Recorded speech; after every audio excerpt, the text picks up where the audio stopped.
This is Knocking Boots, written by Willow Winters, narrated by Teddy Hamilton and Lydia Dornay.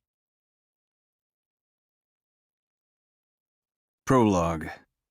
Charlie. Charlie. Grace's soft voice beckons me from across the hotel room as I shut the door. I pull at the knot in my necktie, loosening it before tossing it on the floor. Through the dim light the night provides, I can barely see as she scissors her legs under the stark white hotel comforter. It's unreal to me still that she wants me so much. And what's more, they all think she's mine. Every one of those guests at my sister's wedding thinks Grace belongs to me. Then again, the whole damn town is convinced she's the next one to get hitched. They're right about one thing. She'll be screaming my name tonight. But the rest is all a lie. "Don't make me wait anymore," she pleads. Grace's slender neck arches as she grips the comforter in her hands and groans out her words with a little pout on her lush lips. I've got her so worked up, my little sweetheart. But that wasn't hard to do. I knew she wanted me. She doesn't want to keep me, though. She just wants me for the night. Tonight, she's all mine. I'm not the kind of guy who's good enough for her, even though my throat gets tight at the thought and my steps pause on the way to her. I blame myself. She was too tempting to resist, and all of this is my fault. Grace isn't the kind of girl who winds up with a man like me. She's got her life planned out. She wants the whole 9 yards, and in less than a year. She wants a picture-perfect family and a white picket fence, but that's not a life I'm ready for, nor one I can provide. Not right now. Maybe not ever. I can see Grace wearing a white dress, a wedding dress. I bet she'd wear one of those big-ass gowns with a train that fills the aisle. It's not hard to imagine how the dress would move around her long, shapely legs. The thought of her walking down the aisle to someone else, a man other than myself, pisses me off. The anger rises, heating my blood just thinking about it, and the tightness in my throat comes back with a vengeance. But there's no way in hell I'll be the man she's walking toward. We both know that. I have Grace for tonight, and that's all that matters. It's what I wanted in our deal. It was a drunken deal we made when our flirtatious natures got out of hand. She promised to come to the wedding and pretend to be my girlfriend, to keep my family off my back. I slip off my shirt and start undoing my belt, just as she turns onto her side and looks at me through her long lashes, her eyes shining with lust. "I want you, Charlie." She whispers the words I've been dreaming of since she first stepped into my life. Fuck. I can't take my name sounding like lust on her lips, as if the taste of my name is all she needs to get off. Or maybe I'm just imagining it. Maybe all this is in my head because I want to think that hooking up somehow means more to her now. It wasn't supposed to be anything serious. It was just a date, just a release. All of this was only for fun. And I know after tonight she'll be long gone.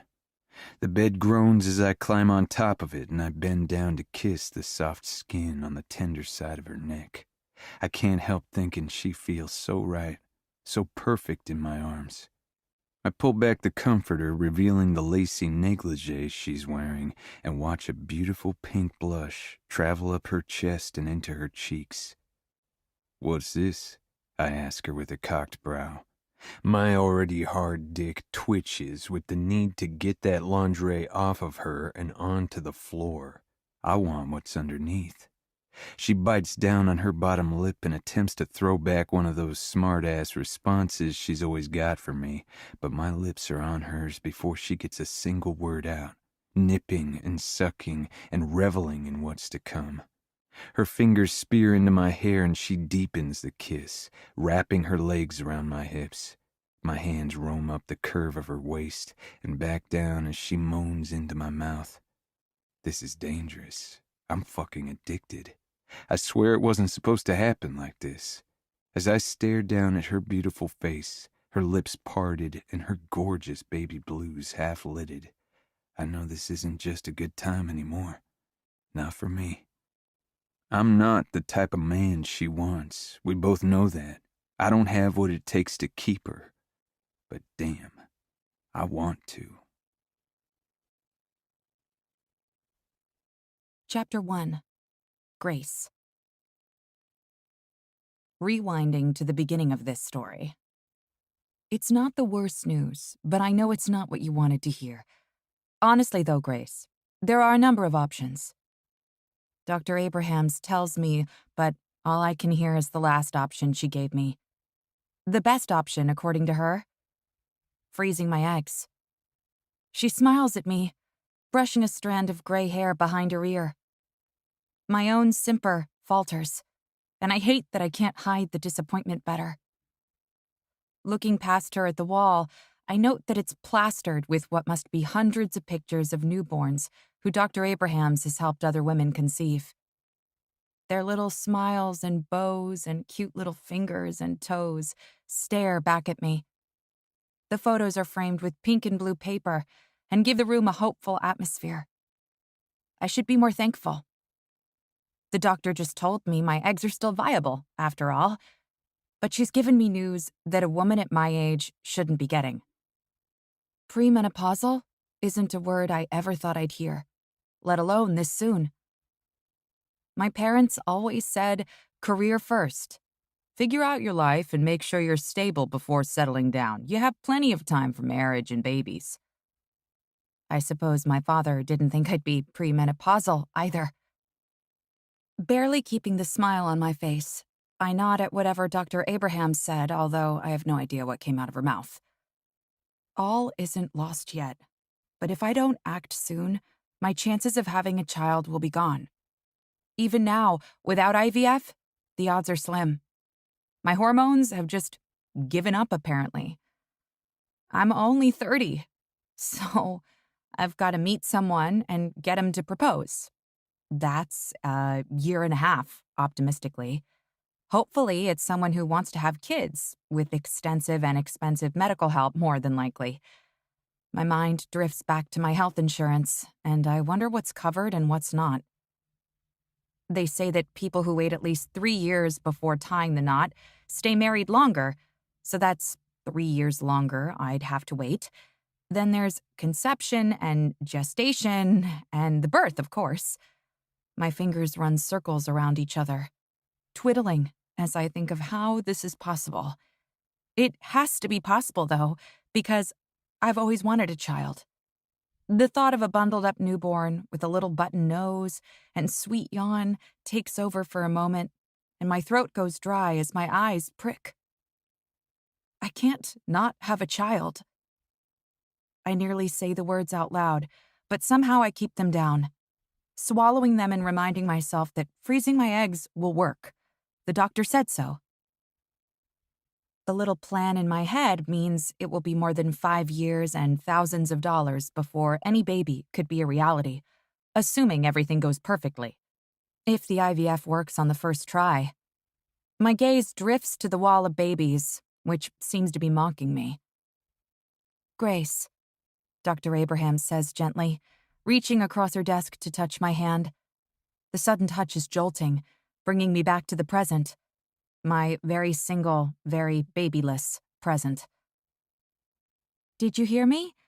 I have some pamphlets here for the fertility preservation clinics I recommend. She presents a number of brightly colored brochures, waiting for me to take them, and smiles. Okay. My answer comes out as a question, rather than any kind of statement.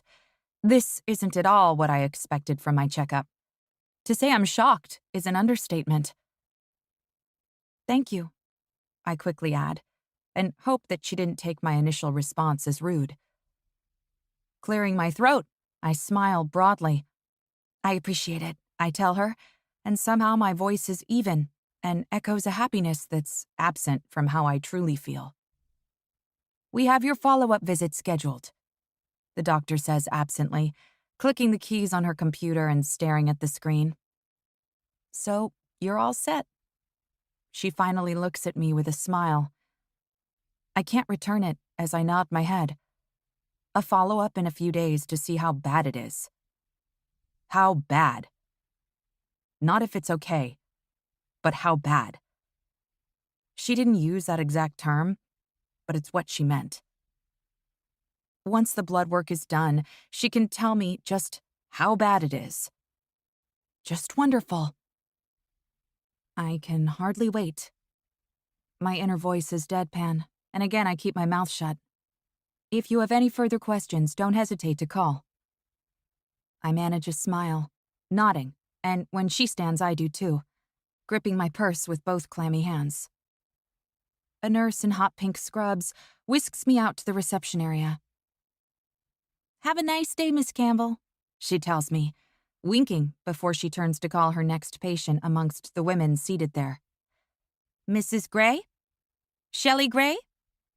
"Here," a woman who looks to be in her early 40s, with kind wrinkles around her deep brown eyes, pushes herself to her feet. I drift out of the woman's way, and then the nurse closes the door behind them both. I take a deep breath, giving myself a mental shake, and head out to the parking lot. The pictures of all those babies playing in front of my eyes. My mind is a whirl with thoughts, most of them depressing. More and more depressing with every step I take. I climb in my white sedan and pull the seatbelt on. With the click of the ignition, the car rumbles to life, and I instantly turn the radio off, leaving just the hum of the car to accompany me before pulling out of the parking lot. The downtown Atlanta traffic is just as heavy as my thoughts. As I sit in traffic on I-85, I stare at the Atlanta skyline. The sun is already setting against the brick buildings. The burned orange and yellow against the blue is peaceful. I sigh. The city was so fun when I was in college, and a great place to be when I was a recent graduate looking for my first serious job. No more retail and interning. No more clubs with my girlfriends and late nights that end up in horrific hangovers. Now, I have a steady long-term career as a graphic designer in Buckhead, and more often, I find myself driving to the suburbs. My cramped apartment in Candler Park would be left behind for the easy, laid-back lifestyle I've found in Vinnings, just outside the city's perimeter, if I could afford the move, and the time to actually move. The thought of moving is just one more stressor to deal with. I'm pretty certain the doctor just gave me plenty to stress over. With my fingers tapping along the leather steering wheel, traffic finally moves at a reasonable pace. Come to think of it, I haven't even been at my apartment for more than a night's sleep or a shower in ages. I haven't been anywhere in the city, really. The nightlife doesn't call to me anymore. It's all work, work, work. I basically live at work, and that's it. Well, that and my go-to bar. Everyone deserves a drink after a long day. At the moment, all I want is to get lost in a Cosmo or martini to finish this day off. And I know just where I want to have that drink. At the hole-in-the-wall bar my coworker Anne showed me a couple of months ago. Mac's bar has a jukebox, plenty of places to sit, and unlike the other bars in Vinings, it serves liquor as well as beer. Just thinking about it has me parched. Well, that and the bartender. Charlie. The traffic finally frees up completely, and I'm quick to engage the turn signal and get off at the next exit to drive toward the bar. Maybe Charlie will be there. He usually is, and when I get a drink or two in, he's my confidant. That thought puts a smile on my face. It's nice to have someone to talk to, and as much as Anne is a good friend for gossip, that's essentially all she does. Gossip. I jump out of the car in the parking lot of Mac's Tavern and look at my reflection in the side of the car. Brilliant blue eyes lined with kohl, long waves of copper-colored hair, and a cute upturned nose greet me. If I was nitpicky, I'd say that my eyes are a little too big, that my lips are too wide. But I'm trying to get away from that kind of thinking. I tug my pale yellow skirt down and undo a button on my collar. There's no one to impress inside Mac's, so it's time to get comfy. After fluffing my hair once, I lock my car and head inside. The place is an old brick building, plain and short. Stepping inside is like a breath of fresh air when you crave a break from it all. There's an ancient wooden bar along one side of the room, plenty of stools, chairs, and tables to fill up the space with the exception of a small dance area that remains clear. It's dimly lit, but that's just fine by me, because it aids in the pub atmosphere. The sound of balls knocking together on the pool table in the back, and the chatter of people follow me to the bar. I prefer it to a table. You never know who you're going to meet at the bar or what stories you'll hear. That's mostly what Charlie and I talk about. The regulars, their drama, and anything else new in this part of town. It's nice to unwind like that. As I make my way to the bar, I realize that I'm smiling. There's something about this place that does that to me. There are about a dozen people sprinkled throughout the bar, mostly enjoying after-work drinks. I walk right over to the bar and sit down at the very end. It's my seat. I look down the bar but find the area behind it is empty. I wonder where the bartender is. There's one special guy who could make today complete, if he's working, that is. Then, a back door swings open, revealing him. Charlie, the owner of this bar. He's tall and broad-shouldered, with light brown hair cropped close to his scalp. He's wearing a blue plaid shirt and jeans, but that doesn't stop me from staring at his rippling muscles as he moves a stack of heavy-looking boxes behind the bar. Along with a jawline made for women to swoon over, and twin brows that raise and lower with every emotion, he's got a nose that's just too perfect. It fits so well with his physique. I bite my lip and blush. I know Charlie isn't for me. Really, I do. I literally just found out that my time is running out to form a real connection with someone. It's just, well, Charlie is hot. The kind of hot that might keep a girl up at night, wondering just what's under those jeans, wondering if he's as stacked as you hope he is. If the other girls hanging around and looking at him wistfully are anything to go by, Charlie's packing some serious heat. Then again, none of those girls have managed to nail him down. And none of them were walking around thinking of baby names in their spare time. Yep, I need to keep my hands to myself. My eyes, however. A pleasant sigh leaves me as Charlie turns and sets the boxes down, giving me a good shot of his ass. It's perfect. Nice and round. I swear, I never even noticed things like that before I met Charlie. I chew my lip as I lean forward, just a hair wondering if he does a lot of squats at the gym or if his bubble butt is natural. Okay, maybe this is a little too much. Sitting back on the stool, I shake off my overactive hormones and remind myself that he's just a guy that is a part of this safe space I've made for myself to unwind. He turns around just as I'm nodding to myself and catches me still looking at his rear. Hey, stranger. Shit. I blush deep red because I forgot the most stunning thing about Charlie. His eyes. They're a kind of moss green color, something straight out of National Geographic. Hey, I manage, the single word somehow coming out as 2 syllables, and I break off eye contact. I realize that my crush on Charlie is all it will ever be, a crush. I need to stop being such a weirdo. I make eye contact again. Where have you been? It's been a whole week since I've seen your face around here, he teases. Oh, just work, I say with a shrug. You know, the usual. Yeah, he says, grabbing a small, worn hand towel and wiping off his hands. That's it, huh? That's it. His voice drops as he leans against the bar. Nothing interesting to report? Somehow, he manages to make that sound filthy. God help me. There's a charm about his raised brow and the way he looks expectantly at me. The fluttering in my chest needs to quit it. Nope. I push my hair back off my shoulders, feeling a little hotter than I should. Too bad. I was looking forward to you telling me some tales. He looks down the bar and nods to someone he knows. Can I get you something to drink? Something chilled with vodka but tastes fruity. You got it. With a pat on the bar from him, I smile broadly. That's one of the reasons I love being here. He moves down the bar to fulfill my order, and I nearly groan to see him go. Yeah, it's safe to say that I'm holding a bit of a torch for him. I know he's not what I want. He's hot, but completely allergic to commitment. It's why I've never approached him like that. He knows I'm on the prowl, as he says, for a husband and someone to settle away from the city with. As he's told me before, he has no intention of settling down. Still, there's no law against looking, is there?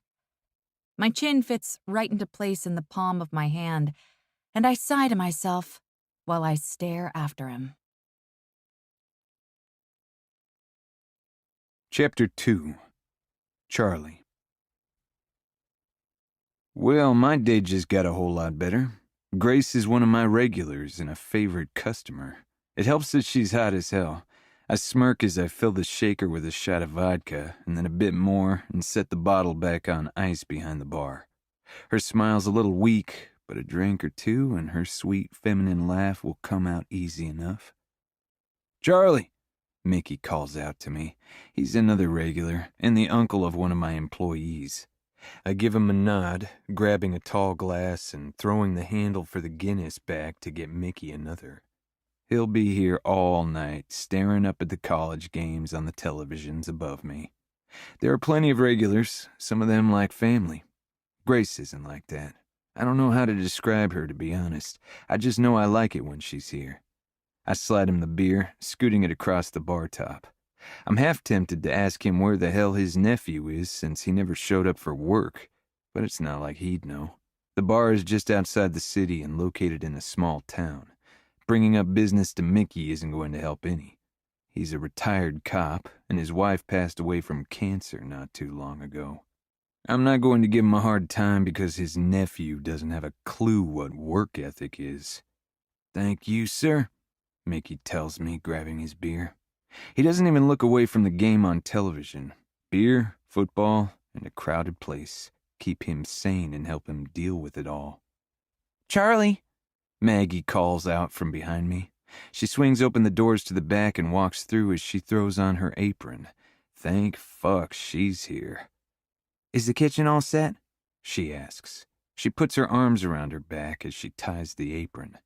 "Yeah, it should be ready for you," I tell her, grabbing the short, iced-down glass for Grace. I try to fight back my agitation. James is really looking to be fired. I've absolutely had it with him getting drunk after closing and not showing up the next day. He's young and stupid. I know what that lifestyle is like, since I used to be just like him, but I'm sick and tired of putting up with his shit. I didn't hire him so I could do the work of two men when one doesn't show. I'm fucking exhausted, and the night's just getting started. But that's what this business takes, hard work and dedication. It's not what I thought it'd be when I opened a bar at the outskirts of town. I know part of the reason I did it was to get away. Part of it was to drown out the memory of the past with booze. That was years ago, though, when I was dumb and stupid. Somehow I got lucky, and this damn bar is the only good thing I've got going for me now. I can't let a little shithead like James screw things up. "Thanks for coming in, Mags." I turn to look over my shoulder, but Maggie's already gone. She's a hard ass and doesn't need to be given praise, but I should give her a raise or a bonus. Good help's hard to find in a small town where people think they can get away with this shit. "Citrus and peach tonight?" I ask Grace. I set the glass in front of her and wipe my hand off on my faded blue jeans. Her slender fingers brush against mine as she takes the glass with both her hands. "Sounds delicious to me," she says with a hint of a blush to her cheeks. "I need it." I cock my head at her, waiting for her to elaborate. "Things going okay?" she asks as her brows pinch, and she looks past me to the swinging double doors Mags went through. "Not that I'm trying to change the subject or anything. You just seem like something's off." I shrug and lean my hip against the bar as I pick up a rag to wipe things down. I let out a deep breath and try to shrug it off, but Grace looks at me pointedly, taking a sip and smiling before setting the glass down. I don't know why, but it makes me smile too. "It's really good," she tells me and sways slightly. She does that, rocking gently when she decides to get comfortable. "A new hire didn't show up is all," I answer Grace without thinking. I'm relaxed as I do a quick scan, making sure no one's glass is empty, and I've taken care of everyone so far who's come in. Rick will be here soon to help, and with Mags in the back, we should be good for tonight. But the last 2 hours have been hell doing it all on my own. The wet rag in my hand glides down the bar easily, soaking up the spilled beer. I sealed and lacquered the oak bar myself. This bar is my baby, and James doesn't respect it or his job. "Uh-oh," she answers playfully, and I give her a scolding look that grants me a laugh from her. "I'd be pissed too," she says finally. She smiles into her glass when I grunt a response and prepare another beer for a customer in the back. My gaze lifts to Grace's as she hums. Her warm breath creates a fog on it before she takes a sip. She moans, soft and sweet, loving the taste. I know it's an innocent move on her part, but I'll be damned if it doesn't make my dick hard as stone. Grace has got something about her that makes her easy to talk to. Maybe it's because she's not from around here, so I know nothing I say is going to be used against me later on. People in this town talk, and it drives me up the damn wall. It takes a moment to drop the beer off and ask the other patrons if they're doing all right, or if they need anything. "You going to fire him?" she asks when I finally get back to Grace. Her fingers slip up and down, creating a line in the dew of her glass. I don't think she's doing it intentionally, but that simple, innocuous movement is making my already hard dick twitch with need. I've had plenty of nights to try to take her home, but those nights have held conversations about what she's looking for in a man and how she's finally wanting to settle down. AKA exactly the reason I don't want to take her home. It would kill me if we hooked up and she had regrets about it. We're friends in the making, nothing more. My head shakes at her question. I don't trust myself to speak. "I wouldn't fire James. His aunt was one of my teachers all throughout high school. His parents live not 5 houses down from my parents. Little shit knows it, too." "Well, maybe you should make him wash the dishes when he comes in, then," she answers with a shrug that makes her buttoned-up blouse slip open just slightly. "Or have him rearrange all the boxes in the back?" I can't help that my eyes dart down to her cleavage, even as I chuckle at her suggestion. It's a modest top, probably perfect for that office job she's got, but right now it's given me a teasing glimpse and I want to see more. "I am," I tell her as I see Mickey waving me down. "Soon as he gets in here, no bartending, all dishes and grunt work." I'm half playing, half serious. The grill in the back needs to be scrubbed down, along with all the equipment, and that's James's payback. That, and I have to cut back his hours until I'm sure he'll actually show up during rush hours. She laughs that sweet, soft sound I know is genuine. I tap the bar with a smile as I walk to the other end to Mickey. "Can you give me some wings?" he says as he pats his stomach.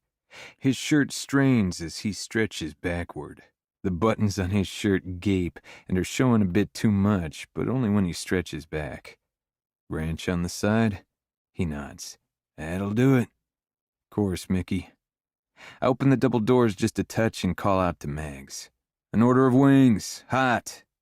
I look back to make sure Mickey wants his usual. This bar has become a routine for him, just like it has for a lot of the town. He nods his head, and I don't even hesitate to walk right back to Grace. It's become a natural habit of mine when she's here. Most of the guys in here want to get away. They want a place to watch the games, to drink, to chat with their friends they came with. Grace comes alone most of the time. She sits by herself, and I'm the only one she talks to unless someone sidles up beside her. I like it that way. It's like she comes here just for me. Inwardly, I scoff at myself and remember a number of nights where she seemed to make best of friends with a stranger for an hour or two. She wants company to talk, to laugh, to forget about all her problems. I want that too. That's all it's ever going to be, though. She's told me more than once about the dates she's been on and the guys she's meeting up with, and not a damn one of them is a country boy with a reputation like mine. I think she knows enough about all the shit I've been through. The whole damn town does. Although she's not from Vining, so I don't think she knows the whole story. Plus, she's asked about my dating life before. I didn't give her much, but I told her the same thing I tell every woman. I'm not interested in settling down. Not now. Possibly not ever. I'm pretty certain I told her that on night one. Either way, she's ready for the whole 9 yards. She had no problem telling me that and making it clear she wasn't into one-night flings. Although I'm not sure if she told me that more to remind herself or to make me keep my distance. If it was the latter, she failed miserably. It only made me want her more. I'm not interested in all that shit she wants, though. I've hardly got time for myself, let alone a family. But I fucking love flirting with her. Maybe it's because I know I can't have her. It's the challenge. So how's your day going? I ask. Hopefully better than mine. I grab the stool from behind me and pull it closer to her to take a seat. It's dinner time now, so the evening rush won't come till later. I'm going to need my energy then. Grace makes a cute, scrunched-up face and takes another drink with her eyes closed tight. That bad, huh? I ask her with a grin. I love how animated she is, how she wears her emotions on her sleeve. She really is a sweetheart. Yeah, it was rough, she admits, looking away.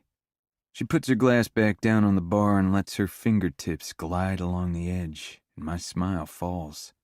Leaning back on the stool, I stretch and run my hand over my hair. Sorry your day was shit. You need me to go have a word with your boss?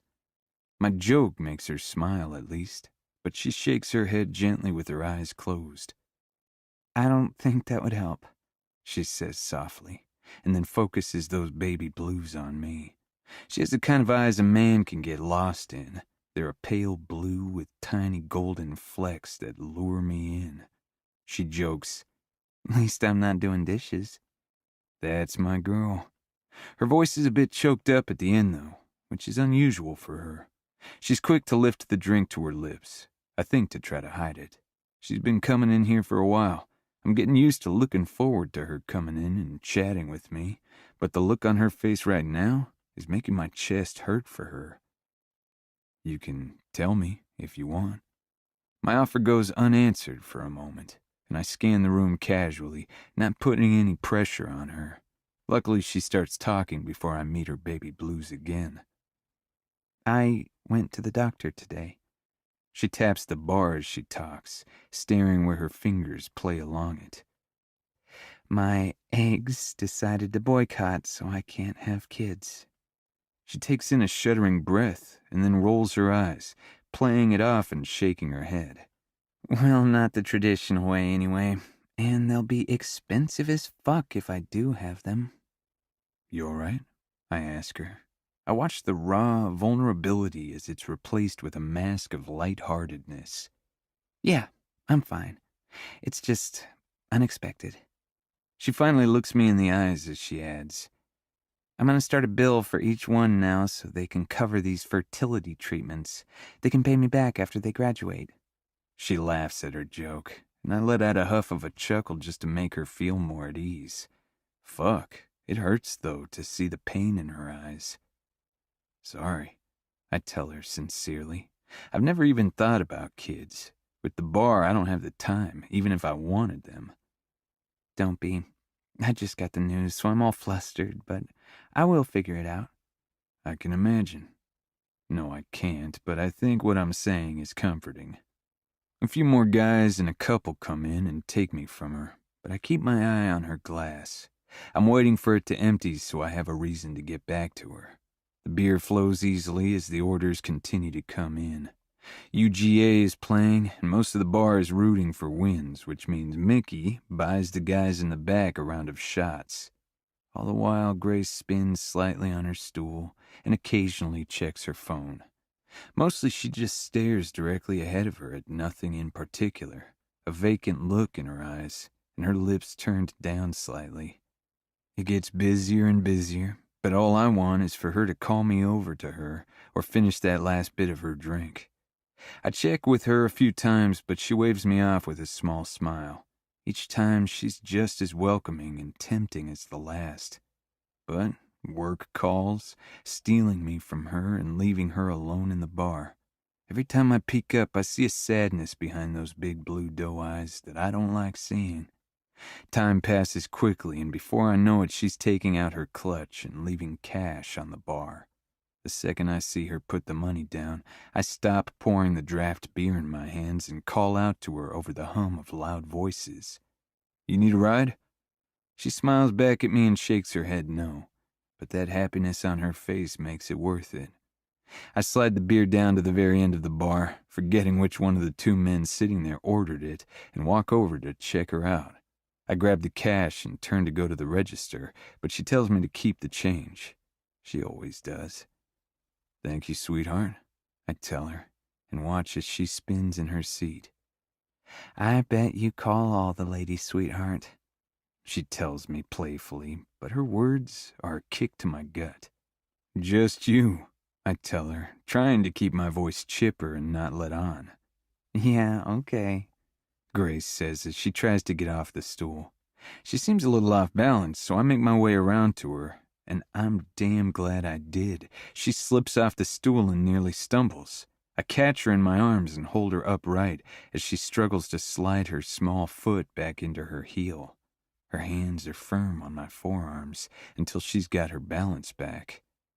"I'm not tipsy, just these heels." That beautiful blush rises up her chest and into her cheeks as she shakes her head. She tries to play it off, backing out of my embrace. Her lush ass hits the stool behind her and her hands grip onto it to keep from knocking it over. I can't help the rough chuckle from vibrating up my chest. "You sure you don't need a ride?" I ask Grace. I know she only had one drink. I know she doesn't. That doesn't change the fact that I want to give her a ride. "No, I'm fine," she says. There's a small smile on her face. I can tell she's trying to fight. "I don't know if I believe you," I tell her just to fuck with her. I love getting under her skin. "I wouldn't mind taking you home." I give her a wink as I back away. Leaving her there, steady on her feet, I walk around the counter to get to unloading the boxes that fucking James was supposed to take care of. I look over my shoulder when she doesn't respond, and catch her staring at my ass. Again. It takes her a second before she notices my eyes on her.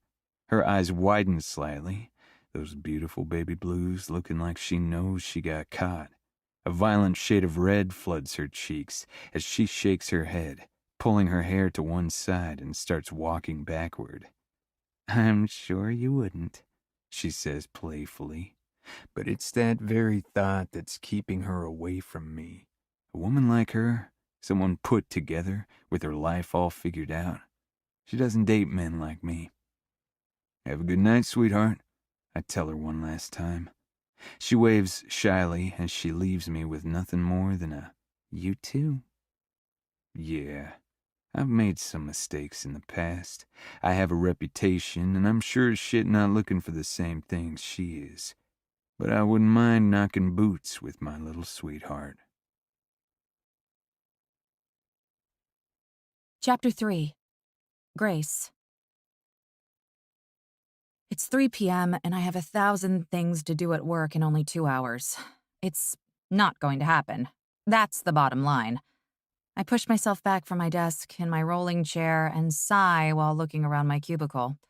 It's littered with coffee mugs with motivational phrases like, "I drink coffee and I get shit done," notepads that have to-do lists on them, and pens.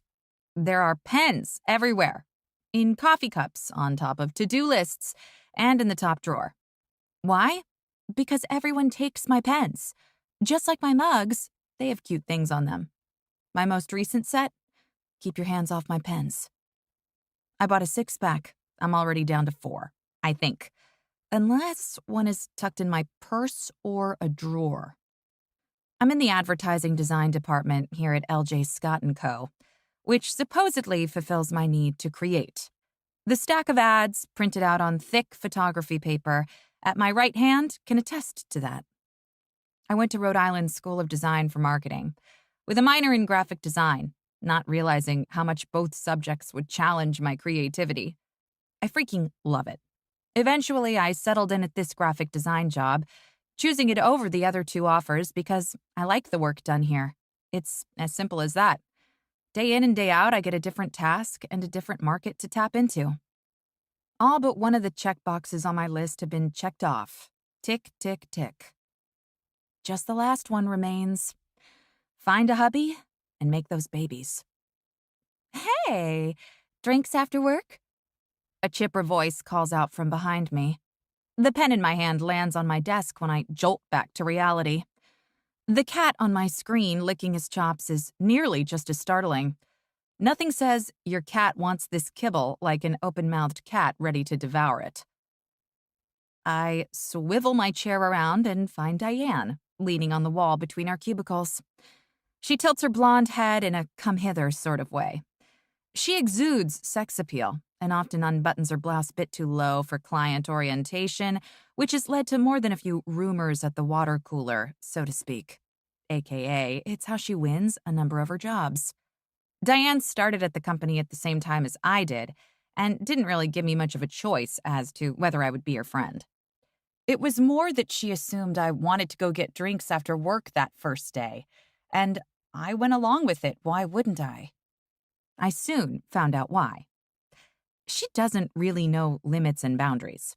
Not with men, not with alcohol, and not with personal questions. She's downright intrusive and cringeworthy when drunk. But I prefer that to sober Diane. Although, in either state, she laughs a little too loud, and right now, I'm just not in the mood. I'm still processing everything from my doctor's visit. Unfortunately, I have a bad habit of always saying yes. She's not mean-spirited, she's not a bad person. She's just a lot to take in. And since Anne is on leave for 3 months, I'll admit, I'm a tad bit lonely. Sure, I answer, trying not to look at my desk, at the red blinking light on the phone that means I have messages. That sounds good. I close my eyes as soon as the words come out of my mouth. I didn't even think about saying no. Max? She asks, as if we would go anywhere else. I'm not the only one who lusts after Charlie. Diane flirts with him big time, counting down the days till he's in her bed. Sure, I say, breathing a small sigh of relief. At least it's Max. 'Kay, see you at 5:30 then. Her eyes travel down my body. I hope you brought a change of clothes. I'm planning on the two of us getting handsy with some hotties tonight. Her smile dims as she rolls her eyes and adds beneath her breath, not going to a friggin' funeral. Boundaries, Diane. My inner voice is snappy with a comeback, but I just smile. I will wear whatever the heck I want. Diane's embarrassment for me will just have to deal with it. With that, she steps back and disappears behind the wall of her cubicle. I blow out a breath. It wouldn't be the first time Diane has called dibs on a guy I liked, slept with one of them. Diane's a little competitive in everything. Works like that, too. She likes to have the biggest and best clients under her purview in sales, often promising customers off-the-wall things and then dropping the whole stack of work in someone else's lap. She did it to me when I first started. I learned quick to tell her my own workload was full. Wheeling my way back to my desk, I send up yet another prayer for more women to be hired here, or even men, so long as they're actually social, and then glance at my cell phone, which is face down on my desk to keep me from getting distracted. But right now, I need the distraction. The second I click it on, I see a message from Jason on Tinder. I open the app and make a face as I scan the message. Hey there, you look beautiful. Are you free tonight? A tingle runs down my spine as I read it and look at the guy's pictures. Oh, yeah, there is definitely a reason I liked his profile. He's blonde and handsome in the photos, and his profile says he's looking for a serious commitment. I hesitate for only a moment, then type a message in return. Thank you. And I am free, actually. What were you thinking? Double-checking it to make sure there are no obvious signs that I haven't dated in practically forever, I send it. Sitting a little straighter in my chair, I think, maybe tonight won't be a disaster after all. Back to work I go. Time to be as much of a superwoman as I can be in the final hours. I have to return a dozen calls. Only one of them gets to me. Criticism is something I can take. I don't mind it. But when a client treats me like crap, it gets to me. I wish it didn't, but it gets to me. Sometimes this job is stressful, and it's 100% the clients who lead me down one path, tweaking a design a million ways, and then wanting to trash it. They do it again and again, while deadlines slip by and they don't seem to have any grasp on what they actually want. I constantly interact with customers who want 4 more mock-ups than the 3 I've initially provided, as per their contract with LJ Scott & Co. I'll make them a dozen if they need it. If that's what it takes to ignite a spark, I will do it all day long. But don't have me do a dozen, choose one to tweak a million times, then another, and waste weeks of work not deciding a damn thing and wanting to start from scratch. Tapping my nails on the desk, I take in steadying breaths and pretend like Anthony from Bike It isn't going to take every single one of those tweaked designs and use them all. I know we're expensive, and he has commented such a number of times, but the package he chose isn't for a limitless number of ads, and that's what I think he wants. Of course, Diane has promised this client the moon. She had him first before our boss moved him to me. But at half the cost of the creative hours billed so far, which are now, supposedly, useless. "Hey, got you a coffee," Tracy's voice echoes in the small cubicle. Letting out a breath I didn't know I'd been holding, I swirl around and thank her. It's impossible to be mad or sad or anything other than grateful around Tracy, the office personal assistant. Just the sound of her pushing around that cart is enough to lift my spirits. "Anything good?" I ask, eyeing her coffee with cream skin and sleek high ponytail. I'm weirdly jealous of Tracy's consistent good cheer, her youth, and her easy breezy attire. I'm even jealous of the way she wears that pale pink dress, probably because she's obviously naturally skinny. She could be a model, and I've told her that a million times.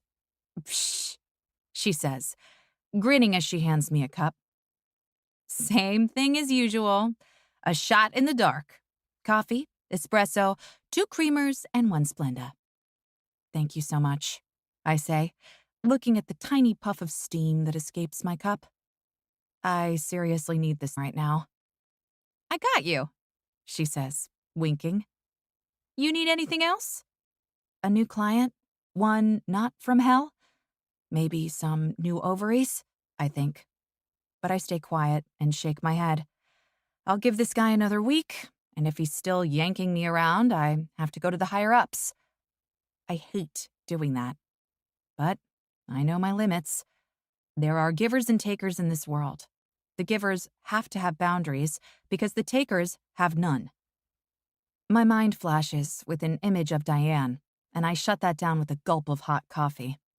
"All right, well, I have tons of 3 o'clock slump coffees to deliver," she says, backing her card out of my cubicle. "See you tomorrow." "Have a good night," I reply, turning back to my desk after saluting her with my cup. The smell of the coffee and espresso makes my lips turn upward. Holding onto it with 2 hands, I take a sip and sigh with fulfillment. Sure, my job can suck when one client decides to shit on my entire day, but there's an endless coffee supply. That's gotta be worth something, right? With only an hour left of the workday, I mouse over to Adobe Photoshop, clicking through the 6 ads I'm working on for other clients, ones that have given me direction I can actually use, and ones I don't think are using me. Another message from Jason makes my phone vibrate, and I actually feel a hint of excitement. The corners of my lips kick up as I read. "Have you ever been to the Brick Store pub in Decatur? They have great drinks, and the food's good, too." I bite my lip with a nervous excitement, although it's quick to dissipate when I think of exchanging a night at Mac's with Charlie for this new guy. But the new guy is looking for commitment. He's not the safe, never going to want me like that Charlie. And Decatur isn't that far away from where I work. I could get there in under an hour even, assuming that I stop at home first to change. Maybe Diane is right, after all. I type back, I haven't been, but that sounds like a plan to me. It'll have to be around 7, though, is that all right? Before I can even put my phone down, he texts back. Great, let's say 7:30? My lips curl upward. Awesome, see you there.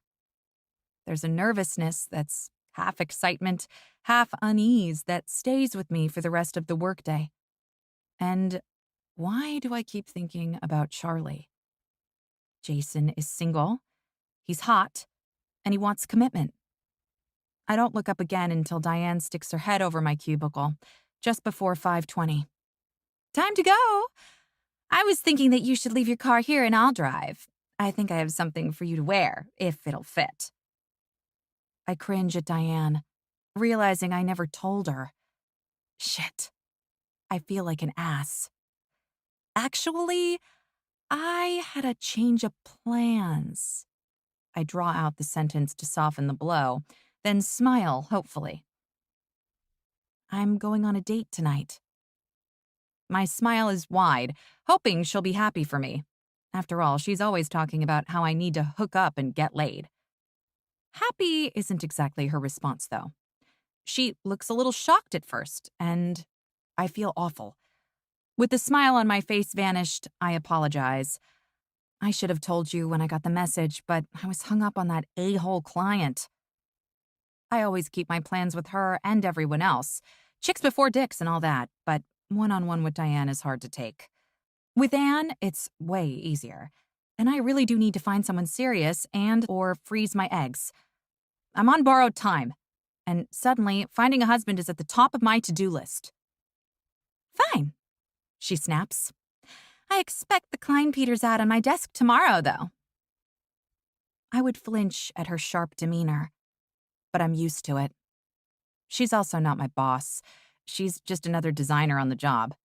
Already done. I CC'd you in the email. You sent an ad to the client without my approval? She asks, her fury evident. I grind my teeth slightly, wanting very much to remind her that she's not my fucking boss. Correct. I don't have to get your approval. I was just doing it to be polite. Her gaze narrows. I don't know about that. Well, I do, I reply cheerfully, deciding I don't need this shit. If you have a problem with it, I think HR is a good place to start. She's practically shooting lasers out of her eyes now. It's almost comical. Diane has a long history of complaints filed against her in HR, mostly dress code violations. HR is the last place she would go for help. Have a great date, she says through clenched teeth, and an expression that's reminiscent of sucking on a lemon. See you tomorrow, I call out, feeling vindicated, but still uneasy. She can really be a bitch. I don't know why I put up with her as much as I do. Well, other than the fact that I have no choice, since I can't fire her. Diane disappears, and I relax a little, but that doesn't last long. I have a to-do list that keeps growing, and more importantly, a date. Chapter 4. Charlie. Stretching my arms over my head, I crack my back, feeling the exhaustion from working all last night until 5 a.m. get to me. Damn, the stretch feels good, though. I couldn't sleep more than 4 hours with all the work that needed to be done before opening this afternoon for Mags. I need to hire someone new, someone with experience who already knows what to do, because I sure as hell don't have the time to train someone. Needle meet haystack. Pass the gravy, Pops tells me. He's to my left, expecting me to pay attention when I can barely keep my eyes open. After stifling a yawn, I reach across the table for the white, ceramic rooster that holds the gravy. I'm fairly sure it's supposed to be for milk or creamer, But before I can take it, my sister Cheryl bats my hand away. "I'm not done with it," she tells me. I raise both my hands in surrender. "Then pour it on your damn plate," Pops says, staring at the gravy. He's got a full plate of carved turkey, mashed potatoes, and corn, with a fork in his right hand. He's acting like he's going to starve this minute if he doesn't get that gravy on. More than likely every inch of his dinner. "Language," Ma snaps at him, and I chuckle.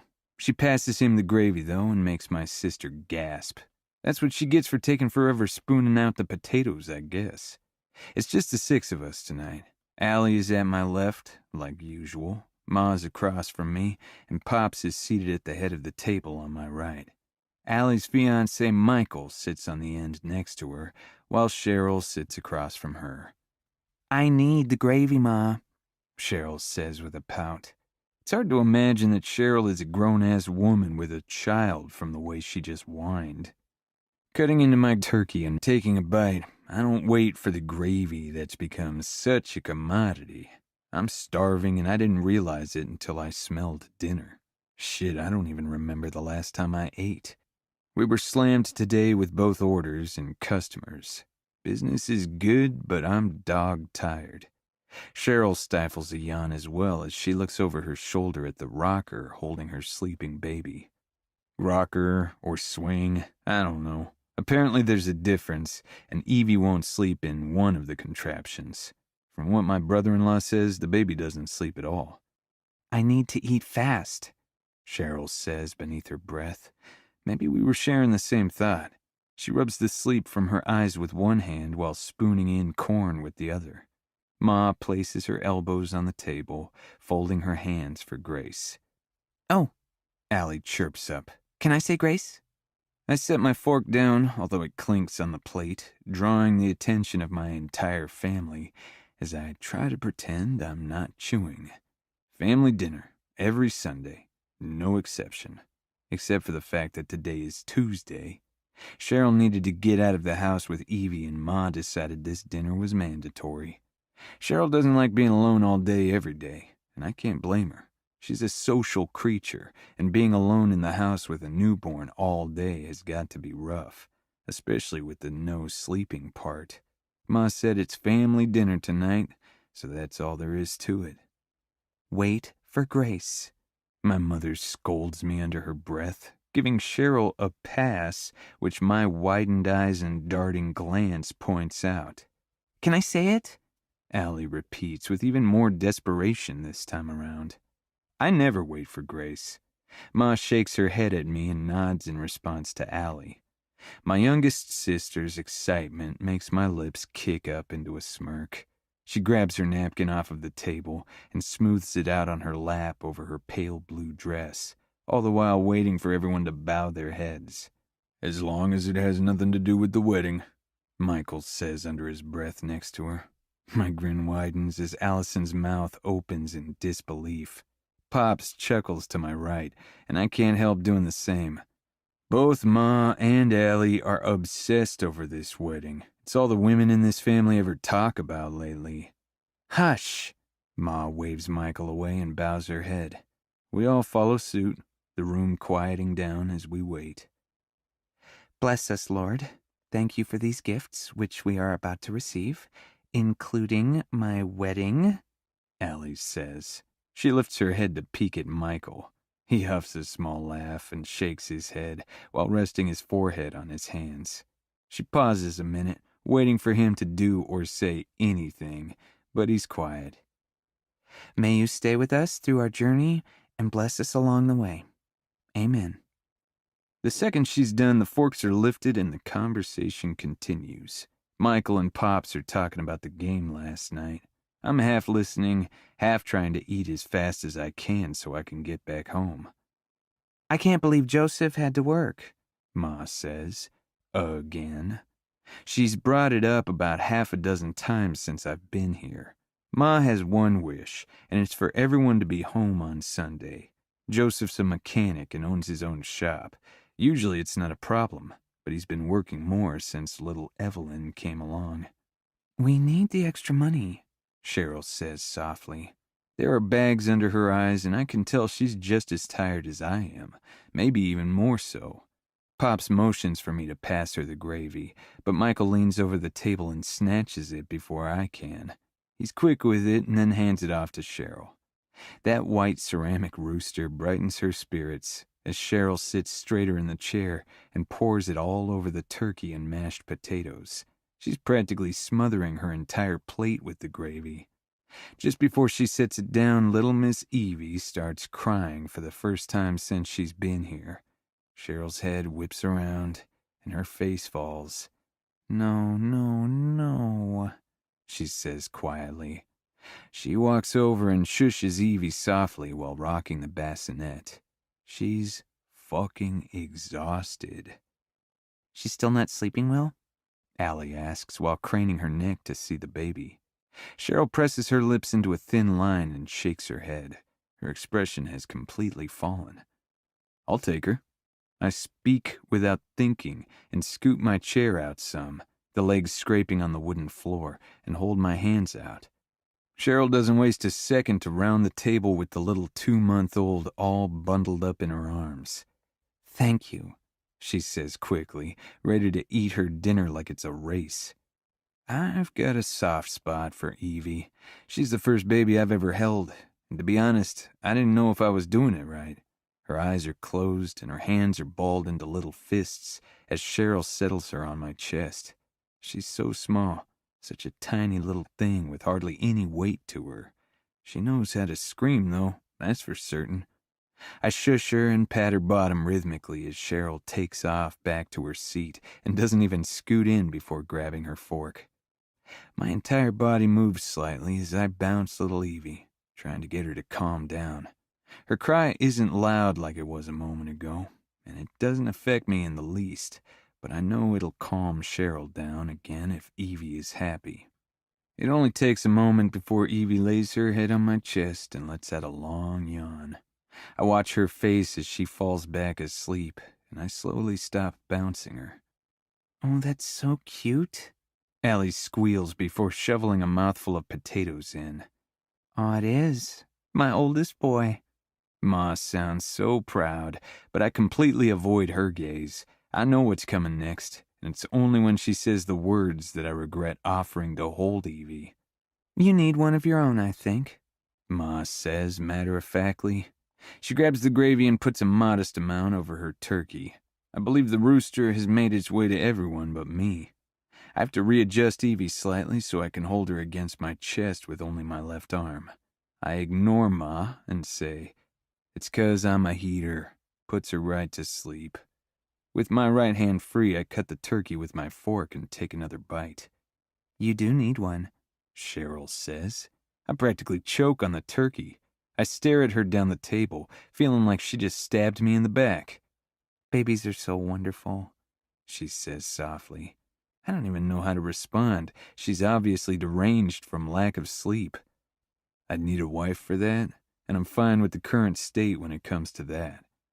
I grip my glass on the table and take a quick swig, feeling my body tense up before I set the glass down. I keep my eyes on my plate, ignoring everyone else. We've had this conversation so many times, over and over for 5 long years. Both my sisters are younger, both moving on with their lives the way they should, according to this small town. My plans got fucked over, literally. And Ma never fails to remind me that I need to get back on track. "You know, I saw Suzanne's mother the other day." I cut my mother off, feeling the frustration of just wanting to eat a damn meal in this house without talking about that woman. I'd rather not talk about it or her. I look her square in the eyes when I say it, and I know Ma immediately regrets bringing her up. I set my fork down and start rocking Evie again as her tummy grumbles. It's not that she wants us to get back together, I know that. It's that my mother wants me to be happy again, like I was with Suzanne, or the way she thinks I was with her. Ma has no idea. This town has a good memory. Suzanne and I were supposed to be just like Cheryl and Joseph. High school sweethearts, together through college, married by 25 and a baby not long after. At 30 years old with no plans of marriage, I'm failing those expectations. But that's what happens when your fiancé and your best friend decide they should have a drunken weekend fling at the beach. Everyone knows what they did, but no one talks about it. Not my family, and not most of the town. It's why I moved to the outskirts and bought the damn bar. 5 years later, and the pain of her cheating on me is mostly gone. I'm numb, but I'm not fucking stupid. Both of them can go to hell. Not all women cheat, I know that, and I'm over it. I don't feel like having my heart ripped out again. No fucking thank you. It's been 5 years since I took that ring back and showed Suzanne the door, and kicked Adam's ass. For a second, just a split second, I see Grace in my mind. I picture her absently checking her phone with that sad look on her face. She would never cheat. She knows what she wants. Suzanne wasn't sure. That's what she told me. I was all she ever had, and so she needed to be sure. I close my eyes as I shush Evie, forcing that conversation out of my head. My lips close to her head, and my right hand patting her back. I know Grace has got to be hurting about not being able to have kids. She's talked about it more than once to me. I don't like seeing that sadness behind those beautiful doe eyes of hers. She doesn't strike me as a woman who'd cheat. A woman like her isn't interested in a man like me, though. She wants a commitment, and a man with stability. And there's no way I'm getting her without promising her just that in return. I've made too many mistakes, been burned too many times. The bar does great some weeks, not so great the next. She doesn't want me. She'd make cute little babies, though. Evie starts crying a little harder the second my bouncing stops. Crap. Cheryl hops up from her seat with her arms out, ready to take her. I don't fight her in the least and pass Evie back to her. I'm not ready for a relationship, let alone to be a father. Chapter 5. Grace. I've realized my nervous habit is tapping my foot, mainly because I keep catching myself doing it in between sips of white wine as I sit at the bar of the Brickstore pub, waiting for my date to arrive. All around me, there are people in motion. Waiters carrying trays of beer and food out to the tables, customers heading to the bathroom or upstairs to the Belgian beer bar with the chefs peeking their heads out of the back to check out the crowd. With stylish deep red sailor pants and a cream-colored blouse, I really tried to look cute. I debated on keeping the third button undone to add a little bit of sexy, but opted to keep it modest. After another sip of Zinfandel, I suck my teeth, a habit that reappears when I feel like I'm at a disadvantage. I haven't dated in how long? At least I made it on time. It's 7:48, exactly 18 minutes past when Jason and I agreed to meet. I'm officially nervous now, and I keep checking my phone to see if he's messaged. I'm sure it's just traffic. I drum my fingers against the arched bar top, shaped like a large horseshoe, and stop myself from tapping my foot again. The red stilettos are too pretty to ding up over a date that never happened. I contemplate ordering a second glass after finishing the wine, or maybe a drink I've been eyeing since I've been here for something like 27 minutes. Not that I'm counting. Right as I'm about to wave to the bartender, my hand rising, Jason appears. I do a double take while he grins at me. His eyes are level with mine, and I'm 5'4". There's no way he's 6 feet tall, as it says on his dating profile. He's also paunchy and balding a little. His photos must have been really old, like they were probably taken in college. He's still cute, though.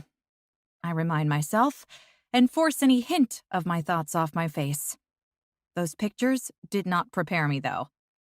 Deep breaths. We're doing this.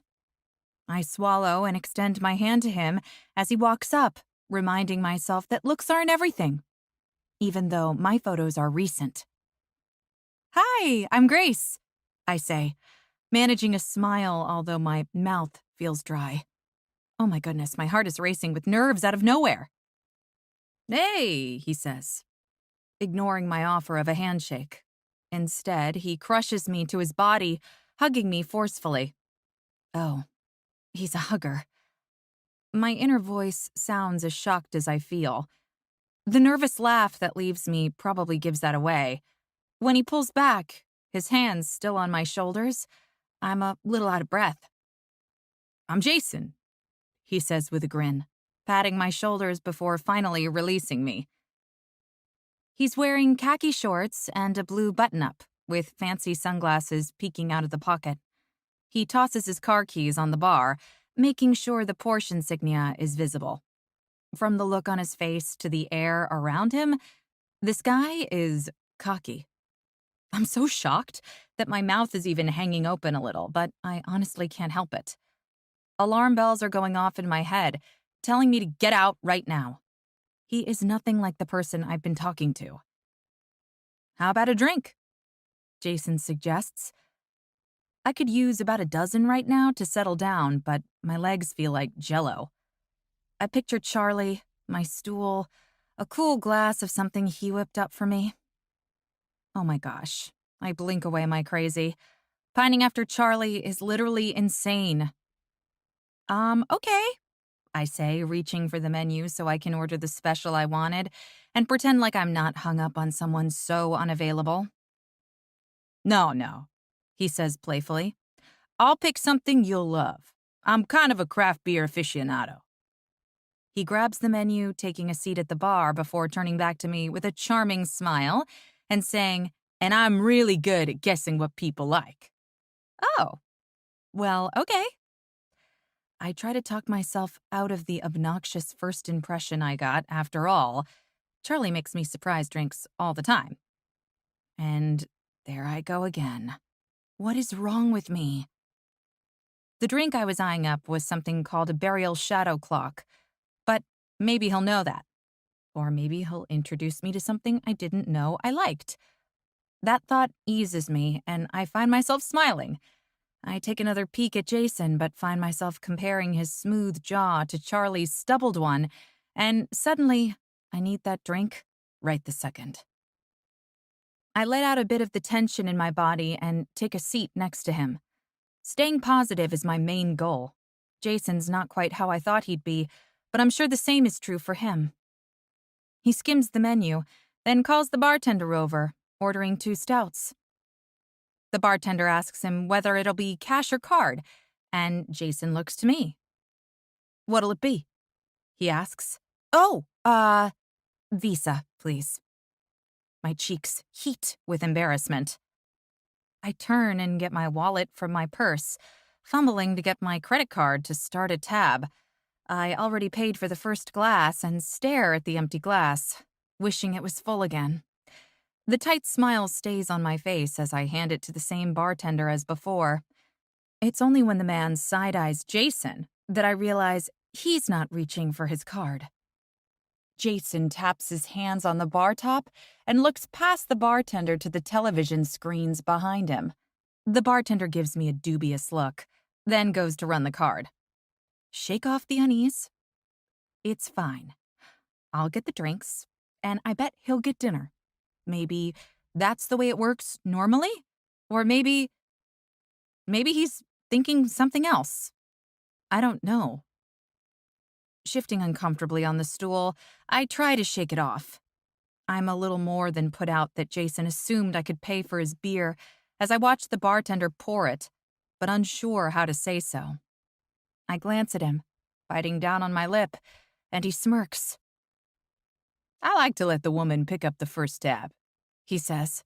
Not that I can't buy a drink. It's just, figure out if they're gold diggers, Gold digger? 1 drink. No dinner with this guy unless things change around tremendously. Making myself that promise, I glance between the second pint the bartender is filling and my date. Jason stares at me expectantly, like he really wants a response to his comment. My lips curl down into a partial frown as I offer, we could have split the check. Yeah, but I want a woman who earns, you know what I mean? A woman who knows how to be aggressive about what she wants. I'm a little flabbergasted at that, and I know it shows on my face. Luckily, the bartender shows up at that moment, setting 2 dark beers down in front of us. This has got to be new date jitters. I couldn't have been so wrong about this guy.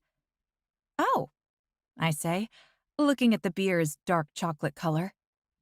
It reminds me a bit of chocolate milk for some reason. I don't normally drink beer, but when I do, I'm a pale ale kind of girl. Feeling my stress level climb higher and higher, I purse my lips a little and wonder what I'm doing here. "What's wrong?" Jason asks, drawing my attention to him. Oh, so much is wrong, but I stick with the polite answer. "I don't usually care for dark beer much, but I'm excited to give it a try." A small smile slips onto my face when he grins at my statement. "You will." He nods, picking up his pint glass for a toast. "What should we toast to?" "How about to new experiences?" No, he corrects me. "To us." He clinks his glass against mine, and it spills a tiny bit of the beer over my hand onto the bar top. I can practically hear him guzzling still after I take a sip of the beer, ignoring the spilled beer and simply laughing it off. 2 small square napkins is enough to clean it up anyway. The bitter taste in my mouth sits on my tongue. Yep, nope, I don't like dark beer. Sitting easily on the stool as I take another sip of the beer, it's indeed like chocolate milk, if chocolate milk is rancid and bitter. I take yet another sip, thinking that maybe I just need to close my eyes and let it wash over my tongue. Nope. I sit my beer down and push it away, relegating it to the far edge of the bar.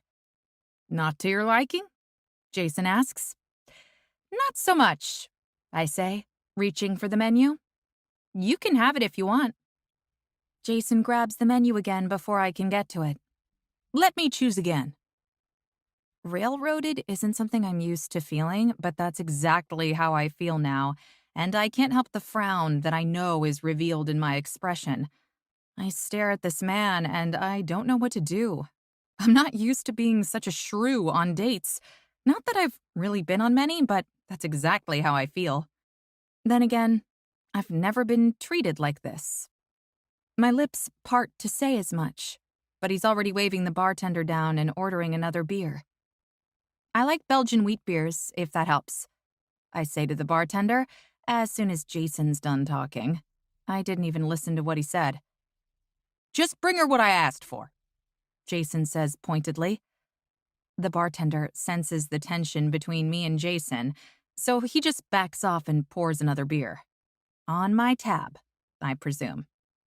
"So, first date formalities," Jason says, as though none of that ever happened. I have been on so many shitty dates in college. They didn't really matter, though, as I wasn't actually looking for a forever Mr. Right, just a Mr. Right now.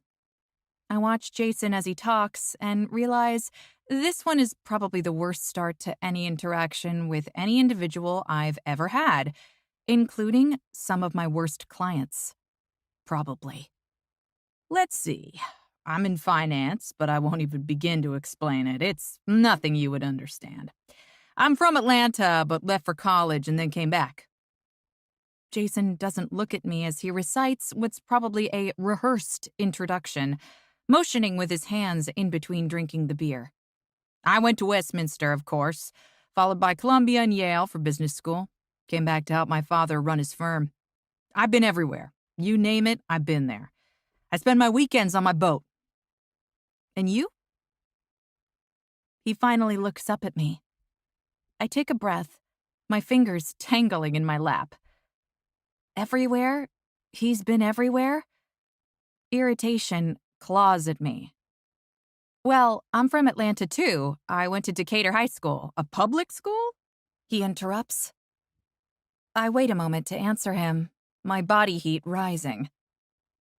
"Yes, I also went to Brno University." "You went where?"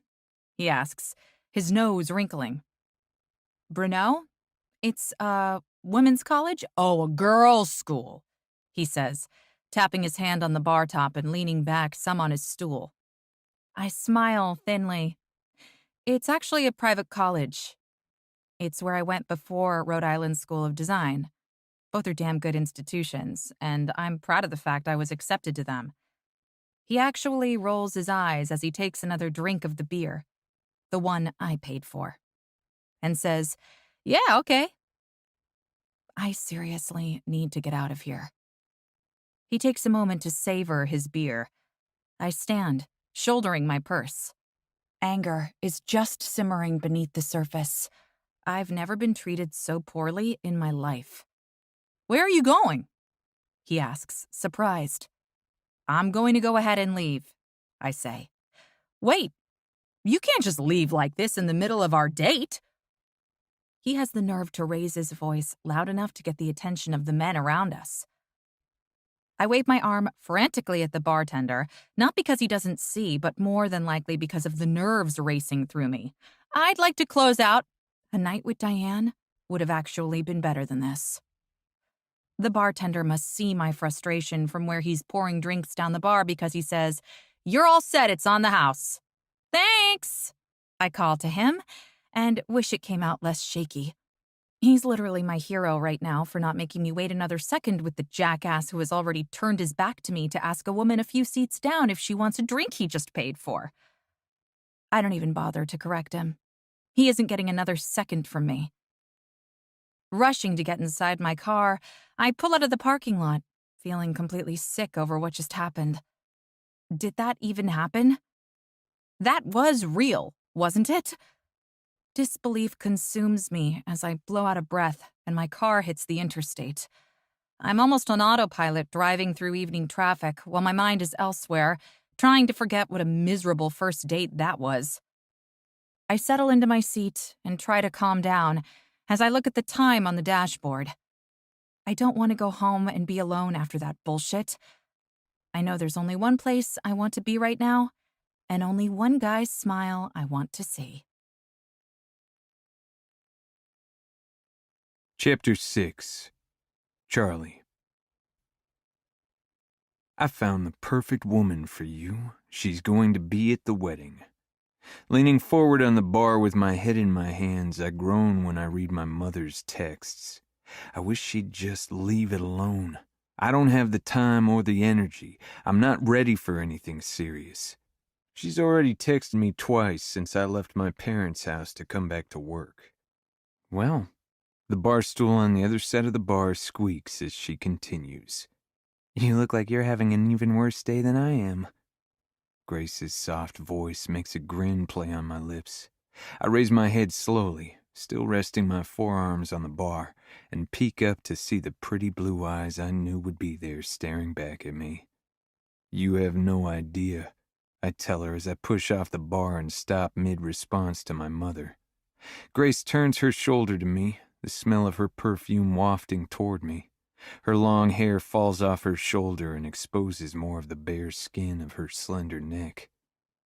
All I can hear is the rustling in her purse while she looks for her card. This place is packed, but seeing her after the dinner I had tonight, it's like no one else is here. A small huff of a laugh comes from deep in my throat. Grace has a few habits, and one of them is that she always puts her tab on her card when she's ordering food. The special? I ask her. I walk backward toward the double doors that lead to the back. She looks up at me, still hunched over her purse, and smiles wide. Of course. Chicken tenders and fries. It's our special on Tuesdays, and Grace always gets the special. I call out to the back, pushing the doors open, then I grab her card to put the order through. What do you have to drink, sweetheart?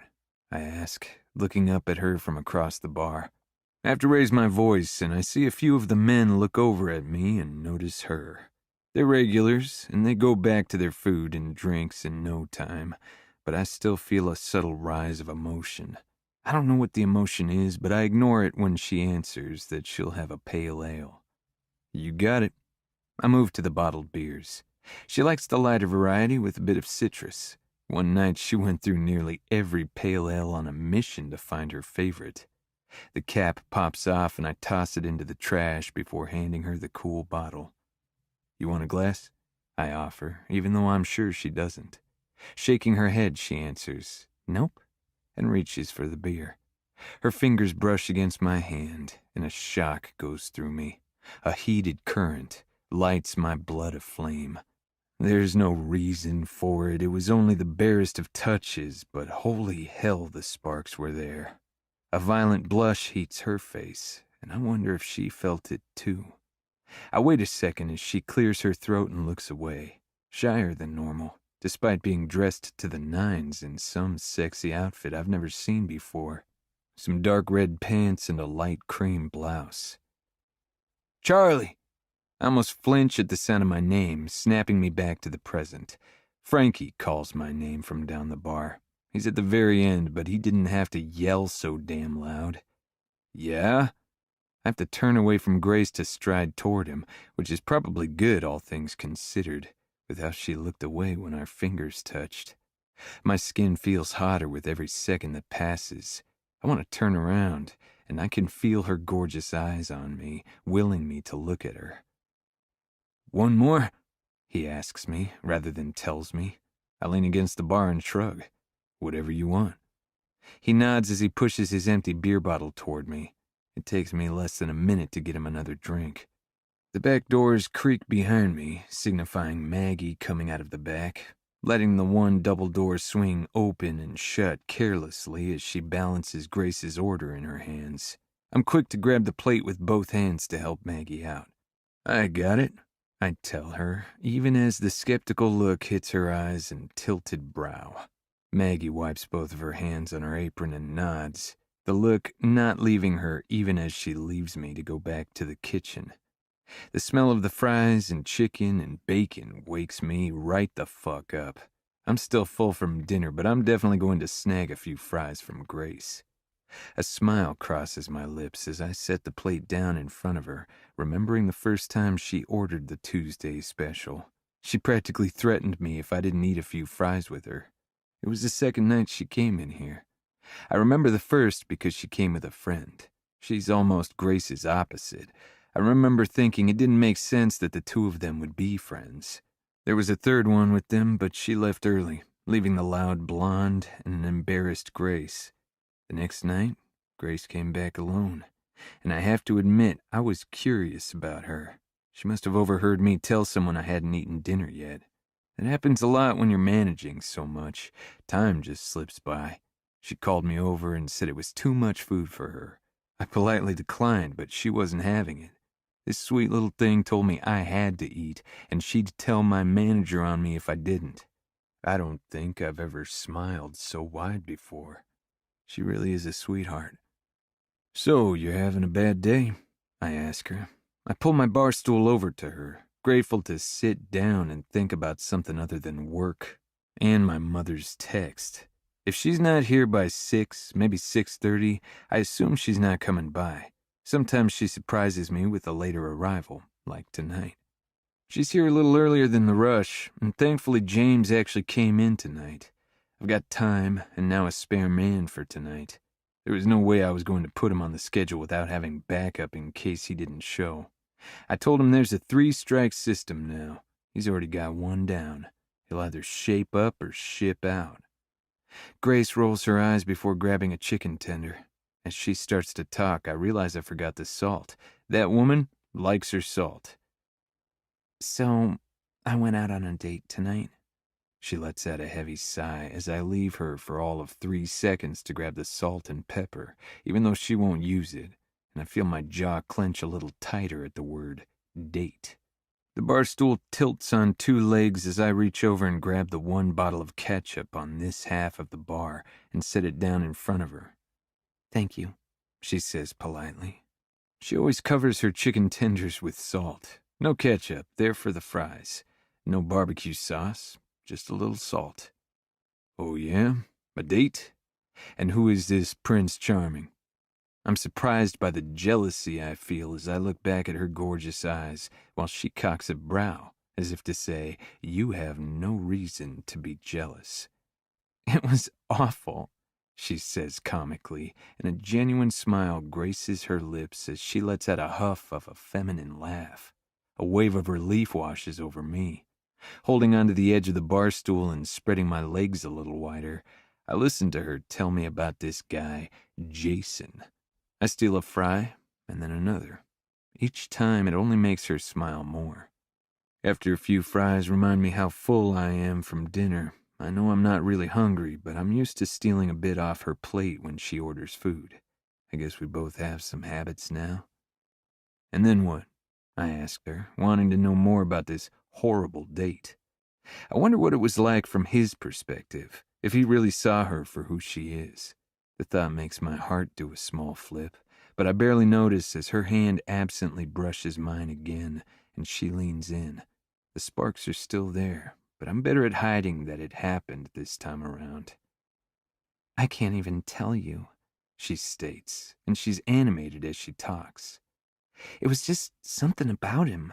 He was so arrogant and cocky. He was rude." She purses her lips for a minute. "And he was definitely balding." Letting out a chuckle, I take in the bar with a smile. The floor is covered, patrons are being served, and Frankie's going to need another in about 5 minutes. My phone rings, and I absently check it, forgetting that I was in the middle of a conversation with Ma before Grace came in. "I know you got the text, Charlie. I'm only trying to help." Deleting what I was going to send before, I text my mom back. "I know, Ma. Love you," and hit the side button on my phone, pushing off of the bar to get myself a water. I could really use a beer, but I learned a long time ago not to let that happen on the clock. I have to set an example. If you're working, you're not drinking. "What's wrong?" Grace asks. I grab a bottle of water from the built-in beverage refrigerator. I don't answer her right away. Instead, I twist the cap off and take a swig, and then another. I should really grab a Coke. I need the caffeine. Giving her a one-armed shrug, I set the bottle down below the counter and make my way back to the stool in front of Grace. My eyes travel to the clock on the side wall. It's going to get busy real soon. "It's nothing, just my mom checking in on me," I say. Grace's expression doesn't give much away, but she keeps looking at me. She cocks a brow, pressing me for more information. An easy laugh rumbles up through my chest as I grab the bottle and take another sip. "My sister's getting married, and my ma thinks she's going to set me up at the wedding." Grace must get a real good kick out of that, judging by the huge smile on her face. I never noticed how perfect her smile is. Damn, those doe eyes light right up, too. They're shining with happiness as she claps her hands once and smiles. "You think it's funny that she's trying to hook me up with someone?" I tease her. "Better than OK Cupid or whatever you're using." Her eyebrows raise and she purses her lips before taking another French fry and biting into it. She wags the half of fry left at me before admitting, "You're probably right." It's quiet for a moment, and my phone pings again. We both look at it on the bar, but I don't flip it over to see what Ma said. It's probably just "I love you too." "You should probably answer her," Grace says with a sly smile. I steal 2 fries and shove them into my mouth, staring at her the whole time. She gapes at me. She looks at the phone as if she's going to take it, but she doesn't. I like this more aggressive, competitive side of her. She doesn't push, though. Instead, she takes a sip of her beer. I reach for my phone, giving in, and I don't miss the smile on Grace's face as she takes another sip of her beer. There are actually 2 messages waiting for me. "I love you too. But seriously, she's really nice and available. You should meet the girl Ma's talking about." That second one is from Allie. I toss the phone down onto the bar and let out a frustrated sigh. I know they're only playing, and they're only trying to help, but I'm not interested. A light goes off in my head, and I finally pick up the phone and type a response. "I'm already seeing someone, so I don't need a date."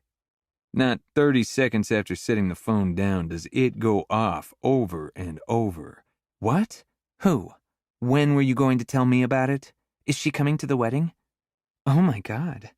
Grace's eyes go wide, although she can't contain the wide grin on her face. "What did you tell her?" Sitting up straighter on her stool, she leans over to look as another few text messages come in. I watch her reaction as she scrolls through them delicately, just using her pointer finger and leaving the phone sitting on the bar. I'm taken aback when the smile falls from her face and she slowly sits back on her stool. "Why didn't you tell me? I don't believe you. Bring the girl to the wedding or else." "So, you have a girlfriend?" she asks me softly. I'm not sure if I'm imagining the hurt there or if it's genuine. I grab the phone and read the messages again as I answer. No girlfriend. "So you lied?" The happiness comes right back as she bites down on her bottom lip, her eyes on me. I let a small chuckle slip out. Yeah, but now I'm screwed. "Just say she can't come." Grace shrugs, grabbing a fry and chewing at the end.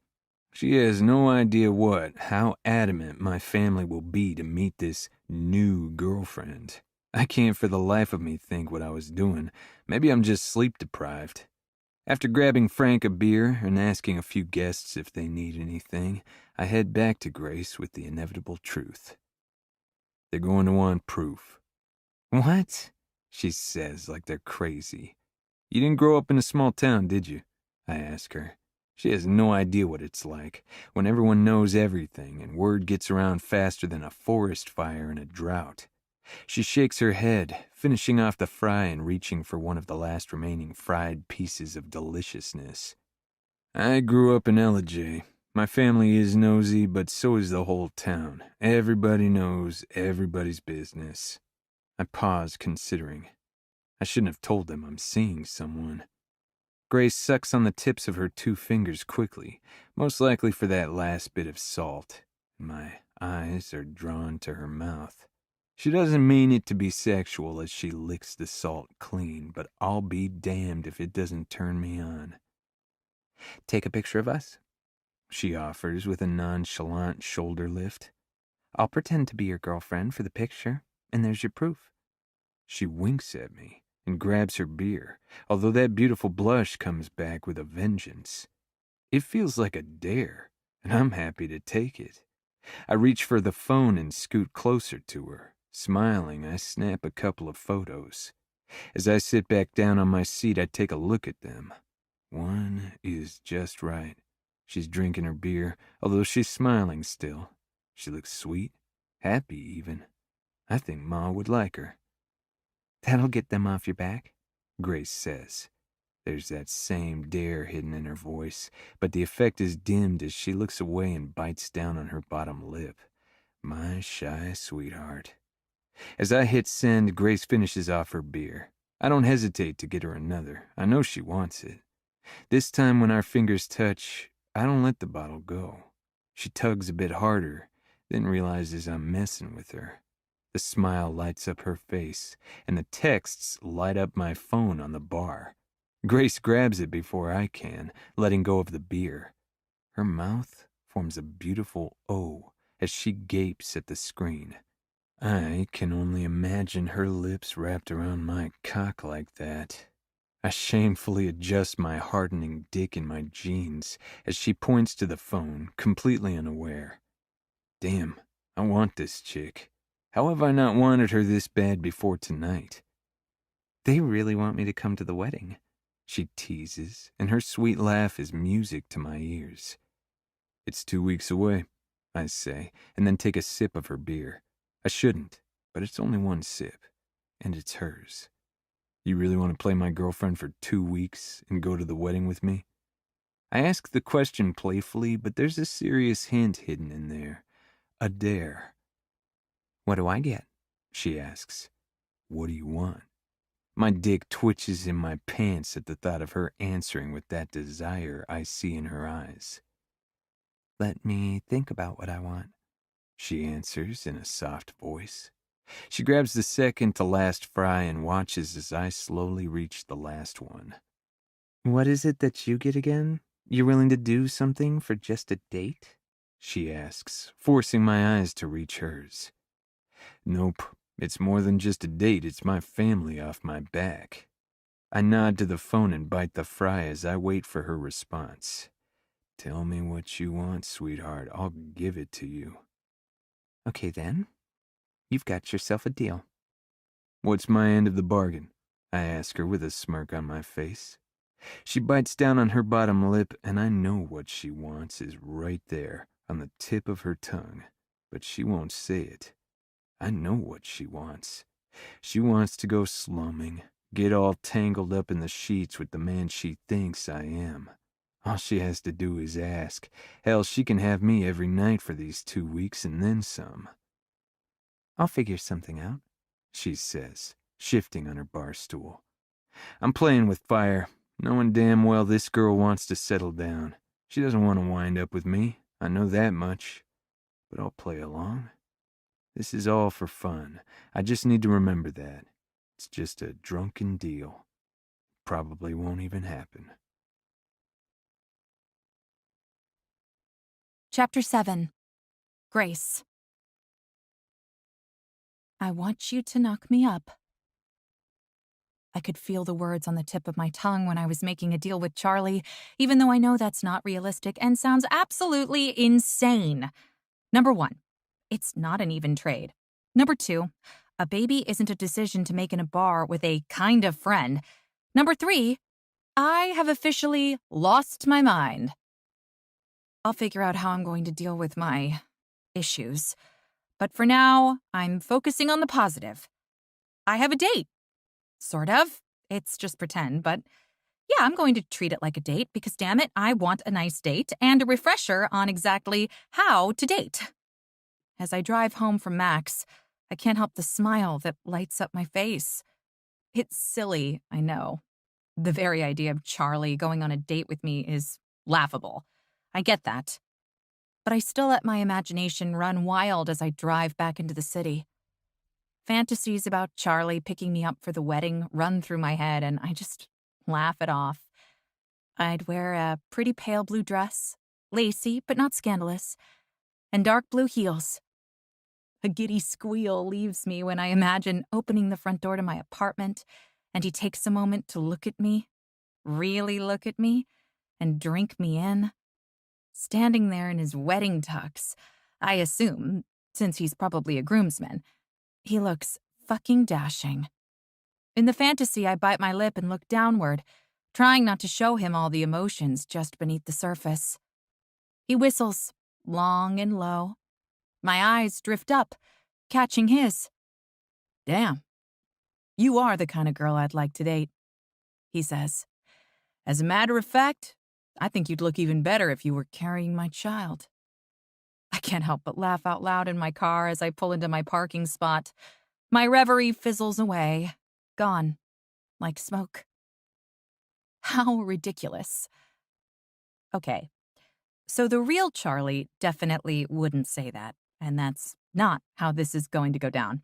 But I'd rather think of that than my nearly forgotten crap date from tonight. My cheeks hurt from smiling as I turn the car off and shake my head. I need to get my head on straight because going to Charlie's sister's wedding isn't even a real date. I'm probably not even on his radar, for God's sake. It's just meaningless flirting. For all I know, he's not actually going to go through with this plan. Yeah, it's definitely not going to happen, and that's just fine. It's fun to daydream, though.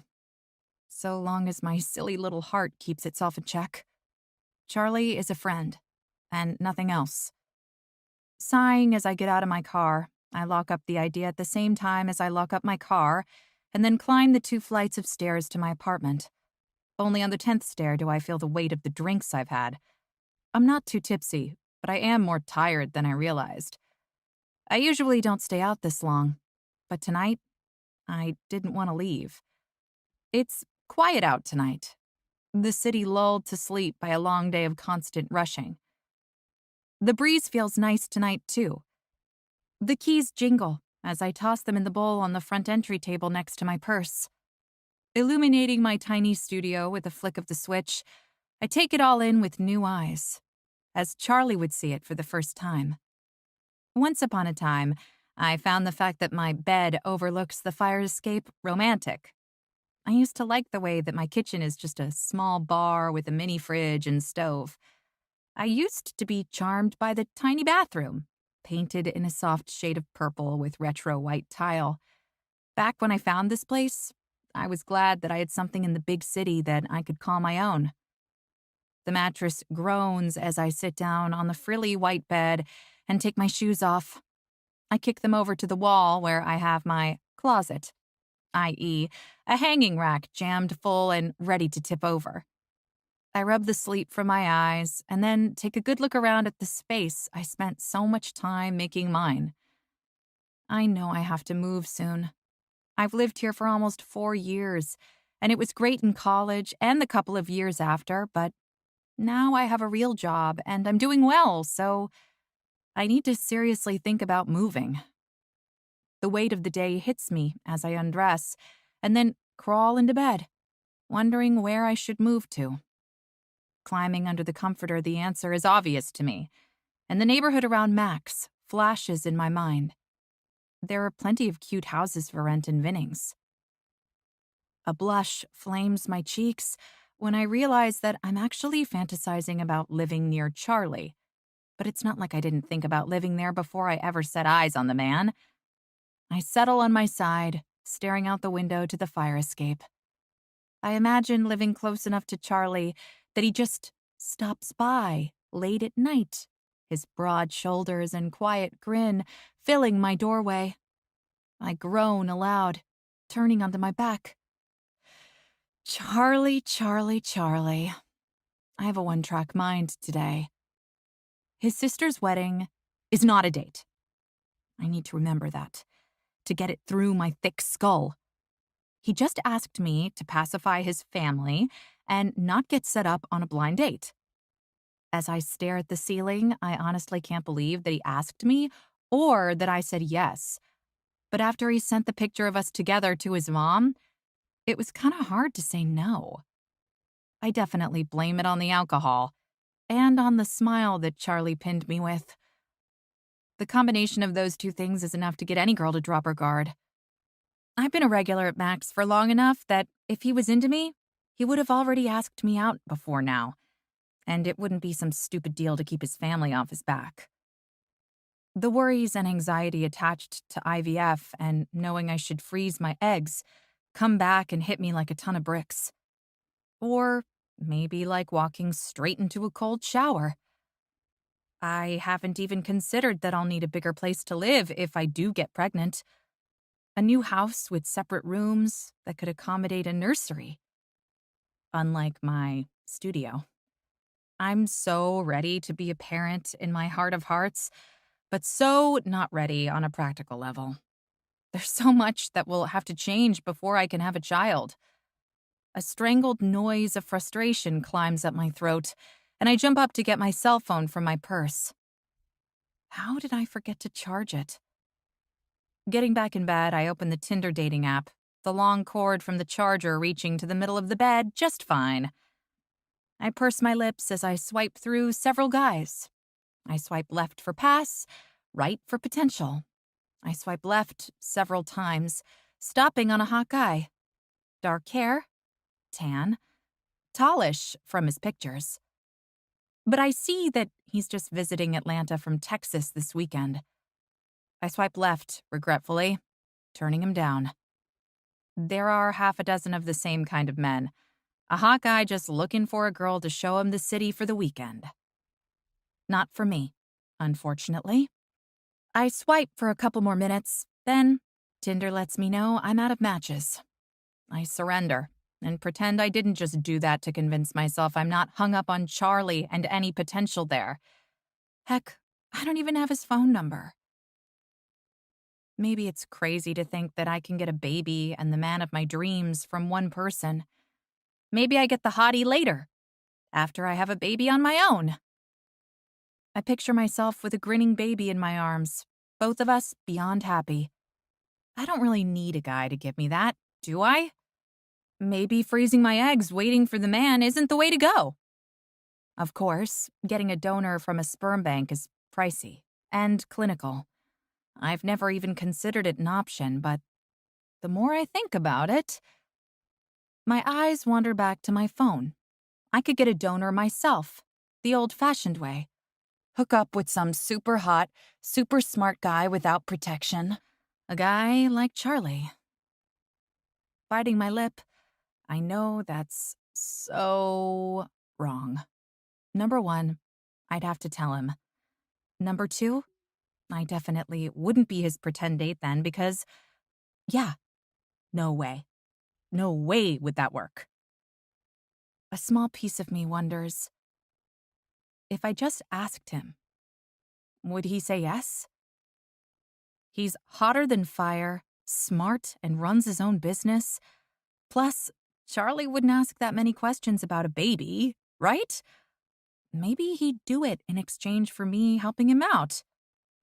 It's crazy. I'm sure he'd think I was a fucking lunatic. I'm sure there's a consent form or legal thing. Oh my God. I'm literally losing it. Pulling my covers around myself, I huff out, I have officially gone off the deep end. To no one, further validating the fact that I have lost my mind. Chapter 8. Charlie. Don't you ever sleep? Maggie's voice rings out from the back room. Looking over my shoulder to spot her in her bright yellow tee sporting a beer company on the front, I set the box of craft beers, same brand, on the floor in the stock room. It's a local company a friend of Mag's started a couple of years ago. Damn good, too. The bottles rattle slightly as I stand up, stretching my back. Morning, I tell her, stifling my yawn. My shift last night ended around 3 in the morning, but the food trucks will be here first thing. Going through inventory was more important than sleep, apparently. Maggie sets her purse down on the long bench just outside my office door. The kitchen and storage are in one area, and my office is all the way in the back. It's not the best setup, but it works. There are so many things I'd change if I could. One day, little by little, I'll get it all done. A grateful sigh leaves me as I crack my neck, and I walk past her to grab my coffee. I can't believe it's 8 already. I need to get home, get into my bed, and actually sleep. But first, coffee. Black with a hell of a lot of sugar. The thought of sleeping and burying my head in a pillow forces another yawn to creep up on me, and I cover my mouth. Looking at the back door that leads to the parking lot, and therefore my car, before bringing the mug of coffee to my lips. It's lukewarm now, a little cold even. I drink it anyway. I'm used to having caffeine however I can get it at this point. Good morning to you too, Maggie says with a tone that matches the worried look on her face. I ignore it. Maggie's always worried about something. If it's not me, it's someone else. You good to get the food prepped when the trucks come? I ask as I walk across the kitchen to the sink.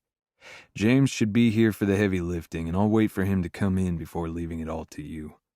She's done this before, and I trust her more than anyone to do it right. I rinse the mug out before setting it into the dishwasher, and when she doesn't respond, I know she's waiting for me to turn off the faucet and face her, which is just what I do. Leaning against the sink makes me feel that much more tired. I am, and you didn't have to do this, she says as she gestures outward. I shrug. Throwing the dish towel back down, I push off the sink. There are a number of issues I have. I know as much because my sister and Mags are real good at pointing them out. One of them is that I don't like handing off responsibility. It matters too much. This bar is what I have. It's all I have. You have control issues, Maggie tells me. Okay, so I have the bar and control issues. I'm fine with those two. She checks one of the boxes closer to her, peeking in and nodding before she crosses her arms across her chest. What else am I gonna do other than keep my baby in shape? I ask. I'm trying to be lighthearted, but the question makes my stomach sink. I've got no one waiting for me at home, and nothing to do besides run the bar. It never used to get to me, but the thought is making me second-guess everything as I close up the box she just opened.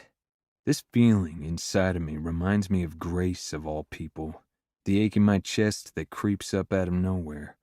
It's been 2 days since we had our moment and took that picture and all. Last night she came in for a moment but didn't stay long. We were packed, too. I barely had a chance to talk to her. You need a hobby, Charlie. A girlfriend. She adds the last part beneath her breath, but I heard it, and the subtle dig in her tone. Giving her a side eye, I watch her as she grabs the aprons off the hooks and bundles them in her arms. Laundry. Irritation settles deep in my chest. I don't need another woman telling me to settle down. God forbid I do get a girlfriend and she's just one more woman to point out all of my errors. I stare at the stacked boxes for a second and then realize I need the clipboard. It's been a long damn night, but it's best I get this taken care of before I place the next order. I have to walk around Maggie to get to where I'm going at the side of the back room, farthest from the dining area. You know, Maggie calls out to me. I snatch up the board and pen from where I left them on my desk. I really think you should hire a manager. Her arms are still full of the aprons as I come out of my office. She blinks once and waits for a response. It takes me a moment for her words to sink in. I don't have fucking time to find someone to help me, let alone actually train them and show them how all this works. I don't think so, Maggie. I answer her easily. I could find one. I could do the interviews and training, she offers as I look down the checklist, trying to focus. I read the same line 3 times as her offer hovers in the air. No answer comes from me, not right now when I need to get this right. 3 more items for the local beer truck, and I rub my eyes and slap the clipboard down. It's a normal delivery, but a few brands just aren't selling. I'm not ordering them anymore. They're seasonal, and not many customers seem to be going for them. Mags steps closer to me, crossing her arms and waiting for me to look up before she says, You can't do this on your own. It's been working out so far. The words slip out, but my light-hearted playfulness is absent. Exhaustion weighing it all down. I know she's right, and in the long run it would help. It's just that it's going to set me back right now to take someone on and spend time training him or her, moving slower than if I just did it all myself. Mags would probably hire a friend or family member. She's got a big heart, and I love that about her, but hiring friends and family doesn't always work out. It causes even more problems. James comes to mind at that thought. You know you can't keep this up. Genuine concern laces her voice. My mouth opens to respond with some kind of joke, something to put her at ease. But Maggie leaves before I get a word out, practically storming out. I watch her back as she heads out to the front, the double doors swaying and creaking. I've been doing this for years, and it's worked out just fine. That's what I want her to get. But a piece of me knows she's right. All the long hours are getting to me. I suppose that happens as you get older. The doors hold my attention as they slowly stop swinging, rubbing the sleep from my eyes with my pointer and thumb and my hand across my face. I think again about how she's right. Just before I toss the pen down on the desk, I see the notification on my phone. Someone messaged me. My brows pinch as I look at the number. I don't know it, and it's not programmed into my phone. What should I wear to the wedding? A smile curls my lips up. Grace. That's right, now I remember. Last night, before my sweetheart left, I put my number in her phone. I wasn't sure if she'd use it or not, but I told her to. I huff a small laugh at the text, remembering the night before. She was sweet after a couple more drinks, leaning on me a little more than usual, asking if I was just messing with her. If it was a few years ago, I may have thought of her as the clingy type. Intending on grabbing my keys from my office to get the hell out of here, I lean against my desk and then decide to just fall into the chair as I look at her message again. 2 nights ago, I didn't have a single problem with her clinging on to me while the guys in the back shooting pool were looking at her. She didn't even notice them, and I sure as hell wasn't going to point them out to her. If I'm honest with myself, I would have rather spent last night with her the same as the night before, rather than working. I'm too tired to think, but I text her back with the first thoughts on my mind. It's a small wedding, Nothing too fancy or formal is fine. It's been nearly an hour since she messaged me. I sit the phone down, thinking she won't get back to me for a while, but the phone goes off rapid fire. Okay, so not a ball gown. Got it. I'll do something simple, but classy. What are you wearing? The laugh comes up easy, vibrating in my chest. I lean back and get comfortable in the chair.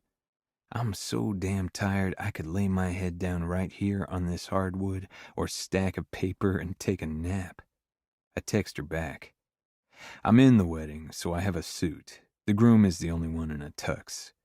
Her response makes me laugh even harder. And you told me I could wear jeans? With a wide smile on my lips, I respond. Wear whatever you want, sweetheart. I stare at my message for a second, playing with a small tear in my jeans before adding, I'll be in gray with a dark blue tie. I can practically hear her voice when she answers, Okay, now I've got something to work with. I grin at her message, debating on what to say back. Probably nothing, I think, as another yawn takes over. I'm too damn tired to keep going at this point. I stretch out and grab my keys, nearly pocketing my phone before it beeps again. And you're sure you want to take me? I knew it. I knew she'd second guess it, or think I was just fucking with her. You backing out of our deal? I hope she can feel my smile when she reads it. I add, we shook on this. That's as good as a legal notarized document when a handshake happens in my bar. I don't even notice Maggie come in until I hear her voice. Now whatever's got you smiling like that, she says with her hands on her hips, that's what you should be spending your time on. I lift my head to look at her, but the second I do, my phone goes off. I'll pick out something to match. Chapter 9. Grace. Ooh, let's go in here, Diane says, tugging at my arm and pointing to a shop. I'll bet they have exactly what we need. Anne is back, and she decided the three amigos, as she refers to us, should go shopping. She didn't like the tension between Diane and me. Okay, I say easily, allowing her to pull me inside. I rub my inner elbow where I've just been poked and prodded. I had to have lab work done quickly before coming here. I'm hoping for the best, but prepared for the worst. At least shopping can take my mind off of this mess, even if it's with Diane, since Anne had to bail to pick up her son. Seriously, Anne is killing me. Diane came into work all chipper, like the fight we had Tuesday never happened. I'm sure that's Anne's doing and all, but if Diane doesn't like me, she doesn't have to hang out with me for Anne's sake. Other than my small hesitation, I was happy to let it go and move on because I had so much on my mind, namely dress shopping and filling Anne in on the details. Now that she's gone, I'm just going to make the best of it. And honestly, Diane has been the version of herself that I actually do get along with. So, nothing but good vibes and positivity. So after listening to Diane dish about all of her dating shenanigans, I admitted to her that I had agreed to go to a wedding with Charlie as a favor. Diane actually squealed, which made me smile, then gushed about how she was going to the wedding as well. Apparently some distant cousin of Charlie's or another relative was her new fling. That conversation led us here, to what the sign proudly announces to be Dynamite Dolls. A quick look at the windows shows that the shop caters to 50s pinup designs, with two mannequins dressed to the nines in plaid pleated dresses that have a touch of class. I think it's the fit on them that does it, the pinched-in waist and lines that hug the curves. My simple black work heels click on the shiny floor inside. The shop is obviously very nice. Cue the word expensive, with fashionable dresses on racks on both sides as we walk in. In front of us is a wraparound counter, with two fully decked-out sales associates behind it. One of them is wearing a pair of earrings that I die for. Gold bumblebees dangle just beneath her ear. An extremely petite blonde and a tall plus-sized redhead behind the counter turn as we walk in, the one with the earrings obviously stopping mid-conversation. "Welcome," the two say in unison with perfect smiles. The blonde rushes out to the sales floor, beaming. It seems that we're the only customers in the store, which is fine by me. I've never heard of this place, but the vibe is very much my style. I don't shop much at all in this part of the city. It's a bit out of my price range, usually. Given that this dress is for a wedding, obviously I need to get something nice. Something to make Charlie swoon. It's a treat to myself, too. Because why not? "I'm Tessa. Are y'all looking for anything in particular?" the blonde asks. The rack of dresses made of black crepe catches my eye just as Tessa questions us. "Actually, we're both going to a wedding," Diane answers her, and I stay mum, looking around. "So, we need something classy." My fingers trail along the beautiful fabric. It's luxurious. As soon as I get to the price tag and turn it over, I can't help that my eyes widen. But at least the gasp is silent. Holy crap. $600 for one dress? What the hell kind of place did Diane bring me to? Blinking rapidly and trying not to show that I'm freaking out, I know damn well I cannot afford this place. Not in the least. Of course, Diane has no idea that I'm stressed about money. Well, that is, I'm looking forward to being stressed about money. Today at work, I Googled how much it costs to find a sperm donor and what the process is like. Then I nearly had a panic attack because just the sperm can be hundreds of dollars. I remembered what my doctor said about IVF treatments. The cost of those can be thousands of dollars. It took me a full 3 minutes of deep breathing to calm down from that one. I had no idea that going the donor route could be so expensive. I wasn't prepared for that, but I guess I'm going to have to face it. And the longer I wait, the more and more likely it will be that IVF is the only route left. I frown as I drift to the rack across from me. I touch a bright red dress, almost scandalous, with its low-cut neckline and daring side-slit hem. I wish. "Ooh," Diane exclaims from just behind me. "It's perfect." Oh, I don't know. It's not right for me, I think. I say absently. Diane shoots me a look. "It's for me." She grabs the dress just beside the one in my hand, a different size, and passes it to Tessa, who beams at us. "Oh," I say, shaking my head at myself. "Right. It sure as hell isn't for me at that price. Dress or baby? That's all I keep thinking. That and where is the sale rack?" I take in a deep breath and smooth out the sweater I'm wearing. The simple black cotton feels rough compared to the red number. Only positive vibes, I remind myself. Just happy thoughts. Something in here needs to be on sale. Or, I bet this place offers credit cards. "I'll get you a fitting room," I overhear Tessa tell Diane. "Uh-huh," Diane says, her attention elsewhere. "Oh, look at this." Resisting my urge to laugh at Diane's giddiness, I move to another rack. Biting my bottom lip, I look up covertly and search for a clearance section, but there isn't one. Taking a deep breath, I try to loosen up a bit. A flash of blue catches my eye, a hue just a bit lighter than the color of the ocean. I flip through the dresses until I find it. It's part of a slinky little silk number, classic and elegant.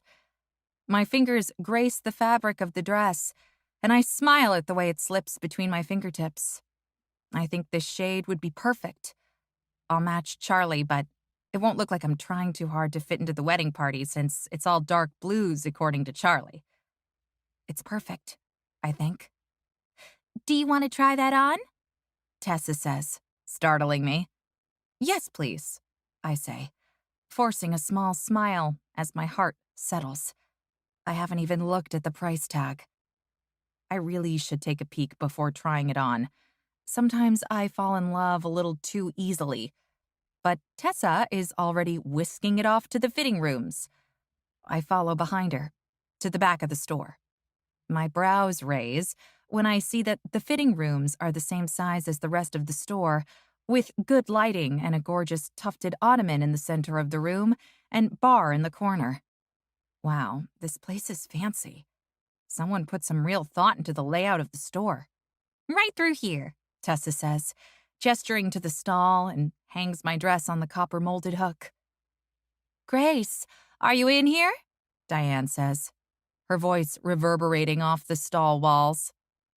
I'm right here, I answer back all sing-song-like, putting my purse down in my own stall and locking the door while staying positive. Oh, good. Okay, I'm trying stuff on. You'll tell me if it makes me look fat, right? Of course, I call out, grateful we're the only two back here. I know damn well Diane just wants her skinny ass complimented. She never looks fat in anything, and I tell her as much. She only laughs in response. I wriggle out of my sweater and shuck my skinny jeans. Unzipping the back of the dress, I glance at the tag but refuse to actually look at it before slipping the dress on over my boy-short panties and bra. I zip it up, reaching behind me and wiggling a little to get it all the way up. My eyes travel the length of the mirror in the stall. Even barefoot, there is no doubt this dress looks amazing. I step closer, admiring the sweetheart construction. The dress is short-sleeved and falls mid-thigh. It looks... Damn. I'm afraid to really look at the price tag because I have to get this dress. It's flattering in all the right ways. Charlie's never seen me in something like this. I can only imagine what he'd think. I turn to the side, putting my hand on my stomach. My flat stomach. I imagine how it would look to be carrying a baby and watch my shoulders slump. Shake it off, I warn myself. Shake off the negative thoughts. It's funny. I always thought that I would be a mom, with 3 or 4 kids hanging off me at all times.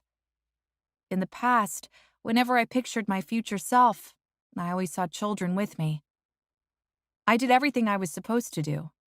I concentrated on school, and once I earned my degree, I got a good job. But somewhere along the way, I missed the step where I just magically find a partner to share it all with, and who celebrates with me when I find out I'm pregnant. Now, as I look at myself in the mirror, and for all my accomplishments, all I can see is what I lack. I can't look at myself and smile because I know that there's a very good chance I'll end up childless. And if I eventually find Mr. Right, I can't give him kids. Oh my God, these hormones have come out of nowhere. I try to talk myself down from the crazy ledge I've put myself up on, but it's impossible. I turn just as Diane knocks at my door before trying to whip it open. What are you doing? Come look. I don't know about this one, Diane says from behind the door. I think I'm going to just pass. Meanwhile, I'm trying to ignore the prick of tears at the back of my eyes, trying not to think of how cute baby shoes are, how I'll never have a reason to assemble the antique crib that my mother gave me. I'm silently freaking out and totally ashamed of it. It's only when Diane knocks on the fitting room door again that I'm able to pull myself together. Come look at this one, she begs me. I think this is the one. I wipe at my eyes and step out. That dress is gorgeous, she immediately replies, staring at it as I walk out. Deep breath in. I do love this dress, and it would be perfect. Do you think they have it in my size? I frown. For the wedding? Yeah, I freaking love that dress. I think I'm going to get it, I answer her in a tone that signifies, hey, this one is mine. Oh, are you sure? She questions. taking another look in the mirror in front of us, this one far larger than the one in the fitting room. I nod. Yes. Ugh. Okay. Well, what do you think of my outfit? She twirls in a circle. She's wearing a two-piece dress that shows off her midriff, made of a deep red twill. Beautiful, I answer honestly.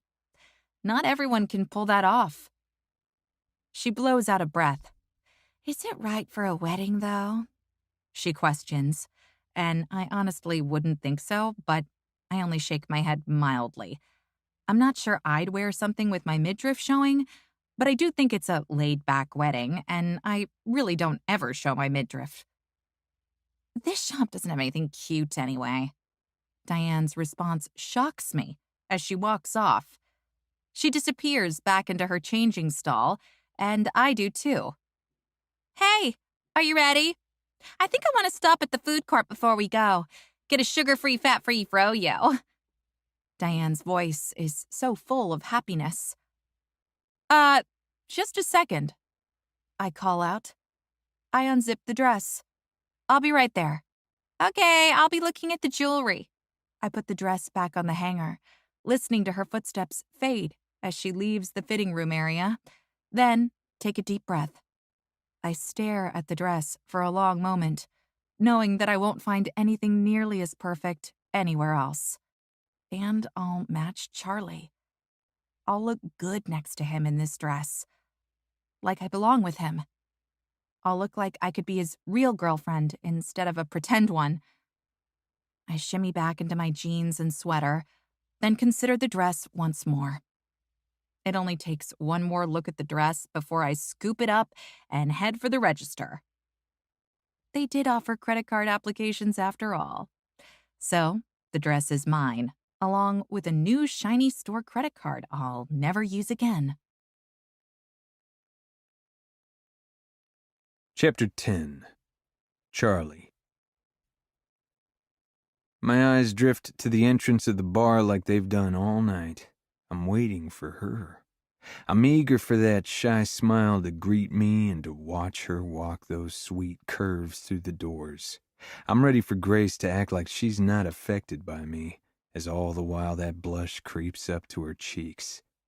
Checking the clock again and clearing my throat. The faint itch in my throat that's nagging me does nothing but irritate me. I've been waiting all night. She's usually here by now. I'm not used to these nerves or waiting on anyone, not like this. The faint hum of the televisions behind me and the chatter in the bar keep me company as I go through paperwork while sitting at a table. James is back on bartending duty. Occasionally I peek over my shoulder checking on him and propping my feet up on the chair across from me, trying to relax, acting like this is any other night. James has a charming smile as he talks with a few of the patrons. His uncle's here, Frank, in his normal spot. I'm sure James isn't going to act like a little shit with him here. This is his last chance after showing up late yesterday and forcing Mags to handle all those boxes herself. He's on thin fucking ice. My chair scrapes the floor as I shift in my seat, trying to get comfortable in the back right corner. I've got a perfect view of the front entrance. I'm right next to the end of the bar. It's the closest I could be to Grace's usual seat. Shaking my head, I wonder what the hell's come over me. Worked up over a woman. A woman I haven't even kissed, haven't touched. A woman who isn't my girlfriend. Yet. The papers rustle in my hands as I go through all the bills again. We're making a damn good profit, and the return on investments are steadily on an increase when last year they were flatlined. I almost feel like I can breathe, like I can take a damn break, but I know it'll only take one hiccup to have something get fucked up. Sitting up straighter in my seat and moving the soles of my shoes from the chair to the floor, I try to get this weird feeling to leave me. I need a beer. I need to relax. I need my sweetheart to get her ass in here. My gaze drifts to my phone, face down on the tabletop. My foot taps relentlessly on the floor. It's really not like her to be this late. It's almost 8 o'clock. As if staring at my phone will her to call, I spend a long moment doing just that, debating on shooting her a text. She hasn't messaged me since the other morning. I blow out of breath. It's not like any of this is real anyhow, it's just flirting. Back to work, and letting go of all this tension, I lean back in my seat and grab my pen to tally up the bills in my record book. So far, so good. Everything's looking on point and within budget as I scribble down the amounts. "Charlie, are these seats taken?" My hand stops mid-stroke as I hear my mother's voice. "He saved them for us," I hear Allie say. Tension creeps up my back. What the heck are they doing here? My notebook lowers to the table with a dull thud as I give them both a tight smile. I don't know what it is about my family coming to my bar. Part of the reason I built this bar was to get them out of my mind, to get the whole damn town out of my head. But I can never say no to Ma or to Allie, and the town fucking followed me here anyway. It's not like my bank account complains. "Pull up a chair," I tell Ma. I lean over and let her kiss me on the cheek, although my gaze darts to the entrance. Suddenly I'm grateful Grace isn't here. I can feel her lipstick smudge on my cheek, and I wait for her to look back at the bar before I wipe it off. "To what do I owe this pleasure?" I question them, not hiding the surprise and wariness. My eyes flicker to the entrance again, and this time it's a different kind of anxiety running through me. They saw her picture. If she walks through that door, I'm fucked. "We just wanted to see you," my mother says in a sweet voice, but I don't buy her southern charm for a second. Setting her purse in front of her, both palms on the bright floral fabric, she adds, "Can't a mom just want to see her son?" "You just saw me, Ma." My mom smacks my hand playfully. "You know what I mean. Did you get your suit fitted?" My sister asks me, a real sense of urgency in her voice. Maybe this is just for the wedding. They aren't trying to worm their way into whatever Grace and I have going on. It's just the wedding, I convince myself, and I would relax, but no, I did not get my suit fitted. I nod my head once, but I can't look her in the eye as my mouth opens. Fucking hell. I scratch the back of my head, looking toward the door again and letting out a sigh. "Charles Theodore," my mother scolds me, "you need to get your tux fitted." She smacks me on the arm yet again, but this time with the tall menu on the table. Her lips are pressed into a thin line, but luckily I don't have to respond. "It's a suit," Allie says as she yanks the menu from Ma's hands. "I don't want tuxes." She says the last line as if she's said it 1,000,000 times to our mother before, and I know she has. "I don't understand you, girl." Ma shakes her head, but there's a playfulness to her tone. "Can I get you all anything to drink?" I hear James over my shoulder, and I turn to take him in. He shouldn't have left the bar, but a quick look shows that it's just the regulars, and it's not like Maggie is going to come over here. Everyone knows Ma and Allie, and the rest of my family. No, thank you," Ma says and pushes off the table. "We're having a late dinner down at Iron Grill." An immediate sense of relief comes over me as I realize they're leaving. "I just wanted to stop in and say hi to my baby boy." I can't help the flaming blush rising to my cheeks. I'll be 60 years old and she'll still be calling me her baby boy. I know it. Ma and Allie stand first, Allie lamenting how she's starving with all this stress and that I need to get my suit fitted immediately. Thank the good Lord they're leaving. Standing up to give them both a quick farewell hug, I finally feel relieved. And that's when I see Grace walk in from the corner of my eye. Fuck. My heart hammers in my chest, and it beats even faster when Allie follows my line of sight and squeals. "No way, Grace!" A wide smile accompanies Allie as she practically runs to greet a wide-eyed and surprised Grace a few feet from the entrance. Every red alarm bell goes off in my head. Allie's got her in a hug before Grace knows what hit her. With Ma in tow, I scold Allie. "Let the woman breathe, Allie." "So?" My sister lets a now catching on Grace go when I stop beside them, feeling caught in a trap. It was a coup. I know it, and I stare at both of them, my mother and my sister, letting them know as much. But neither looks at me. All of their attention is on my poor sweetheart. Shit. Hi there, Grace. Ma's voice is lower than usual as she takes Grace in. Her eyes travel down the blush-colored blouse Grace is wearing, and a smile finally ticks up on Ma's face. Damn right. There's not a single reason Ma shouldn't like Grace. She's smart and sweet from head to toe, and looking to really settle down. Ma should like that, even if I don't. Hi. Grace looks between the two of them, visibly swallowing as she moves the clutch in her hands back and forth, and then stares at me with a pleading look. Just go along with it, sweetheart. I whisper in her ear as I give her a small peck on the cheek, followed by a hug. All for show for my family. Just go along with it, please. That little peck, though, it does something to me. Something that lights up every nerve ending in me. Allie, I say, looking at my sister and then Ma. Ma, this is Grace. It's lovely to meet you. Ma and Allie say almost at the same time before Grace can get a word out. The nervousness is coming off her in waves.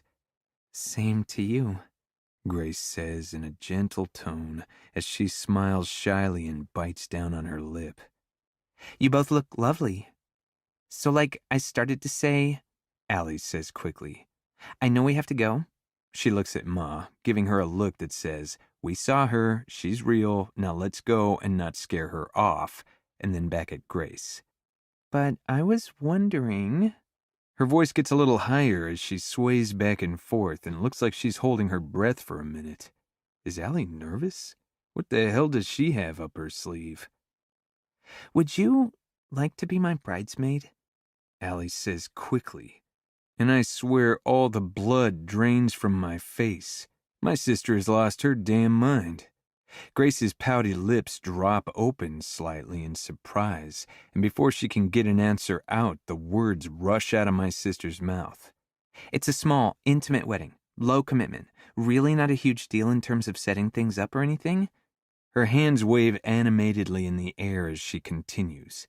You don't have to even get a dress. The girls are all wearing their own thing. I just really would love it if you would be in it. You mean something to my brother, and that means the world to me. Grace's expression stays completely the same with the exception of her brows raising. I'd laugh if I wasn't mortified.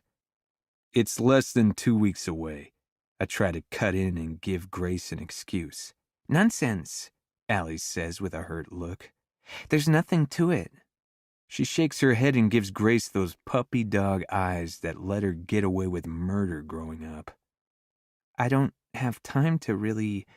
Grace swallows thickly and tries to say no politely. I don't know why that makes a tinge of hurt settle in my chest. Of course she should say no. That picture we sent them was a lie. It would mean the world to me, Allie repeats and reaches out and grabs Grace's hand, which Grace holds back.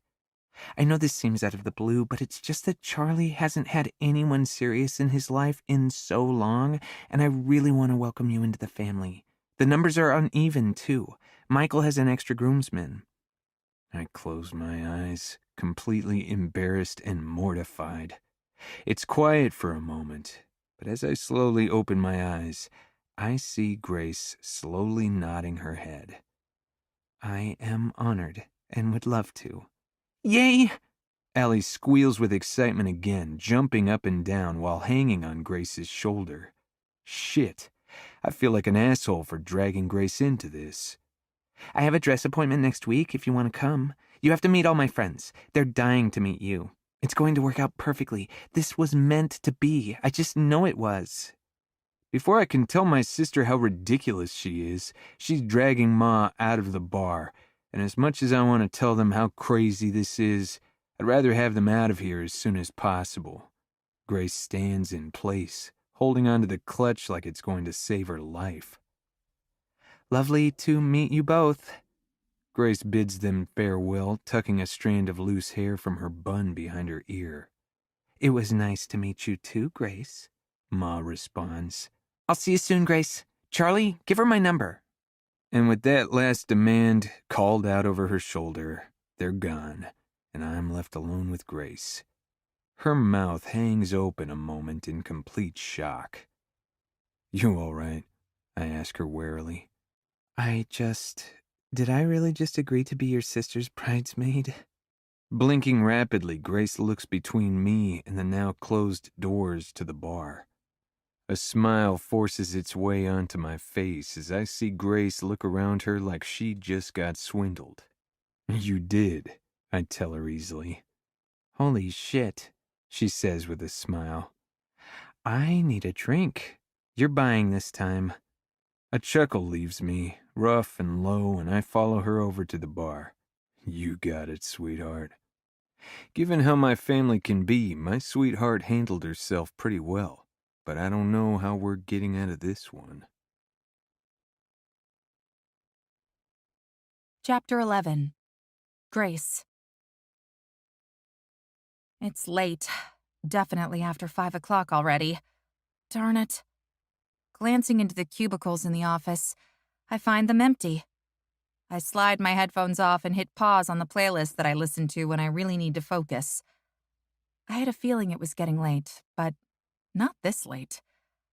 Flicking my gaze to the clock on my computer screen, I confirm it's almost 6.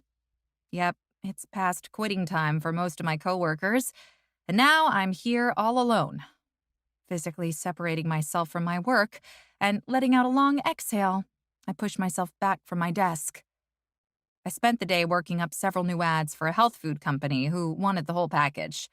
From billboards to Google ads and social media placements. I'm not going to lie. I think they're going to love them all. Their branding and messaging is solid. Still, it's always a good idea to sleep on it and look at it with fresh eyes the next day. It's already 6 anyway. I can email the files for approval tomorrow. When I stand up, I have to crack my neck and back. I'm so sore. And then I try to down the rest of my coffee, but I find it empty. Oh, how I wish Tracy were here now with a hot cup to keep me from falling over. I probably need some water to balance out the crap load of caffeine I put in my body today. I head to the small kitchen to the right of the elevators, where they keep a filtered water cooler, and stumble on Diane, who's talking with Elaine and Karen, 2 coworkers from a couple of floors up. Oh, hey, I say, tossing my coffee cup in the trash can next to them. I didn't realize anybody was still here. I saw you at your desk, but you had your headphones on, says Karen, a pretty girl of Middle Eastern descent. She has a bit of British in her accent, though it's slowly fading. I thought it would be better not to disturb you. Yeah, I admit sheepishly. Thank you. I appreciate it. I banged out 3 packages today and I'm wiped. Elaine was just telling us about getting hit on at the bar, Diane says. Right, Elaine? Elaine is the new girl at our company. She has dark hair and porcelain skin, which turns bright red at Diane's statement. Well, I wouldn't say hit on, she stammers. I was just saying a guy I've liked for a while talked to me for a long time last night. Ooh, I let the word drag on, moving past them and grabbing a paper cup. That sounds like a win of a night. How did it end? You get his number? Before Elaine can do anything other than shake her head, Diane teases. I hear that our Grace got asked out by that hot bartender Charlie. I freeze with the empty cup in my hand. Everyone who knows Diane at all has been introduced to Max, and by association, Charlie. I shoot Diane a look as I fill the glass with water, but she ignores it. I like to keep some things private, but nothing is private with Diane. He asked you out? Elaine says. You have to tell us all about it. She's far too excited, but it only makes me giddy. He did kiss me on the cheek. I nearly blurt it out, but feel a blush rise instead, and take a drink of the cold water rather than speak. Yeah, 'cause Charlie is dreamy, Karen says, practically drooling. I laugh, trying to shake it off. It's not that big of a deal. It really isn't. I'm just doing him a favor, really. Spill, Diane says. We all want to know how you managed to snare him. My gaze narrows at the manner in which Diane just made that statement. How could a girl like me snare a man like him? Insecurity steeps through every inch of me slowly. I didn't. I couldn't. That's how. I'll be damned if that doesn't hurt to admit. I won't. I take another sip instead, pretending that the truth doesn't feel like stepping into a cold ice bath. Don't say it like that, Karen says to Diane before turning back to face me. Jeez, she didn't mean it like that, Grace. Right. I chuckle and sip my water again. It's nearly gone already. With a careless shrug from Diane and a "I'm just curious" response from her, the hurt turns to anger. I'm pissed at Diane, but there's no reason to start a fight over something so small. Jealous much? My inner voice snarks. I let the tension out of my shoulders as I grip the cup with both hands and lean against the counter. I'd still like to hear, Elaine says, blushing. I mean, Charlie is grade A hot. So tell us, Diane commands. He invited me to his sister's wedding, I say. It's not really a date, the girls howl appreciatively, which makes me smile. That bit of happiness coming back. He invited you to a wedding because he's trying to tell you how he feels, Elaine says, excited. Elaine's blush is contagious, finding its way to my face. She's so sweet and is constantly reading those romance novels with hot men on the covers during her lunch break. She's a romantic at heart, but I like the way she thinks. No, he invited her because he knows that weddings are an amorous atmosphere, and he wants to get in her pants, Karen corrects with a growing smile. Oh, psh, I say. He needed to get his family off his back, so he said he was bringing someone. And then he invited me. I'm telling you, it's decidedly not amorous. And if he wanted to get into my pants, he didn't have to go through all that. So you wouldn't mind if another guest put the moves on him then? Diane asks pointedly. It's not like, I say. My body stiffens. What the hell has gotten into Diane? I swear, some days I wonder why she even talks to me. Of course she would mind, Karen protests for me. Have you seen Charlie? Because he's got amazing biceps and an ass that won't quit. Give the girl a chance to get some, Diane. I'm just asking, Diane says, putting her hands up. Speaking of that ass, I'm planning to go to Mac's tonight to see it in action. You in? Definitely, Karen says. Sure, Elaine adds. I say, unsure. You know, I'm just not feeling it tonight, guys. The idea of Diane anywhere around Charlie sends that spike of anger back. I don't need to see that. Not with how tired I am and all these feelings that bubble up every time I hear his name. Are you sure? Your man will be there, Karen says with a twinkle in her eyes. She said she's not feeling it, Diane cuts in. So let's let her get back to work. If you're sure, Karen says. Totally, I say. You guys have fun. I don't think I can handle being around Charlie right now. It's definitely an uneven relationship in terms of how much we like each other, and I can already see myself getting hurt.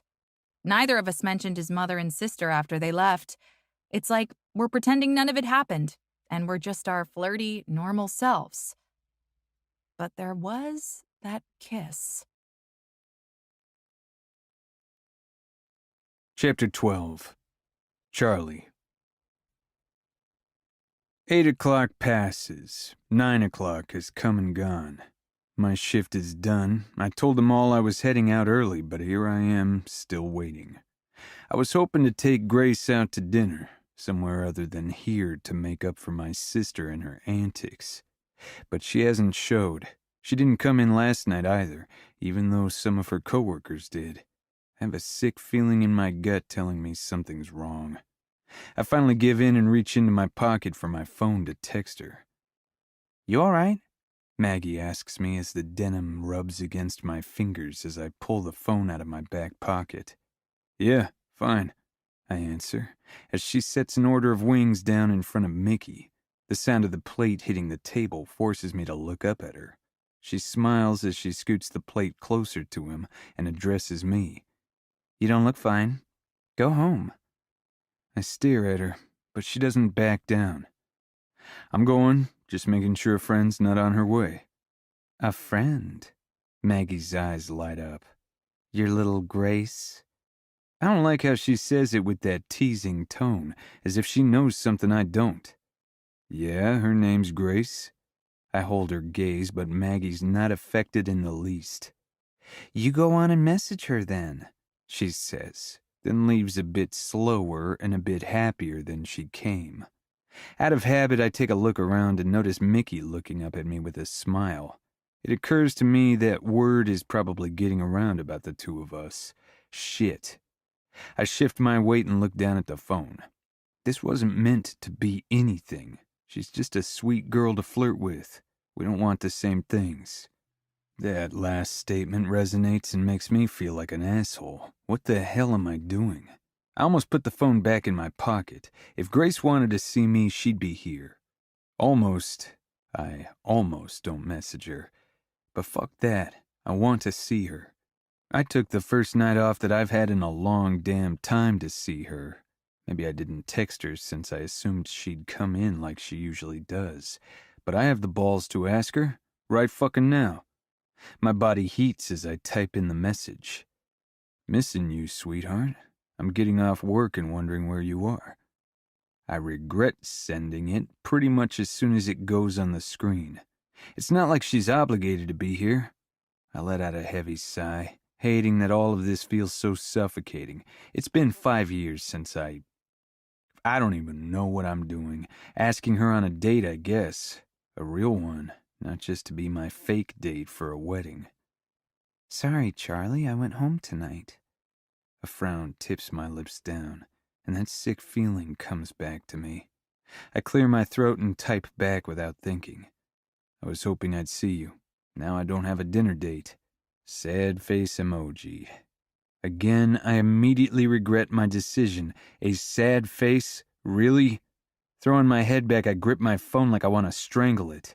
What is it with this woman? "A dinner date? Or a fake dinner date?" I thought the food would be real. I'm playful in my text back, trying to keep the conversation lighthearted. "You make me smile." I can see her doing just that, smiling as she reads the message. Good, you should be smiling. You're too sweet not to be smiling. It feels easy flirting with Grace. It always has. My chest feels light as I wait for her response.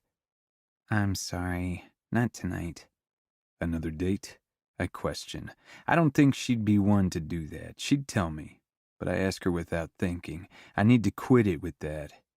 "Nope, just a lot of work to catch up on, and I'm exhausted."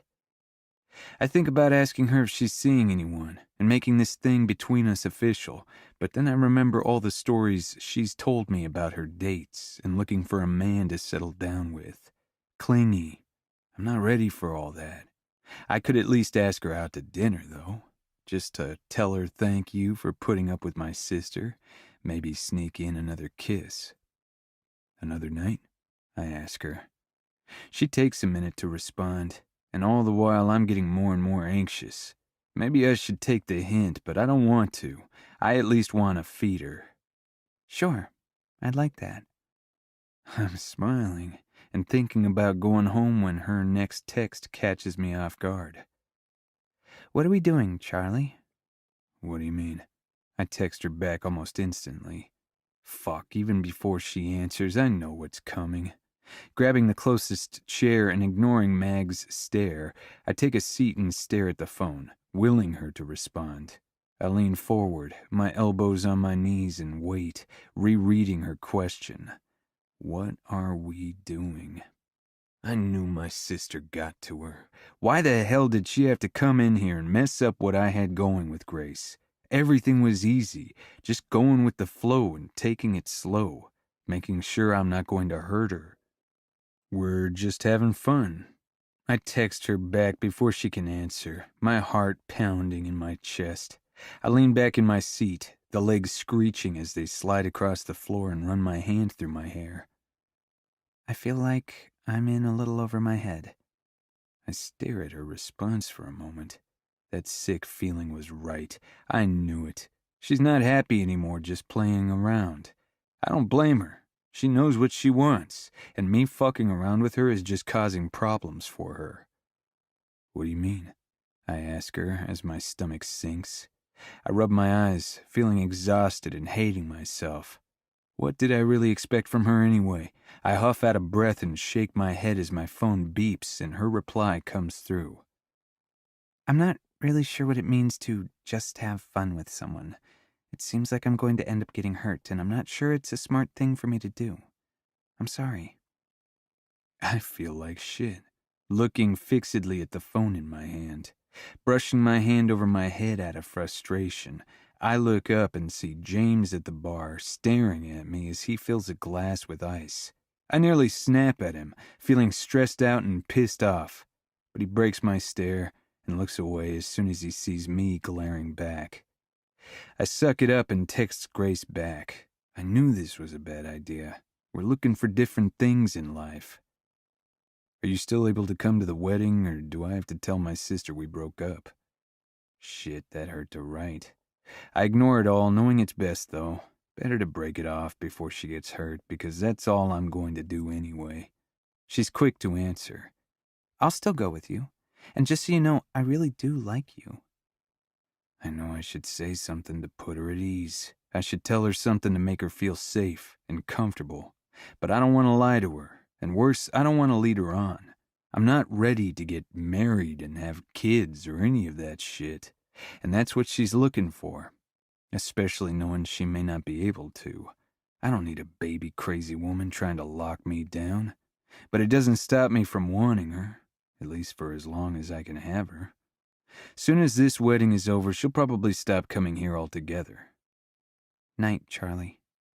I swallow thickly as I look at the screen. I type in a few responses but delete them all. I'm not going to lead her on. I won't do that to her. She deserves better.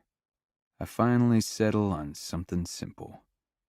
See you later, sweetheart. Chapter 13. Grace. The second I finally pull my headphones off at work, Diane calls my name. My gaze flicks to the clock before turning to see that she's ready to go for the day, her jacket already on and purse over her shoulder. Hey, she says, striding into my cubicle and leaning against the desk. I don't want to ruin your productivity or anything, but it's almost 7.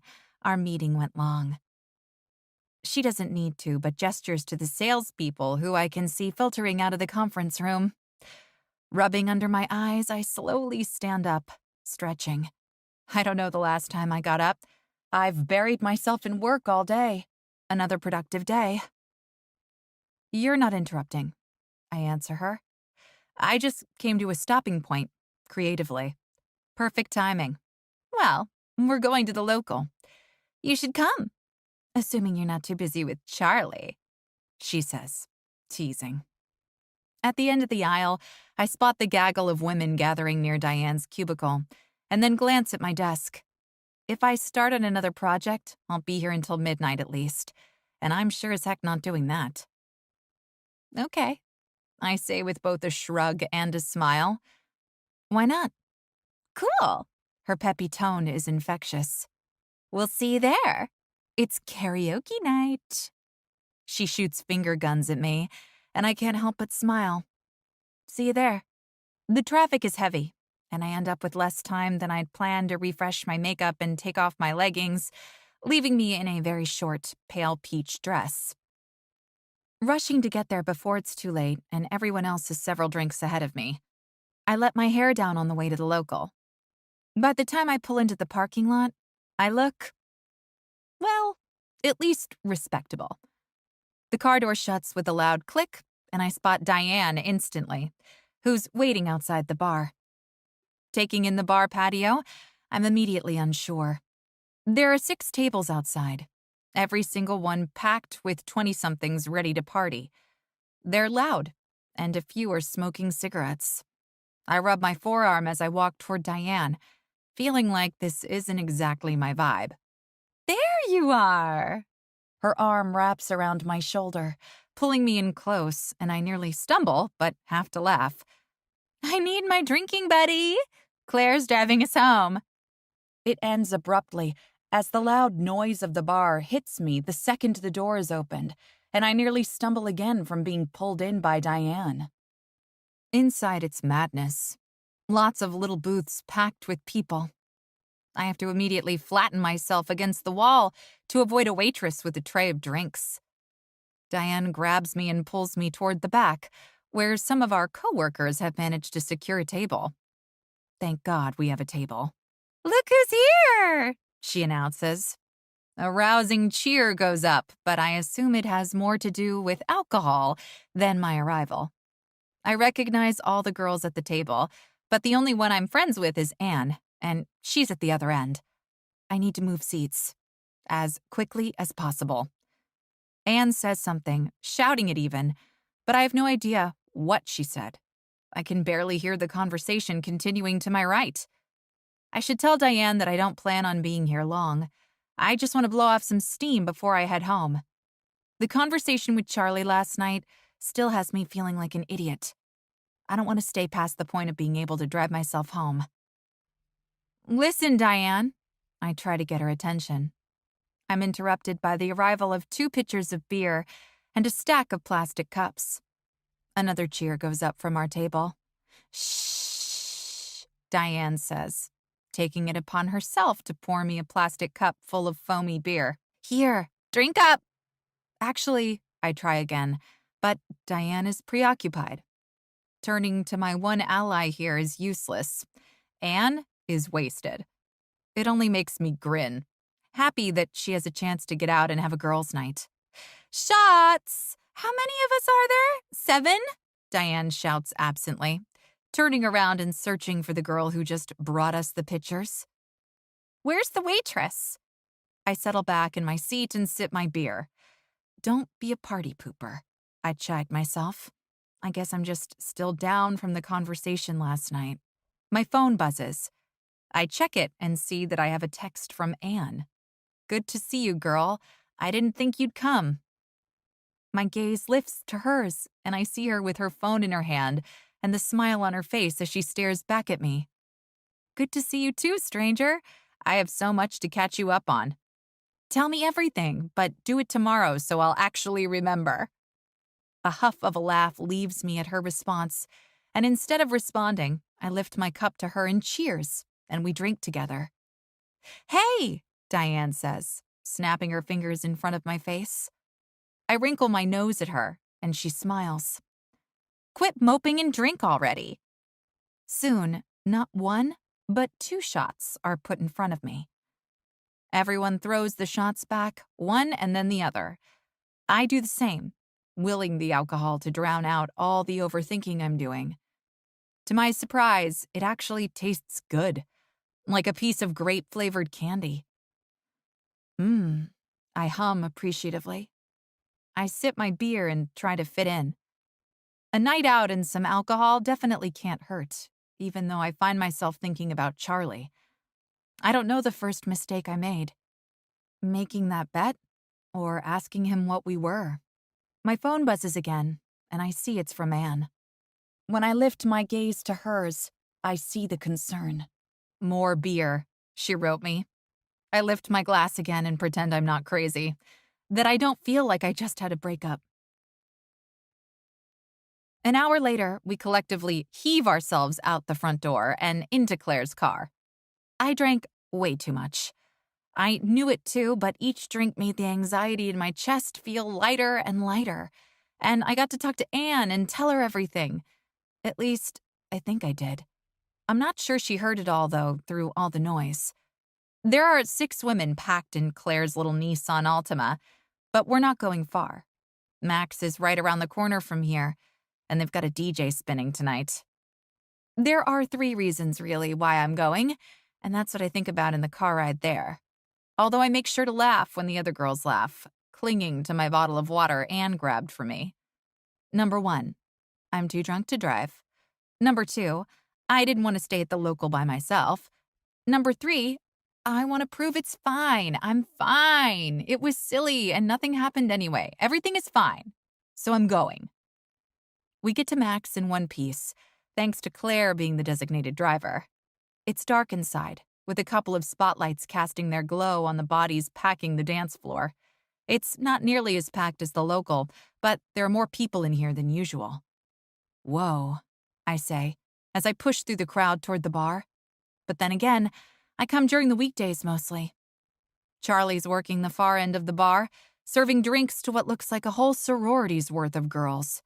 I follow Diane to the other end of the bar, where a younger guy is making drinks. Is that James, I wonder? I don't remember, and my brain is hazy. I try to think what his name is with every step, but it escapes me.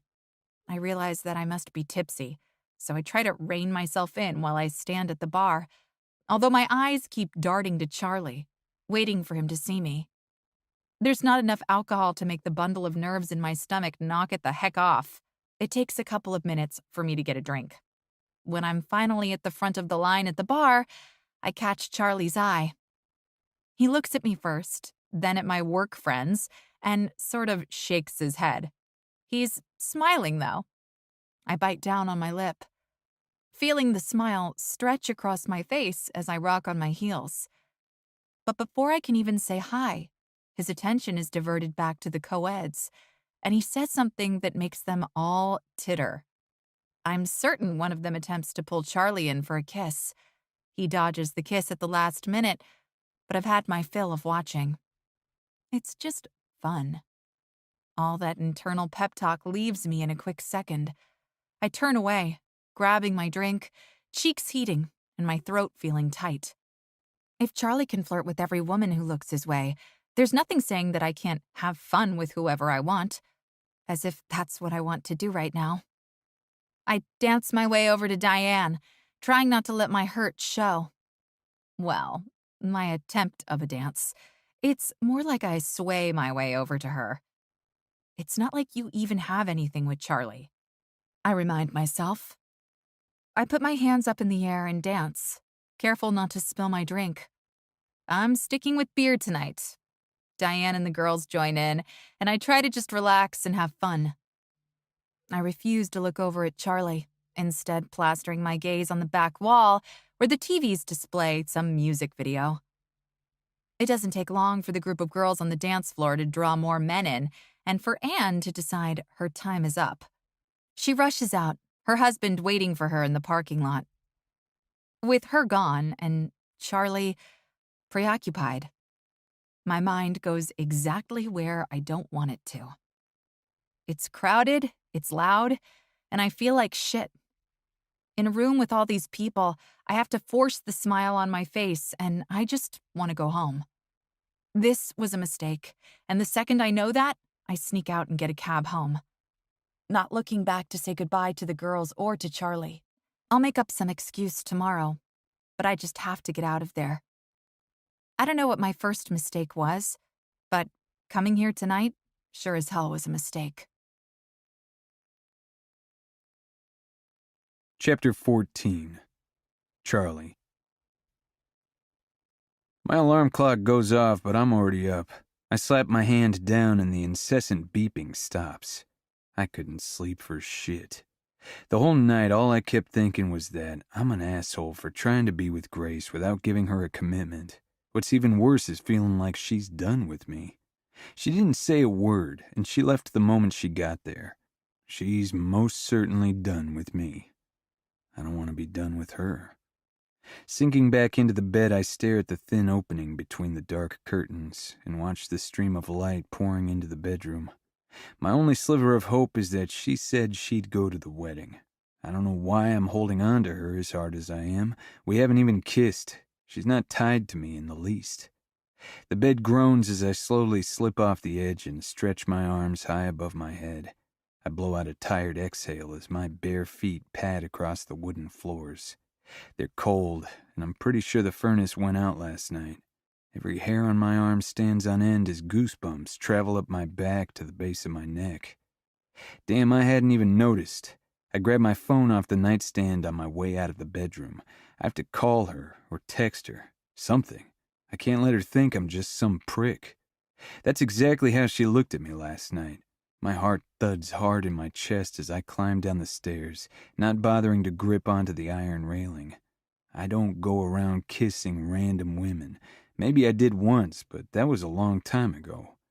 This house is old, built in the 30s and in need of a little more TLC. I bought it just before I bought the bar from Mac. Around the stairs in the foyer and take in the progress I've made. The slate flooring at the entry is fucking freezing against my bare feet. The furnace definitely went out. I was able to get more work done on the house before I started spending all of my time at the bar. The first floor is completely remodeled, with new practically everything and fresh paint. Gray tones and dark blues are the theme throughout the open floor plan, including the black granite and steel backsplash in the kitchen. I spent all the money I had to make this place into the modern bachelor pad I wanted it to be.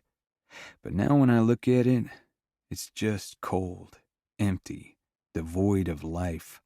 The lines are too straight, and the furniture practically looks brand new, 'cause it's barely been touched. The door to the basement opens up with a creak, and I switch on the light, a single bulb at the bottom of the rickety stairs. I never did get around to making the downstairs what I wanted it to be. A half-built bar is in the very back. Drywall's been put up and screwed into place, but I haven't spackled it yet. I don't even want to finish it anymore.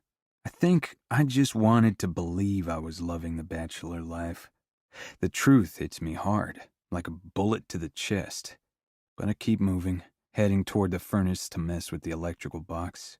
I know the right chords that need to be wiggled and tightened to get it to kick back on. I should get Joseph to come down here and fix this shit. As I'm messing with the cords in the box, I think back to how pissed off I was when I bought this house.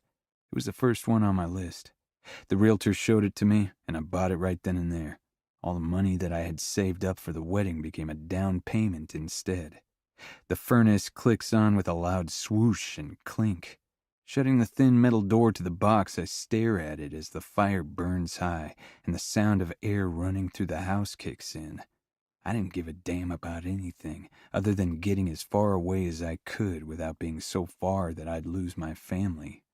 Now, here I am, all these years later in a cold house, alone, and pushing away the cute little sweetheart who made me happy for the first time in God knows how long. Why? Because I couldn't give her an answer to "what are we doing" that she'd accept. I kicked the basement door shut, feeling more and more pissed at myself, and head to the island to have a seat and call her. But before my ass even sits, the phone goes off in my hand, and it's her. My breath stills for a moment, the only thought being that she's telling me she's not going to the wedding.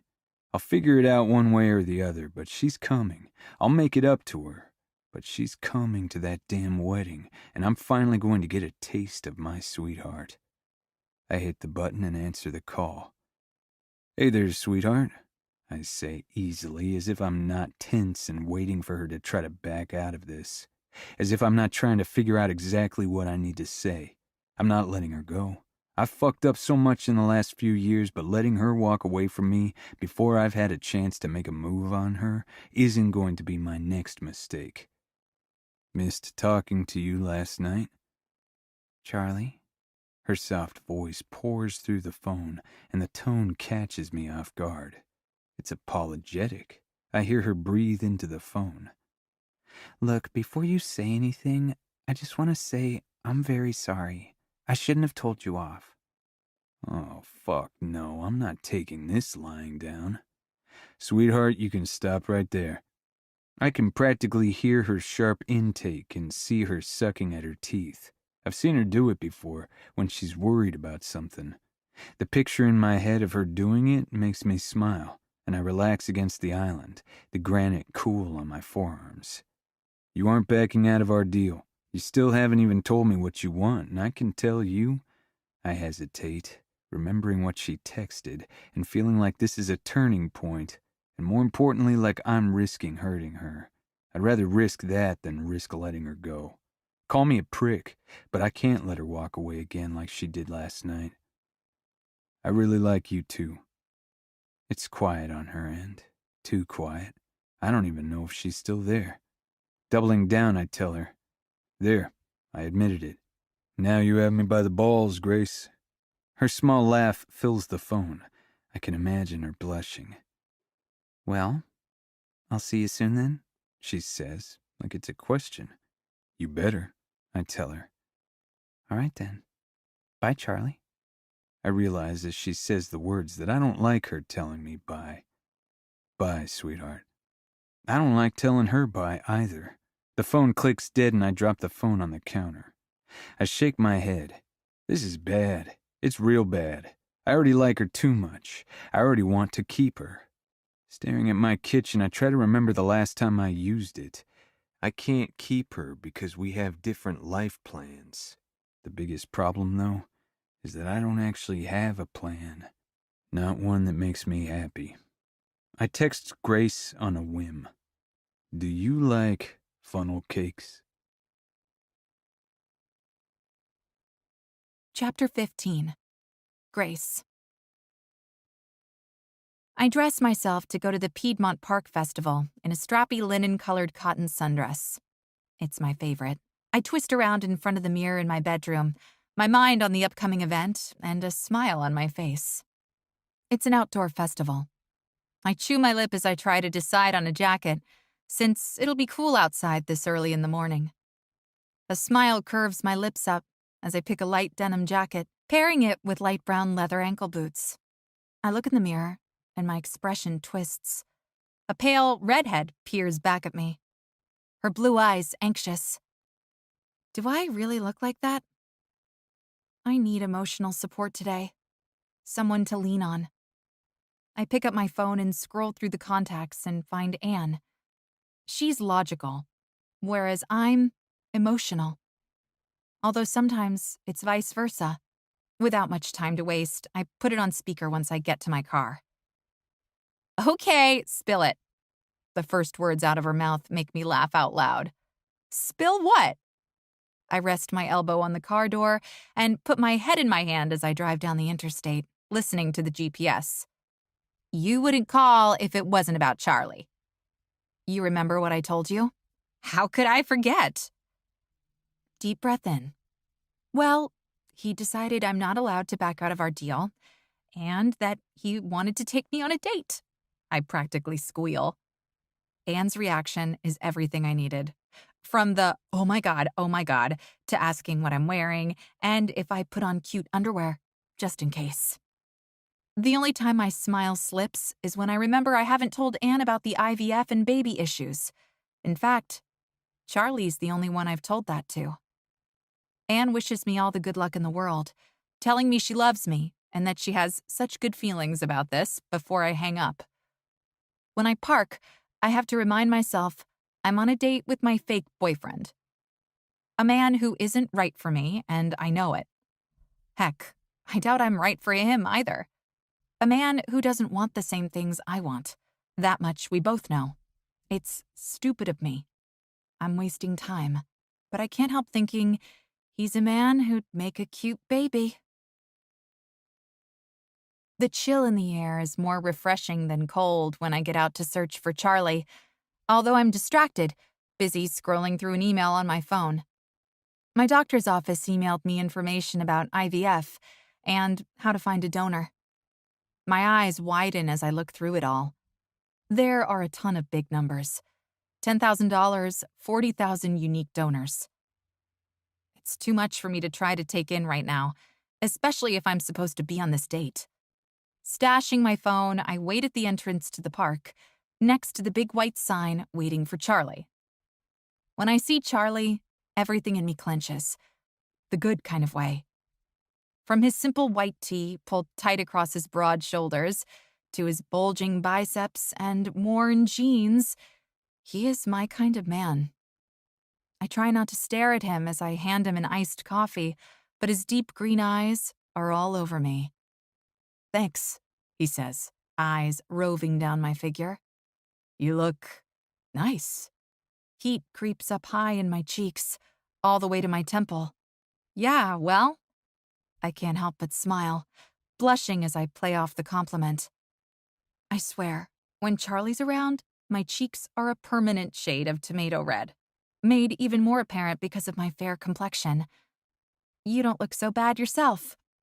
"You ready?" he says, nodding toward the park. "I am," I answer. I have to hold on to my coffee with both hands to keep from reaching out for his with one of mine. Sipping my iced coffee, I ignore the feeling that something's different between us as we stroll down one of the paths under a banner declaring this the Piedmont Park Festival in bright blue scroll. Each side of the path is dotted with individual booths full of food and games or larger showcases of handmade trinkets and art to buy, which take up several tents measuring 12 by 12 feet each. I sip my iced coffee, but I can't help smiling as Charlie tells me a story about his younger sister, Allie, and how she had a fit one year over her funnel cake dropping. I mean, she was only, what did you say, 6? And I'd have a fit today if I dropped a full funnel cake. The conversation is easy. The laughs are genuine. It's different. The small touches, the quick glances.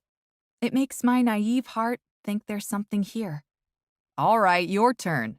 What about your family?" "Well, it's just my mom now. My dad died in a car crash when I was little." I talk easily, but stare at the grass as we climb up a bit of a hill. I wish I had a big, loving family like his. "I'm sorry." I can feel his eyes on me, but I don't look back. "It's been a long time, but thank you. It's quiet for too long."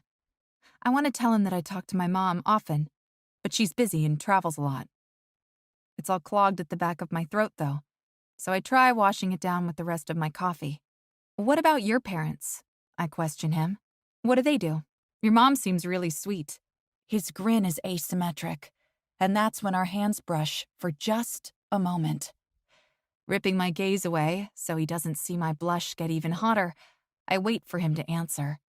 "Dad's a pilot, Ma's a homemaker. And you met one of my sisters." "That I have." I can feel my eyebrows raise up, remembering Allie.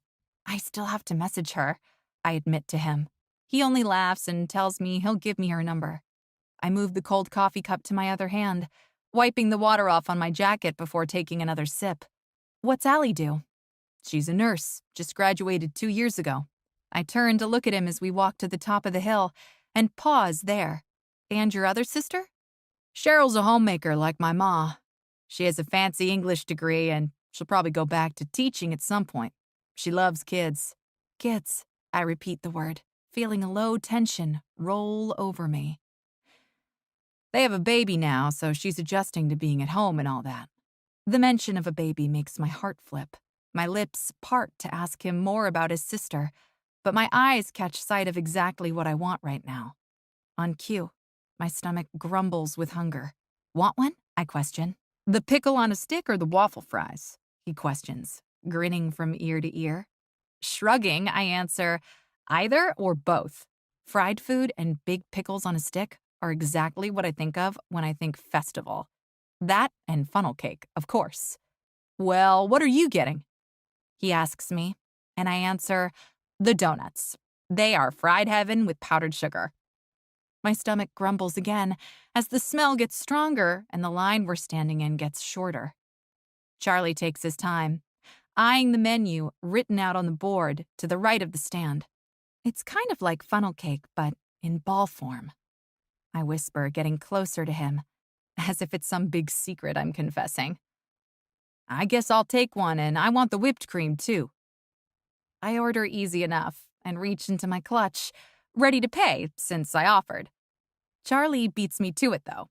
"Hey," I protest, watching him hand over the cash. "It was my treat." My tone is wounded. "Nonsense," he answers, taking the change and then both of our paper boats of dusted donuts. It's my date. He nods and passes me the fried deliciousness I've been craving. Well, thank you. It's obvious, by the way his lips part, that he was going to say something, but a bit of cream slipped off the top of a hot donut and hits his wrist. I must be crazy because Charlie licking off that dollop of whipped cream turns up the temperature around me to about 1,000. A second passes as we step out of line. My body heats, igniting with desire as I bite my lip, and see his gaze drop to my lips. I suddenly realize that I want him to kiss me. No, need him to kiss me. I lean in just a fraction, rising on my tiptoes to kiss him, and close my eyes. His lips mold against mine. The touch is electric, filling my whole body with a restless energy. The kiss is slow, not pushing for anything more, but that just makes it all the sweeter. When we pull away, my whole body is covered with goosebumps, my breathing labored.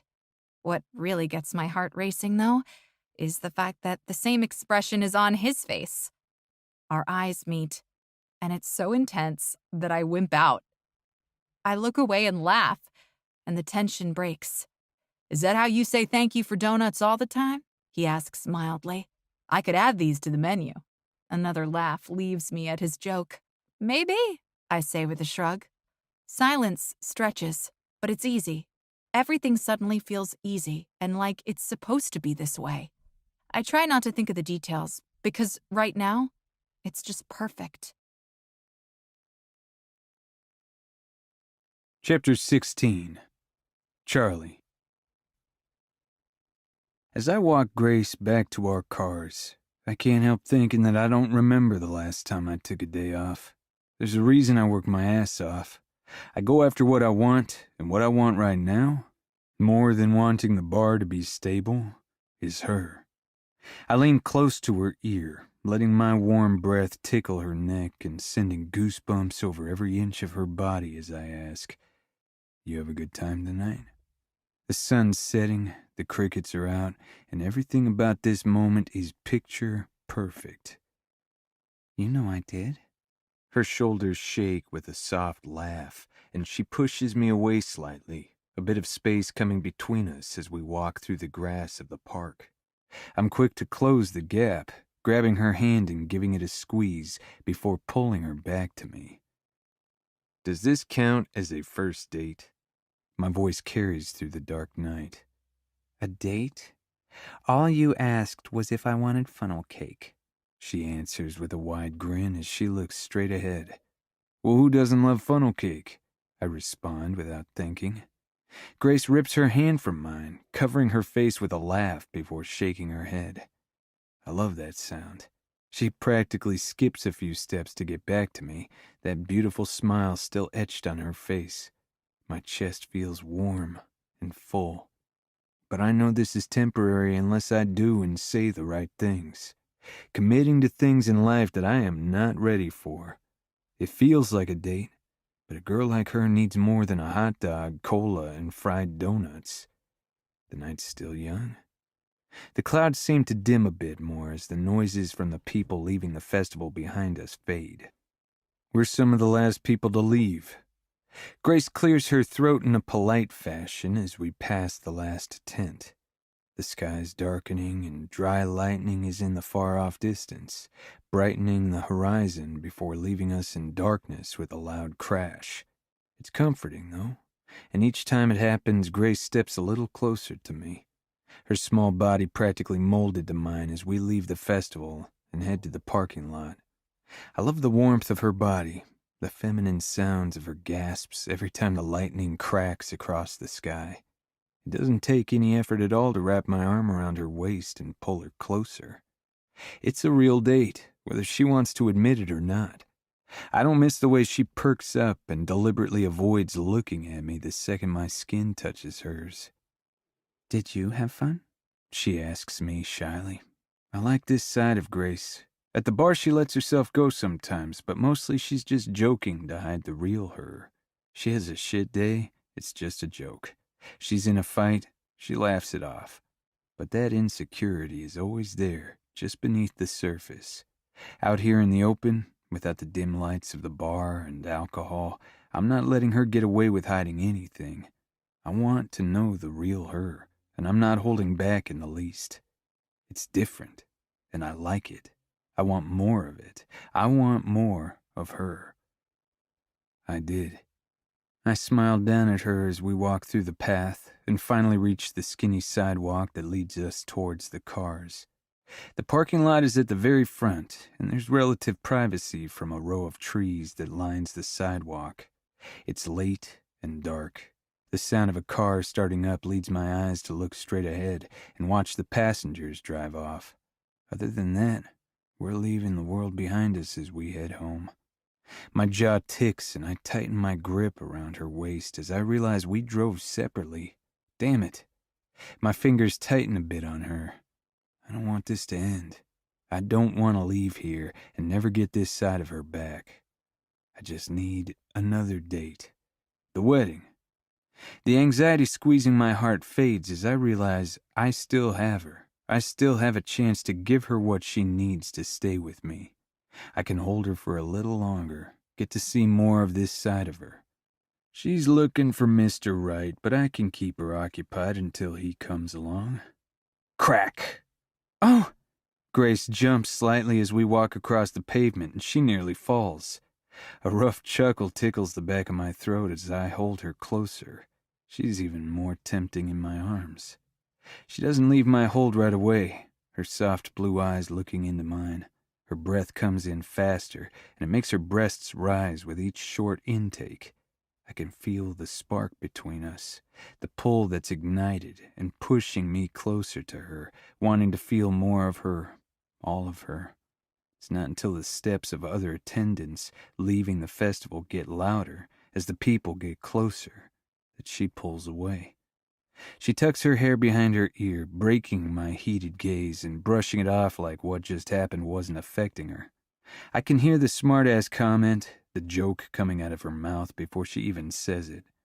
But I turn her in my grasp, gripping her hips and pulling her to my hard chest, and crash my lips against hers, silencing whatever was going to come out between those sweet lips. I want her, and she's going to know damn well that I do. At first her lips are hard, caught by surprise, but she molds them to mine and parts that sweet seam, opening her hot mouth for me. She moans as I deepen the kiss, her small hands gripping my shirt. I don't want to leave with only that little blip of a taste of her. The way her car's parked near mine gives us a bit of privacy. I want her to know what I can give her. She may want marriage and babies, and I'm sure as fuck not ready for that, but I can get her addicted to something else, more than an innocent kiss. My hands grip her hips and I hear her ass smack against my car as I splay my hand across her back and pull her against me. My dick's hard in an instant. I don't know what happened. One minute she's all for it, kissing me back with just as much passion. The next, she breaks the kiss too soon. The moment gone as she steps out of my grasp and leaving me pining after her. There's a chill between us. We're just friends, right? Grace's voice is soft, full of feigned strength, the vulnerability shining through. This is just fun? Her eyes dart up to mine as she starts walking to her car, her heels clicking on the pavement as she tries to catch her breath and blow off what just happened. I quicken my pace to catch up to her and hold her in my arms, searching her face for the reason she just took off. It takes me a moment to even register what she asked. I know what she wants to hear. She wants me to say, I want more. But the words won't come out. The last time I gave someone more, she ripped my heart out. All I can see in front of me is how much of a fool I was back then. Grace wants more, but I can't give it to her. I pull away from her, forcing a smile on my lips and ignoring her question as I say, I had a really good time tonight.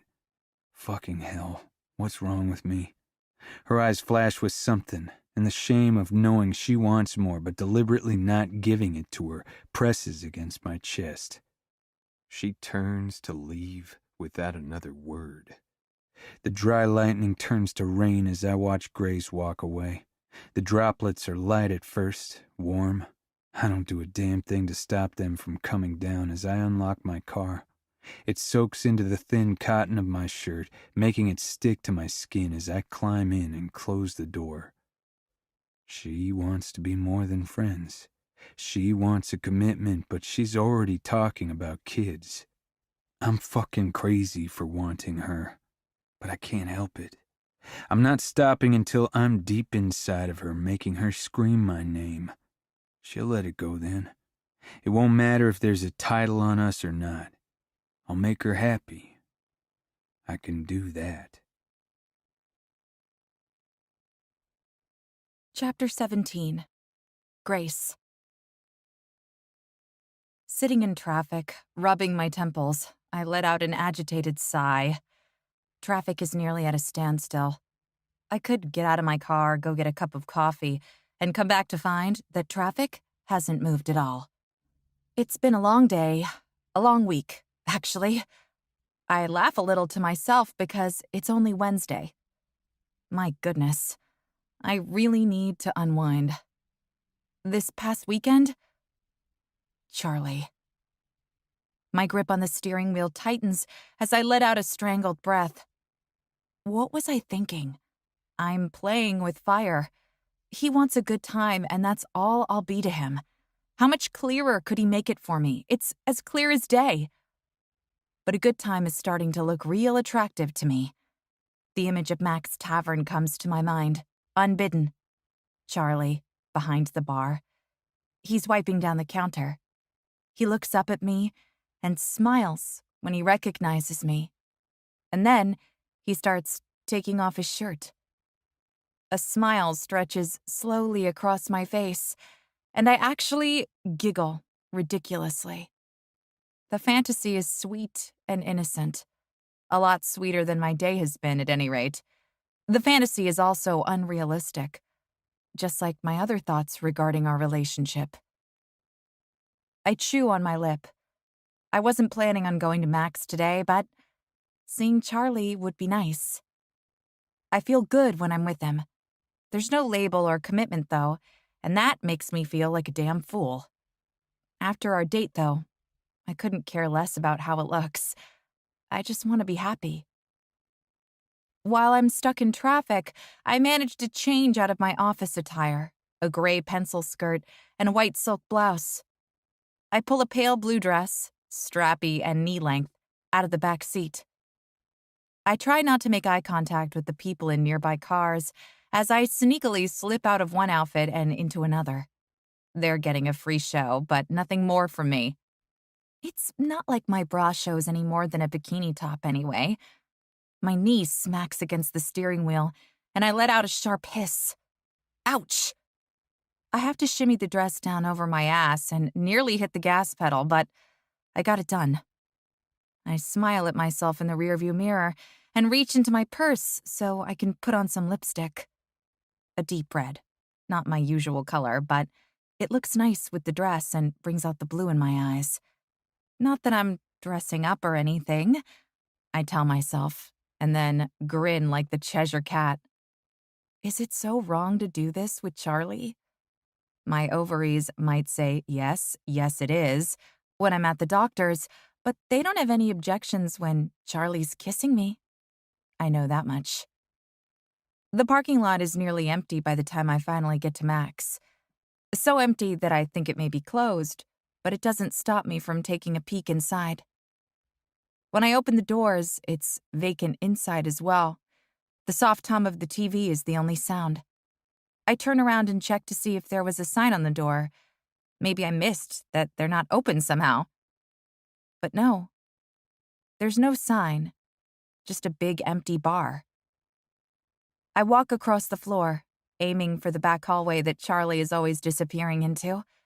I chew the inside of my cheek nervously, knowing that I probably shouldn't go back there. My heart's beating faster at the prospect of being alone with him in his bar. It's definitely marked employees only for a reason. But the bar is empty. There's no one to see me do it, so it doesn't really count. I remember how he kissed me the other night, and that's all I need to get my feet moving. Navigating past the walk-in cooler and stockroom, I poke my head inside each to make sure they're empty. I continue back down the hall, getting more and more nervous. Finally, I spot him. Coming to an abrupt halt, I watch Charlie in a small office, leaning over a desk full of paperwork. For a second, I'm too shy to announce my presence, so I just stare. He's nothing but trouble. But I knew that. Right from the beginning, I already knew it. Charlie's wearing dark jeans that probably mold perfectly to his ass, and a dark t-shirt that fits snugly over his hard pecs and abs. He's hard at work, a pen in his mouth. I lick my lips nervously, strangely jealous of the pen. The nerves start building when he doesn't notice me, and I can't take it. I clear my throat. Ahem. Charlie looks up, surprised. "Hey," he says, dropping the pen. It lands in his hand, but he's quick to drop it. A gentle smile, joined with a warmth that flows through me, creeps up on my face. "Hey, the bar is empty." I lean against the doorframe, not looking away from him. I wasn't sure if I should come back here or not. I don't miss how his eyes travel down my body before he answers. "Yeah, there's some free festival that's going on downtown." He shrugs. "Everyone left a bit ago. I didn't want to lock up, though, just in case." "Ah, well, at least you've got one customer," I say, feeling more and more naive. He's busy, he's working, and I came unannounced. But he didn't tell me to leave. My breath hitches when Charlie stands up, tall and with his masculinity on full display. I try not to stare at him, at the way he moves toward me. "Well, if I've only got one, at least you're a pretty customer," he teases, flashing a grin. I can't help but be dazzled by him. He's so handsome, with his deep green eyes. This is how he got me. I know it is. I'm struck by the air around him, the ease of everything about him, and the charming way he looks at me. But the rough cadence when he speaks. He's the perfect mix of what I want if I could pick everything out on a checklist. I could get lost in those twin pools, swim deep below the surface of them. I already am lost. I know this is bad, but I can't help myself. I open my mouth, but nothing intelligible comes out. Charlie comes nearer. This close to me, I can see the desire in his eyes. It almost melts me where I stand. "I was thinking," he says, brushing a coppery lock of my hair back behind my ear. "About the other night? At the festival?" His chest is almost touching mine now. I can feel a tingle of anticipation begin there, hardening my peaks. "Oh?" I whisper breathily. His big hand caresses my shoulders, warm fingers kneading my muscles. My eyelids flutter closed as he touches me. It's all I can do not to moan. "I think you need to unwind," he says. "You're so tense all the time." "And you have an idea of how I should unwind?" I say, opening my eyes. I already know what his idea is. I had the strength to walk away at the park, but like a moth to a flame, I came right back. A wicked grin lights up his features. It makes my toes want to curl. "I do. I think you just need to get laid." I suck in a breath, looking up at him. His eyes are searching mine, looking for an answer. Maybe I do. I barely breathe, knowing I'm the one caving between the two of us. The second the affirmation is out of my mouth, his lips are on mine. He spears my hair with one hand and puts his other hand on my lower back, pulling me to his chest and taking what he wants from the kiss. I press myself to him, molding us shoulder to hip, feeling the faint beginning of pleasure running through my heated blood. I've wanted him for days. He gives me a little of what I want with firm sweeps of his tongue against mine. It's not enough, though. It can never be enough with Charlie. "More," I demand, my voice rough. I know what I'm doing, and there isn't a piece of me that doesn't know what this is. I want him, plain and simple, regardless of what happens tomorrow. In a swift motion, Charlie picks me up, closing and locking his office door in a heartbeat, his hands wrapping around my thighs and making me squeal in surprise. He knocks over a cup of pencils in his haste to settle me on the desk. I hear papers drifting to the floor, but I'm too wrapped up in him to look. I'm breathless, nervous, but more than anything, I'm wanting. Skin on skin, more of his lips on mine, more of him taking me. He fits himself between my legs, pulling down the straps of my dress.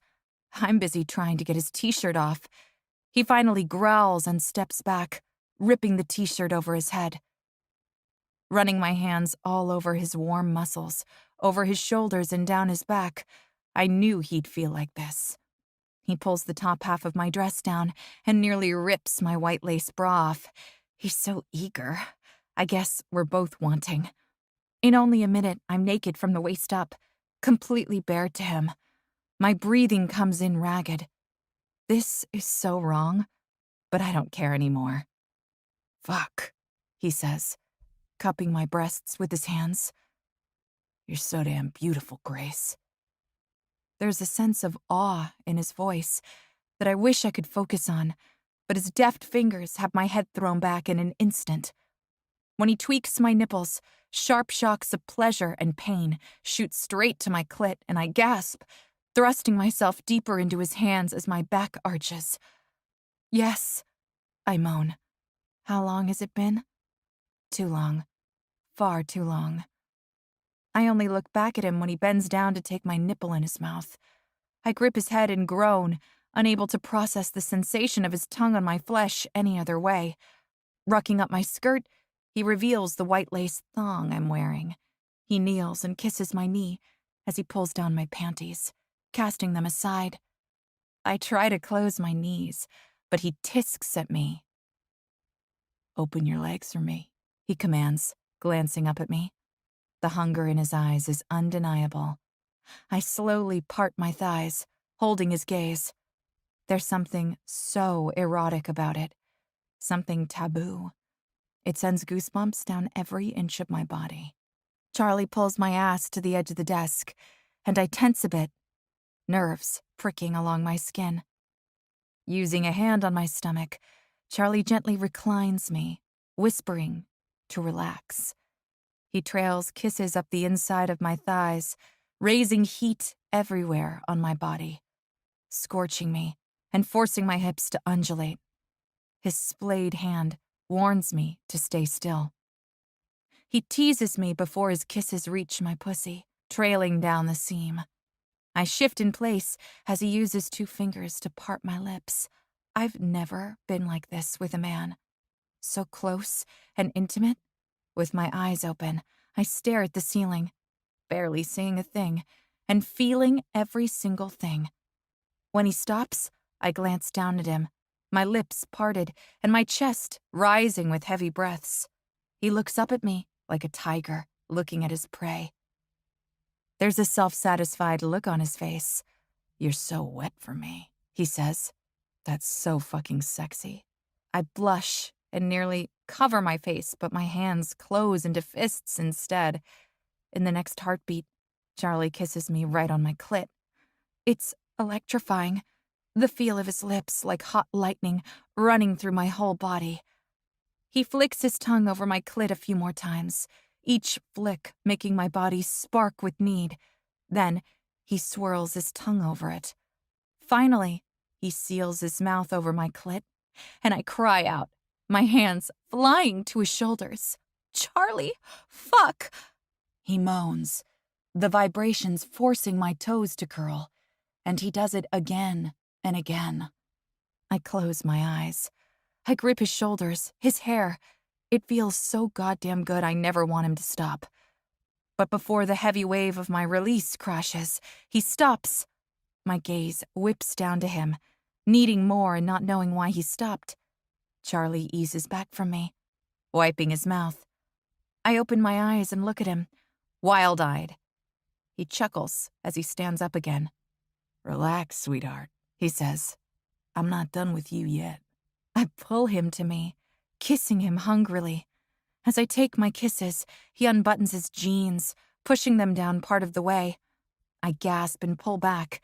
He's freed his cock and it's massive, long and thick, and resting against me. I look him in the eye, awestruck. He smirks. "You thought I couldn't back up my teasing?" he says.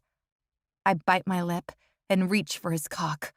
I can't close my fingers around his girth. That's how big his dick is. I know 2 things right this second. Number 1, I'm going to feel this tomorrow. Number 2, I have to tell Anne. Don't kiss and tell isn't a rule when you're with someone who's, well, got something worth telling. I caress him, feeling the warmth and steel of his cock beneath my fingers. Mostly, I'm wondering how the hell he's going to fit. I hear crinkling, then realize he's unwrapping a condom. He kisses me, distracting me while he puts it on.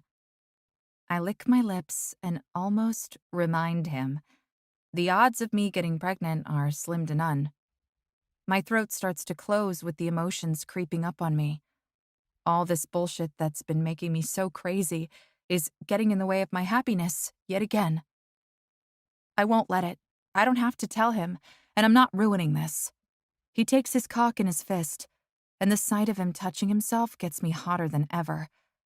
As he positions himself snug between my thighs, my heart beats faster. I part my legs wider as his cock pushes against my entrance. He stretches me slowly, and my head moves from one side to the other with the stinging pain. I shiver, a chill running up and down my spine. Charlie brings his free hand up to cup my breast, the rough pat of his thumb brushing against my hardened peak as he begins to push inside.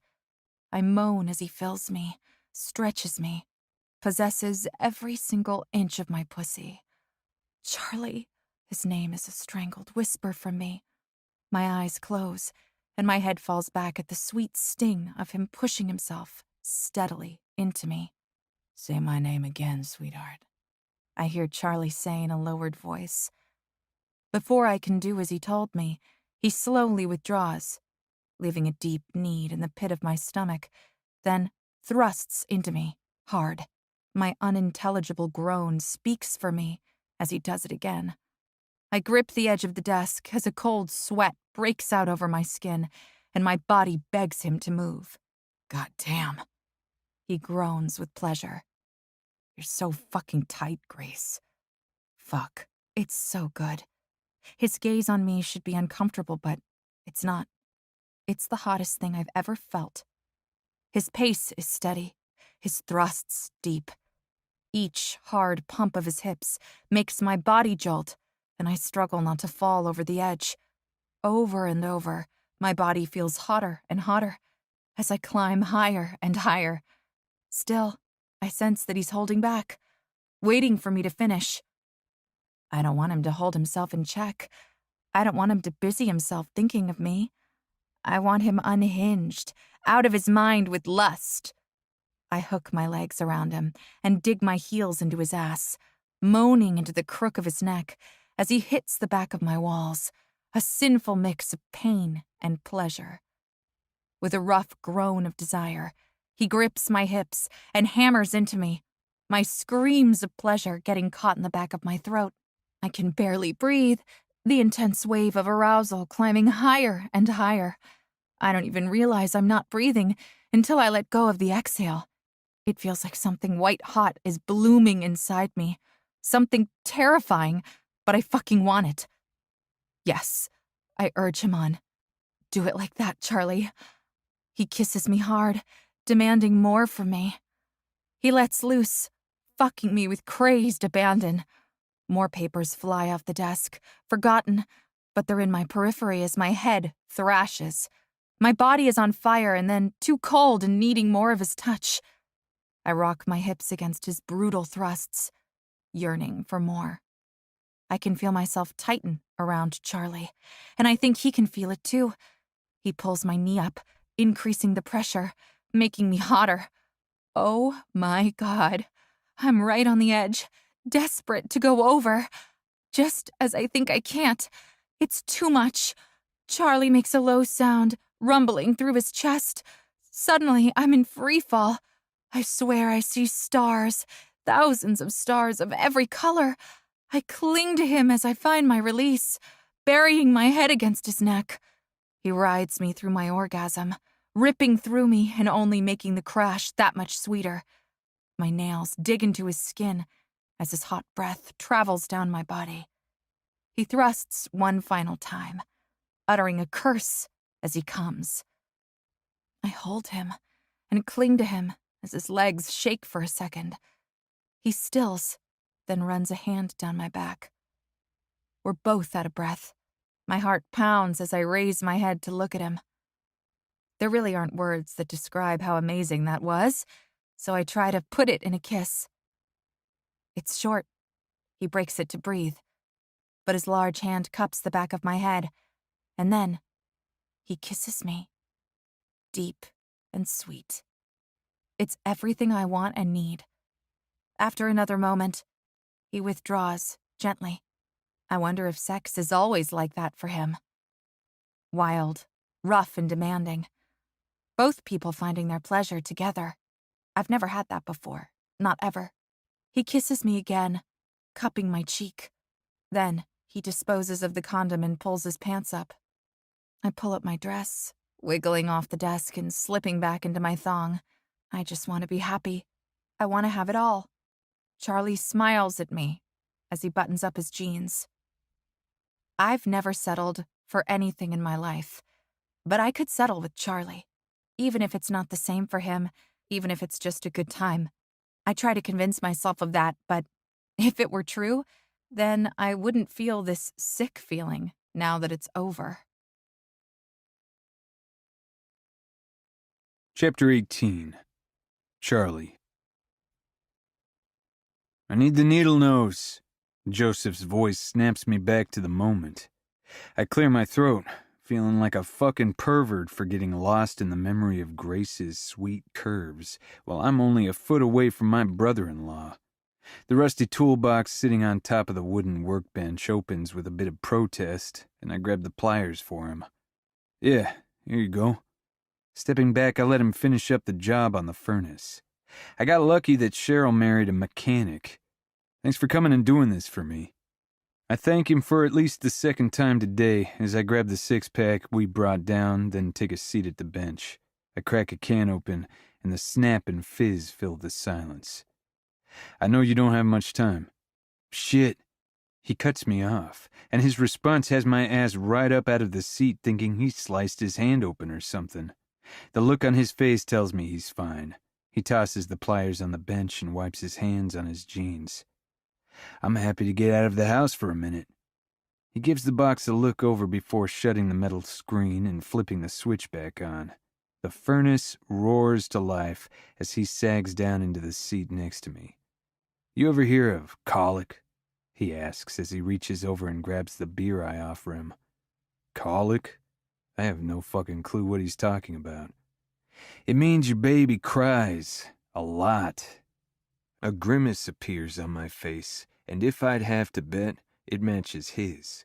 I focus on my beer, and he focuses on his. Joseph and I hit it off when he and Cheryl started dating. I never did like her previous boyfriends, but he treats her right. He's a good fit for her, a good husband and a good father, even though he's working his ass off while Cheryl's out on maternity. Sorry to hear that, I tell him, the beer right there at my lips. I don't know what else to say. I don't know shit about babies. He lets out a heavy sigh. It's all right. His eyes are distant when I look at him. He's got a few days' worth of scruff, and I'm only now noticing the dark bags under his eyes. He huffs out a small laugh and takes another sip of his beer. A chuckle leaves me at his next comment. My ma said it was karma for how I was as a baby. With a long sigh, he adds, She's a daddy's girl, though. A sparkle hits his eyes, and I finally ease up some. Yeah, that's what Cheryl says. Wiping his forehead with the back of his hand, he takes a seat beside me. At like 2 in the morning, every morning, she's up and hungry. She doesn't want me then. He makes a face with wide eyes, and it makes me laugh as he takes another drink. But any other time, she's my baby girl. The pride in his voice makes me smile. I'm real happy for you, too. With a nod and a smile still on his face, he admits, I always thought you'd have one first. I grunt a response. I need a woman to make that happen. You had one when I first met you. My body tenses some. I know Ma's always bringing it up around everyone. She's always pushing me to settle down, but I don't need to hear it from my brother-in-law. I only put up with it from Ma 'cause she's my ma. I'm just saying. Joseph takes a deep drink. You'd make a good dad if you ever wanted to. That's my cue to stand up and stretch. I do without looking Joseph in the eyes. Yeah, well, maybe one day. I take a few steps to head upstairs, but turn when I don't hear Joseph following me. The sight of him is nothing but casual, although he's looking at me like he's waiting for something. I heard you got a woman. I run my hand over my face with frustration. Why does everyone have to complicate everything and get into my business? I don't need anyone in my head or trying to push things one way or the other with me and Grace. She's nice, I tell him. She's in the wedding? Joseph's got a cocky smile on his face and it breaks the tension. I let out a laugh as he stands up taking another drink. Must be serious if she's in the wedding. Shaking my head, I stare at the back wall, at the unfinished bar. I'm going to need another beer soon, I mutter to my brother-in-law. It makes him laugh, deep and low, and he relaxes his posture, leaning forward in his seat. The downstairs would be a good place to hang with him, after all.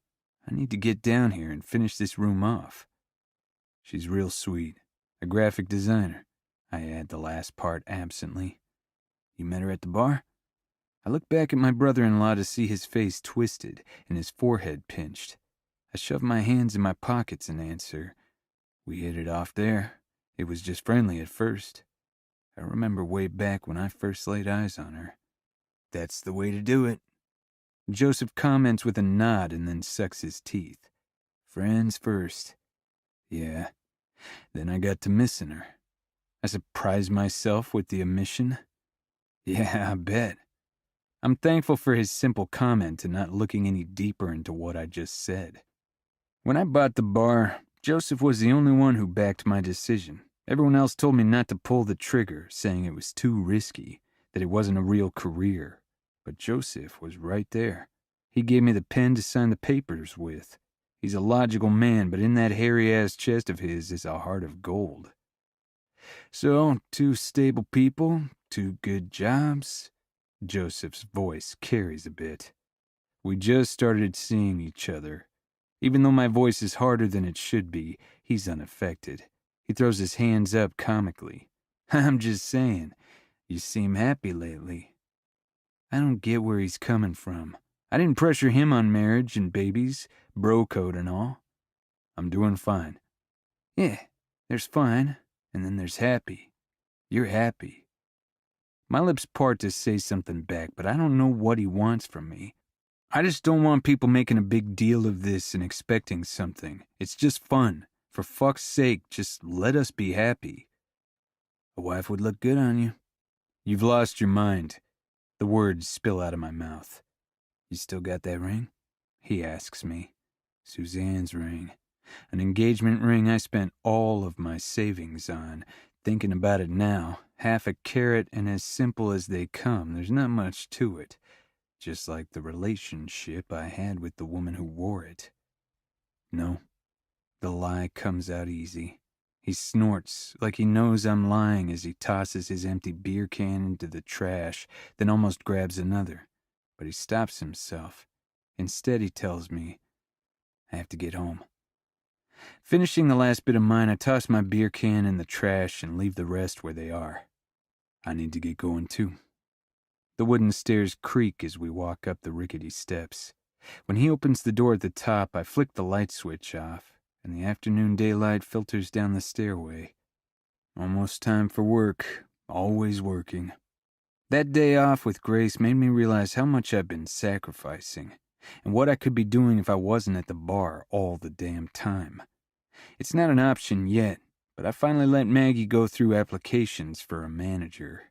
The memory of her broad smile and how she shoved my chest in victory makes me huff a short laugh that gets my brother-in-law's attention. Let me know if it quits again, Joseph tells me as he heads to the front door, not breaking his stride. Will do. With my arms crossed, I stand in the foyer with him as he slips on his boots. You coming on Sunday? He missed the last 2 family dinners. I know he doesn't need anyone nagging him. I'm just curious. I don't hold it against him. Yeah, I should be able to. I think we're getting into the flow of things. I can see the hint of relief in his expression.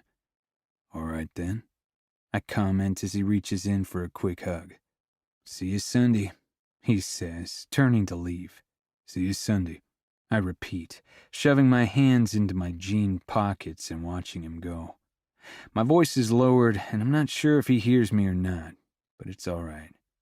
Joseph shuts the door behind him, and I head upstairs to grab my wallet and keys so I can get going too. As I shove the wallet into my back pocket, my eyes flicker to the dresser. I don't even think about walking over and pulling out the top drawer where the ring is. It just happens. The small diamond twinkles. It looks brand new, as if my ex never even wore it. The thought makes me happier than it should. I wish I'd never given it to her. I felt obligated to. As I stare at the ring, the memories come flooding back. I was her first, and her high school sweetheart. Not that there was anything sweet about her. We had some all right moments, but I felt chained to her. After all, everyone knew what we'd done. They expected us to stay together. They expected all the little boxes to get checked off, and for us to do what we were supposed to. Her cheating on me was one of the best things that could have happened. It gave me an out. A heavy weight lifts off my shoulders as I realize how true that statement is, and how fucking sad it is that I would have married her, even knowing I never really loved her. Maybe back then I thought that was what life was supposed to be, but right here and now, no. I didn't love her, not like I know how to love now. She damn sure didn't love me. As the thought hits me, my phone beeps in my back pocket. My first thought is that it's Grace. I'm surprised by how disappointed I am when I see it's Cheryl. Did Joseph leave yet? My poor sister, all alone with little Miss Evie. I can just imagine her rocking their baby girl while sending this text and listening to her baby girl cry. It's all a phase, but I already know she's going to miss it when Evie's over it. Maybe not the crying, but the wanting to be held. Hell, Joseph may miss it even more. Just left. I type the message and add, "Love you," just as she sends back her response. "Thanks. Love you too." The trace of a smile picks my lips up, but then I see the time. Shit, I have to get my ass going. The ring flips back and forth as I roll my fingers over the thin band, making my way out. There's no way in hell I'm not getting married. My ma would kill me. Just the thought makes my steps down the stairs lighter. I'm not getting any younger, and it's about damn time I had someone in my life. Someone like Grace. I don't know if she's the one. My heart flips at the thought of her in a white dress. I want her, I know that much, but I don't have to know any more than that. She's mine for now, and we're both enjoying ourselves. That's what matters. There's no need to put a label on it. I grab my jacket off the coat rack and slip on my boots.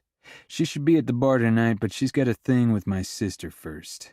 A deep chuckle vibrates up my chest. I'm sure she'll have plenty to say about that. Before I get in the car, I slip the ring in my pocket, knowing the church right up the street has a donation bin. I'm tossing the ring in there before I get to work.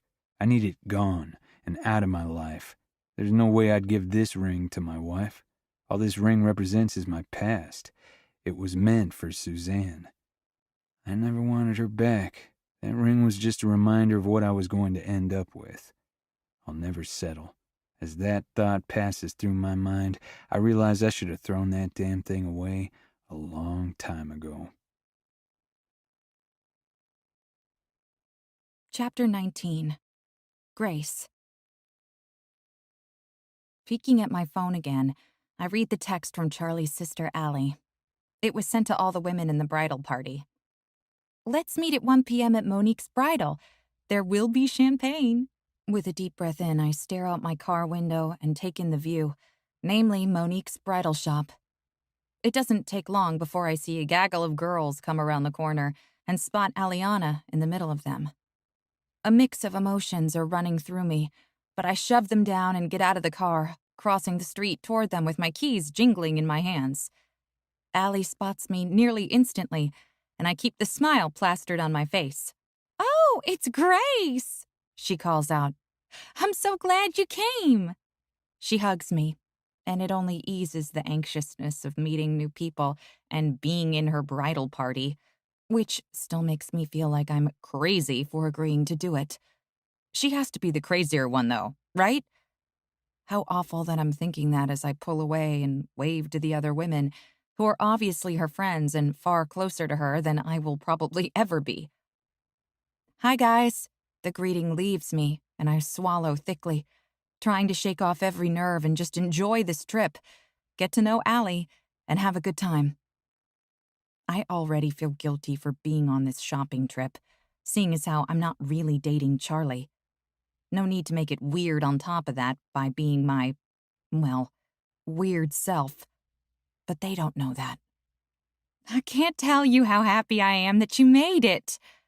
"No problem," I say, trying to make my voice sound upbeat. "Let me make introductions before we go inside," Allie announces with an excited flair and a quick clap of her hands. "This is Lindsay, Sam, and Ellie." She gestures to 3 women.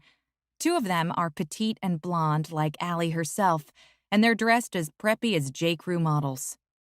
Ellie seems to be the odd one out. Tall and thin, dark-haired, and wearing an artsy, hot pink dress. Cheryl isn't coming, but she's the last bridesmaid. She texted in the group message that she hadn't slept at all with Evie being up all night. Altogether, they seem really nice, and they're warm to me. So, it's off to a good start. "Hi," I say. "It's nice to meet y'all. Ladies, this is Grace. She's dating Charlie." I note the looks of total surprise on all 3 of their faces, followed by a look on Lindsay's face like she smelled something rotten. I assume that look isn't directed at me, but I still saw it. I guess Diane isn't the only one to have the hots for Charlie. R.I.P. that good start. At least it lasted a second. Sam and Ellie say hello, but Lindsay just gives me a tight smile. Luckily, Allie is too caught up in starting the dress shopping to notice. My heart races, and the nerves build up even more as she ushers everyone toward the store. "Come on, let's go in." Allie leads the pack, which now I'm a part of. The window display sports a lady mannequin dressed in what I assume is the height of bridal couture.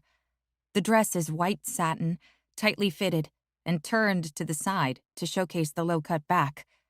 It makes me wonder what kind of dress Allie is looking for exactly. I don't know a darn thing about her, really, or about the wedding. The second we're inside, I pause, waiting for someone to tell us where to go, but we're ushered back and then farther back. Allie knows just where to go and doesn't wait for anyone. There's a single podium along the back wall, empty at the moment, and a curved wall that blocks the rest of the store from sight. All the decor is colored in shades of white, cream, and pastel pink. "Hello, hello!" A woman appears from a side door right on cue. She speaks clearly, but with a Parisian accent. "You're here for Eliana?" Her elegant demeanor, graying hair, and thin frame fit in with the store. This woman looks like she owns the place. "Yes, that's me!" Allie raises her hand while practically shaking with excitement. She's freaking adorable. It warms my heart to see her happiness on such obvious display. "Bien, I'm Monique. Diona. Let me get you ladies set up." There's a large, round, pink ottoman to sit on, 2 stuffed chairs, and a throne. Like an actual throne. I take it that's going to be for the bride-to-be. To our left, there's a floor-to-ceiling three-way mirror with a low pedestal in the middle. Allie looks at the pedestal nervously. You sit here, Monique says to Allie, gesturing to the throne. And the rest of you, sit where you like. Allie glances at us, her perfect smile never dimming, then goes to sit on the gilded throne. After a minute of being left to our own devices as Monique runs to the back room she came from to grab a client form, Allie grins even wider. I don't know how that's possible. Lindsay and Sam take the two chairs, leaving Ellie and me to sit on the ottoman. All right, Monique announces as she enters again with a clipboard and pen. Her English is perfect, though her accent is heavy, and honestly adds to the romanticism. What are we looking for, Miss Aliona? Allie turns a pretty shade of pink. Okay, I already have the reception dress. Her confidence growing as she talks. My wedding is in a week, and I need a second dress for the ceremony. I wasn't going to do two dresses, but my ma wants something more traditional, even though it's a smaller, more casual wedding. I almost laugh at Allie's answer. Charlie told me how his mom has been very opinionated with Allie's dress. I guess she finally gave in one full week before the deadline. She's cutting it close. Okay, tell me what this ideal dress looks like. I brought some pictures, Allie answers, digging through her purse all the while. The entire place is as quiet as a mouse as we wait. Here, I made an album of the dresses that I like from the bridal magazines, and the ones my mother liked, too. Ah! Monique nods, reaching out. Let's see. She takes the stack of photos from Allie and sifts through them. She's quiet for a long time, taking the measure of each picture fully. I wish it wasn't so quiet. It makes me pick at a non-existent piece of lint as my insecurities rise. I don't want to ruin this for Allie. I don't want her to look back on this day and wish I hadn't been there.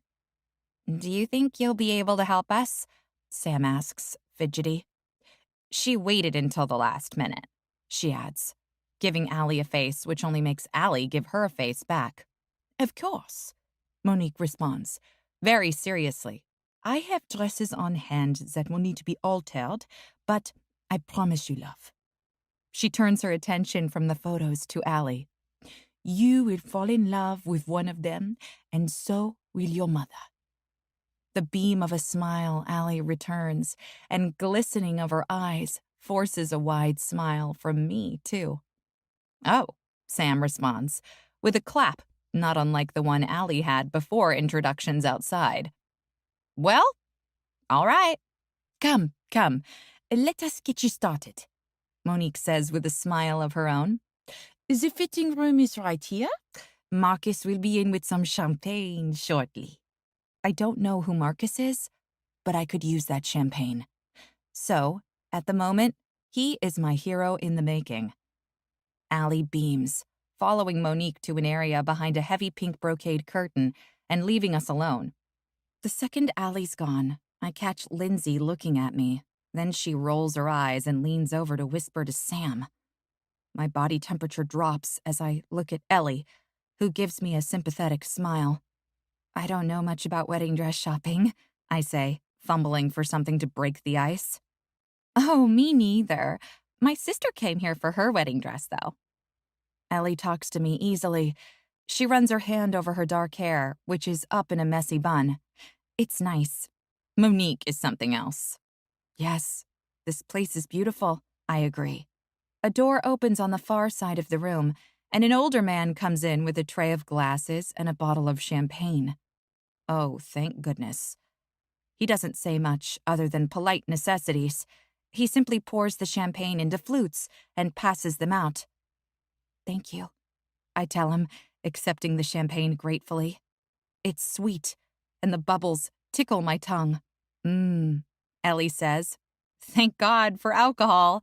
Yes, I was looking forward to this, I say with a shrug to make my words seem casual. So, how do you know Allie? Allie was my roommate during our first couple of years of college, Ellie says. Ah, I was wondering how you knew each other. Ellie smiles and sips her champagne. Before I'm forced to think of something else to say, Allie makes her first appearance. She's stunning, wearing a silky number that has a strappy back, a simple front, and clings to her hips. Oh my goodness, she's a sight to see. Ooh, champagne, she says, rushing to pick up her glass from where Marcus left the tray. Her sip of champagne comes first, and then she makes her way to the mirror, the dress gliding flawlessly. Without even standing on the pedestal, she pans the dress. No, she says. Monique is bringing more options. I just can't see meeting at the altar in this. The straps remind me of, bondage. I laugh a soft feminine laugh. If you say so. I think you look beautiful. It's beautiful, Lindsay says. Bondage or not. Allie sweeps over to the ottoman, perching beside me. I know all about these bitches, she says, leaning closer to me. But nothing about you, Grace. Tell me about yourself. What do you want to know? The small bit of tension that left with Allie's joke comes back full force. I don't know. Where did you grow up? Here, I'm an Atlanta baby. And your family? Big? Small? She asks another easy question. Small family. It's just myself and my younger sister, besides my mom. Did you go to college? Ellie asks. I did. I went to Brno University for 1 year. Then I finished my degree at Rhode Island School of Design. I'm a graphic designer now. You went to RISD? Lindsay questions from across the room, disbelieving. Yeah, I answer, uncertain. I studied watercolor and oil painting, along with graphic design. I went to Savannah College of Art and Design, she says. I'm an interior designer. Oh, that's really cool, I say. Small world. She's also Charlie's ex-girlfriend, Sam announces, crossing her arms and one perfectly penciled eyebrow lifting. Allie laughs in a way that shuts down Sam's comment. No, she wanted to be Charlie's girlfriend. There's a huge difference. I bite my lip. I am really not into this ex-girlfriend, current girlfriend animosity. Allie doesn't seem to catch on to it, which is good, since this is her day. Marcus was my hero before. This time it's Monique. She pokes her head in to call Allie back. Aliana, my dear, I have 3 more dresses for you to try on. I'll be back, Allie says, winking to me. Try not to get into any cat fights. The last comment is directed at Lindsay. Maybe Allie did catch on to it. Without Allie here, the air is somewhat different. Although Ellie asks Sam about some promotion she was wanting to get, Sam didn't hear back yet, but I tell her I hope she gets it. It's only small talk, polite, and fairly easy.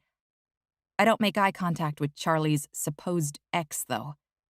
It's far too long before Allie makes her way back to us in a new gown, and I deliberately don't look up. I'll just sip my champagne, smile, and ooh and ah when I'm supposed to. Or at least I'll try to. Allie's hips sway as she walks to the mirror. This one is pretty, but not as formal as the other one. It's sleeveless, dark cream lace, with a cutout in the back. Allie's face falls when she sees her reflection in the mirror. Allie makes her way to the pedestal. Turning this way and that, she faces us again. What do you think? Pretty, Sam pipes up. Yeah, pretty, Ellie says, nodding her head as her eyes travel up and down the gown. Not pretty enough, though, Lindsay admits. Allie nods subtly, but still looks to me for my opinion. I think I agree, I say, but it is pretty, I add with a peppy voice, just in case she likes it and I was wrong about the facial cues. Yeah, Allie agrees, shoulders slumping. All right. Cheer me up with some more details about yourself. Tell us how you met Charlie. Oh, yeah, Ellie says. How do you meet that hunk of man candy? Her question forces a grin on my face. When the other girls look at her funny, she shrugs. What? I can't think that Allie's brother is hot? The room fills with snickers. Okay, I say, returning my attention back to Allie. Charlie and I met because my friend Diane told me about his bar. She took me there for a drink, and one thing led to another. I leave it open-ended, hoping that their imaginations will be better than mine. When are you going to officially be his girlfriend? Lindsay asks pointedly. Her question is like a bucket of ice water to the face, and I'm sure my expression reflects that. I'm quick to fix it, smiling back at her and shrugging. Before I can manage a response, Allie steps in. Charlie said she was, so she is. Did he? Her friend questions. And even if this conversation wasn't about me, my jaw would still hit the floor. Why would she ruin her friend's big day? Jesus, Lindsay, Allie says, getting up. You really are no fun when it comes to Charlie, you know that? Sorry, Lindsay mumbles. And to her credit, she does appear remorseful. With a disapproving look and a huff, Allie disappears into the changing room again before I have to answer. I should try for diplomacy with Lindsay. After all, I'm the one who's full of crap. I know Charlie doesn't want me to really be his girlfriend. If I wasn't in the way, Lindsay could be putting the moves on Charlie. She could be winning his heart for all I know. The idea of the pretty little blonde with big, handsome Charlie makes me nauseated, but I choke it down and wash the bad taste out of my mouth with another gulp of champagne. I'm going to play nice with Lindsay. I just started dating Charlie, I tell her, waving off the tension. It's barely even a thing. Yeah? She says, looking surprised. Yeah, totally. Like, we haven't had any talk about exclusivity or babies or marriage. We've only just started seeing each other. I bite my tongue as soon as I say that. Charlie probably won't appreciate that I've given Lindsay license to kill where he's concerned. It's true, though. What's the saying? The truth hurts. Another gulp of champagne it is. Wow. Well, okay, she says, some of her gloom lifting. Although she's now smiling, my heart hurts, and I wish I hadn't said that. But I can't take it back now. I should have said I really like him and he really likes me, and left it at that. When Allie arrives again, she makes an entrance. The way she looks in the third dress knocks the breath right out of me. The dress is pure white, with delicate lace straps, lacy cups, and a full skirt. She turns, and the back has a row of tiny white buttons. There's a collective gasp in the room. She climbs up on the pedestal, straightening her skirts, and looks at us in the mirror. Y'all! She takes a minute to sway and then says, I think I found my dress. Yay! Ellie and I clap in unison. That is definitely the one, Lindsay affirms, her expression finally resembling happiness for her friend. No kidding, Sam says, getting misty-eyed. You're a gorgeous bride. And look, Allie says, pulling up her skirts to reveal a pair of cowboy boots. We're all going to wear these under our dresses. I can't help but smile. Cute, don't you think? She asks. Definitely. Sam nods in agreement. You and Charlie can knock boots. Literally, Allie says devilishly. I blush. Yeah, maybe. I laugh, and the other girls smile. Marcus appears to refill our champagne glasses, and I absently empty my glass before he gets to mine, wondering what Charlie would say to that. Chapter 20. Charlie. So your sister's friend Lindsay has the hots for you? Grace lowers her voice to tell me something I already know, leaning against the bar top and taking a small swig of beer. It's late, really late for her to be out, but I'm glad she's still here. The bar's nearly empty and closing time is minutes away. Maggie and the others have already left. The drone of the television and one other person are the only things accompanying us. I can't wait to get her alone. Mickey needs to take the hint and get the fuck out of here, but he always stays till I close. I get why he doesn't want to leave, though, and so I'm not going to kick him out. He just doesn't want to go home where he's going to be alone and miss his wife. Oh, she does? I tease Grace with an asymmetric grin. I don't really care. I've got the hots for you. I almost said only for you, but I'm careful with my words. I want Grace, but I don't want to lead her on. She's made it clear what she wants. I respect that, but I'm a little too addicted to her writhing under me to let her go just yet. Besides, the wedding's only a couple of days away. She's all mine till then. She holds my gaze as she tips her beer back. The baby blues looking for something more from me. Come on, sweetheart, tell me you've got the hots for me. As I flirt with her, Mickey gets up from his seat and yells out, "All right, I'm gone." He grabs the remote as if he's at a friend's house, turns off the TV, and tosses it onto the table where it belongs as he walks out. "Drive safe," I call out to him, leaving my spot at the bar to follow him out, and he turns around, stopping me with a gesture. He glances at Grace behind me and gives me a look. "You two have a good night." A smile curves my lips up as I follow him to the door and open it for him. The second I lock the door, I turn around to see heat in Grace's gaze. My dick's already hardening, watching the way she shifts shyly on the bar stool. I love the blush on her. It's only for me. "Last time I had you in the back room," I lower my voice as I stalk my way to her. "This time I want you on the bar top." Her eyes widen and her breath hitches, her chest rising higher and falling with her heavy intakes. "Right here?" she asks, splaying her hands across the bar behind her without breaking our gaze. The way she leans back makes her breasts push forward. She's doing it on purpose, and I love it. Right fucking there. So every day I come in here, I can remember how your back bowed as I fucked you on my bar. I breathe the words into the crook of her neck. I let my fingers trail down her sides, watching as goosebumps form down her arms. She's so responsive.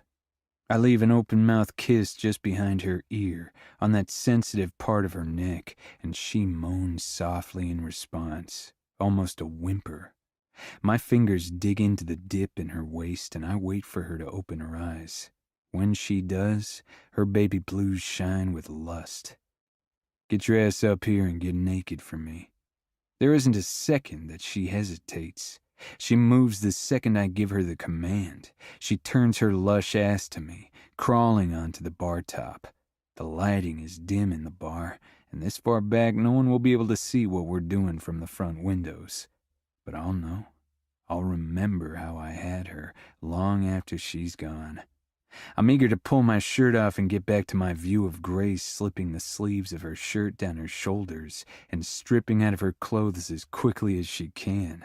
She's eager too, maybe more so. My jeans fall into a puddle on the floor, and I push my boxers down and step out of them, standing in front of her naked and hard as a fucking rock. A shuddering breath leaves her as she pushes her clothes off the bar, sitting on her bare ass with her knees bent and her feet on the bar. Her breathing comes in deep as she finds my eyes and licks her lips. We're both bared to each other in the same spot we first met. I knew then that I wanted her, but I never thought it'd happen. A grin stretches across my face at the realization that it really is happening after all. "Lie down, sweetheart." I climb up on the bar, using the stool as a step, and spread her legs. A gentle push on her inner thighs is all I need to get access to her glistening pussy. Fuck. She's so wet. I can't help but to pick her ass up with both hands and tilt her hips so I can easily take a languid lick. A sweet, merciful sound is uttered from her lips, and it fuels me on. My blunt nails dig into her flesh as she writhes on the bar. I smile into her heat, tasting her sweetness and feeling conflicted on whether I should get her off this way or just fuck her hard and rough like I want. I let go of her with my right hand to push 2 fingers into her tight pussy and feel how ready she is. I know I'm a little bigger than she's used to, and I don't want to hurt her, but I don't want to wait either. Her sweet moan accompanies her back arching as I curve my fingers and stroke her G-spot. My dick twitches, and a strangled groan vibrates up through my chest. It takes every fucking ounce of effort I have to keep my eyes on her and not let my head fall back when I feel how fucking tight she is. Just the thought of her tight pussy wrapped around my dick is nearly enough to set me off. She's already close, I know she is. Come on, Grace, give it to me. You like that? I question her in a rough breath, kissing her in her thigh afterwards. I never stop stroking her front wall, pressing a bit harder as she stretches for me. Her pussy clenches tighter, and her arousal soaks my hand as I push her higher and higher. Her head thrashes as she breathes the word out. Yes, she moans, and it's barely audible. I press my thumb to her clit, ruthlessly rubbing circles, and her ass jumps in response, her thighs shaking. As she moans my name, I pin her down and I can't move, my body paralyzed from watching the pleasure overtake her body. She's gorgeous like this. She struggles to stay still as I pick up the pace of my movements, desperately needing her to get off. Yes! She screams out, gripping the bar with both hands as her body shakes and her legs try to close tight around me. Fuck yes! Her pussy spasms around my fingers and I don't wait for her orgasm to finish. I need her right fucking now. Climbing between her legs, I spread the bed of pre-cum over the head of my dick and stroke it. Shit! I forgot the condom. Her one leg wraps around my waist, the heel of her foot digging into my ass. Charlie, please, she begs me. Condom. I barely get the word out, but I don't try to pull away. Shit, I need a condom. I don't know if I have another. No condom. She shakes her head, her heel pushing harder at my ass, and that's all I need. You don't need to if you don't want to. It's not like... Her voice drifts off, and she doesn't have to explain. It's not like I can forget what she told me weeks ago.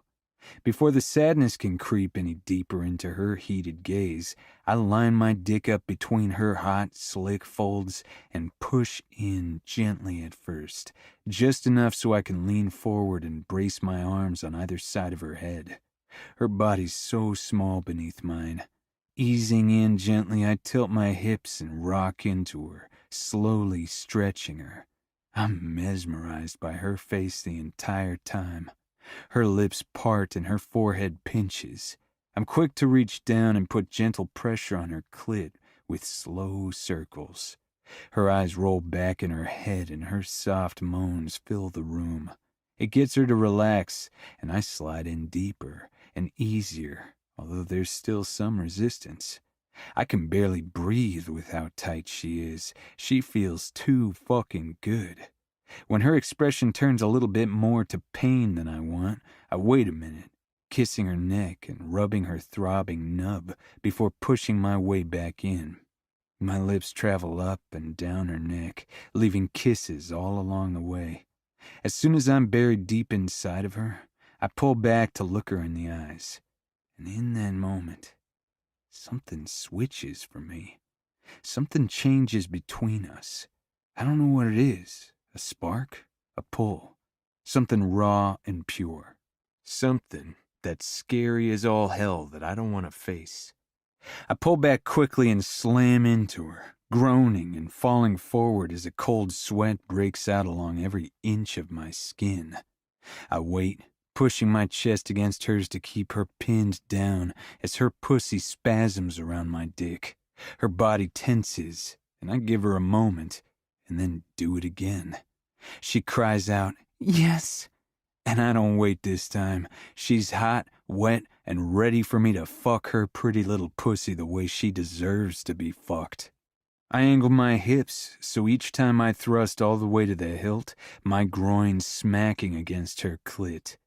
"Charlie," she mewls, her hands flying to my shoulders and her nails digging into my skin as I pissed in my hips, taking her rough and hard and raw. Fuck, she feels so good. I bury my head in the crook of her neck, feeling my hot breath against her heated skin. I don't stop. I don't let up my pace. I'm so fucking close, though. My balls draw up and my spine tingles. I hold my breath, needing her to come with me. A sweat breaks out along my skin as I pump my hips faster. I need her to get off with me. And just as I'm about to lose it, she ignites under me. A cry of pleasure leaves her lips, and her nails scratch down my back. I thrust my hips in shallow pumps until I come, still deep inside of her.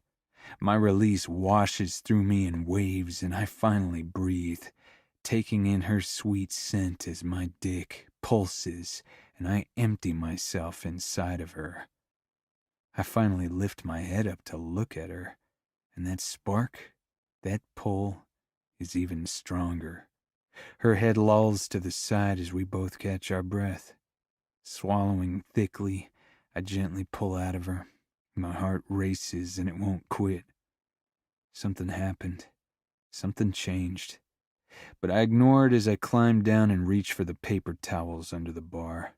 She doesn't look me in the eyes as I wipe between her legs. All I want to know is if she felt it, too. Chapter 21. Grace. Everything's crazy, but in the hushed, well-heeled way that only weddings can be. It's the day of the wedding, and I'm right in the thick of it. The suite of rooms reserved for the bride to get ready in are packed with her bridal party and makeup artist and planner. It's a production, to say the least, and I'm doing my part, sitting in my spot, complete with a name tag, and getting my makeup and hair finished by 2 estheticians. One lady sweeps a bit of blush on my cheeks, the other lady puts a final pin in my hair, backing away to stare at me as she considers her work. Given that it's summer, the sun is still up and bright, shining through the large open windows, even though it's nearly 6 p.m. I'm the last one of the girls to be made up, and the others are having pictures taken. "I think you're finished," the hairstylist announces behind me. I squirm in my seat. The 2 ladies wouldn't let me look while they were doing my hair and makeup. They wanted to surprise me, but promised I'd love it. I'm not used to being pampered like this. It's nice, though. Apart from all the nerves and rushed women and men coming in and out to update the bride, it's been amazing. "Okay," the hairstylist says. "I'm done." "Me too," the makeup artist says, setting her brushes to the side and backing away. "You can go look now." I'm a bundle of nerves as I walk to the bathroom. When I peer in the mirror, a dewier, much more polished version of myself looks back at me. My hair is braided and pinned up. My makeup is a little more extravagant than I usually go with. My lashes, my goodness, I love them long like this.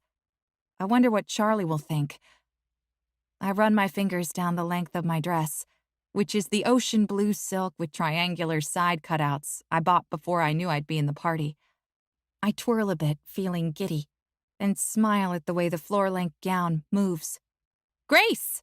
Ellie calls and snaps me out of my little fantasy. Today isn't my day. It's Allie's. "In here!" I call out, but she's already in the doorway.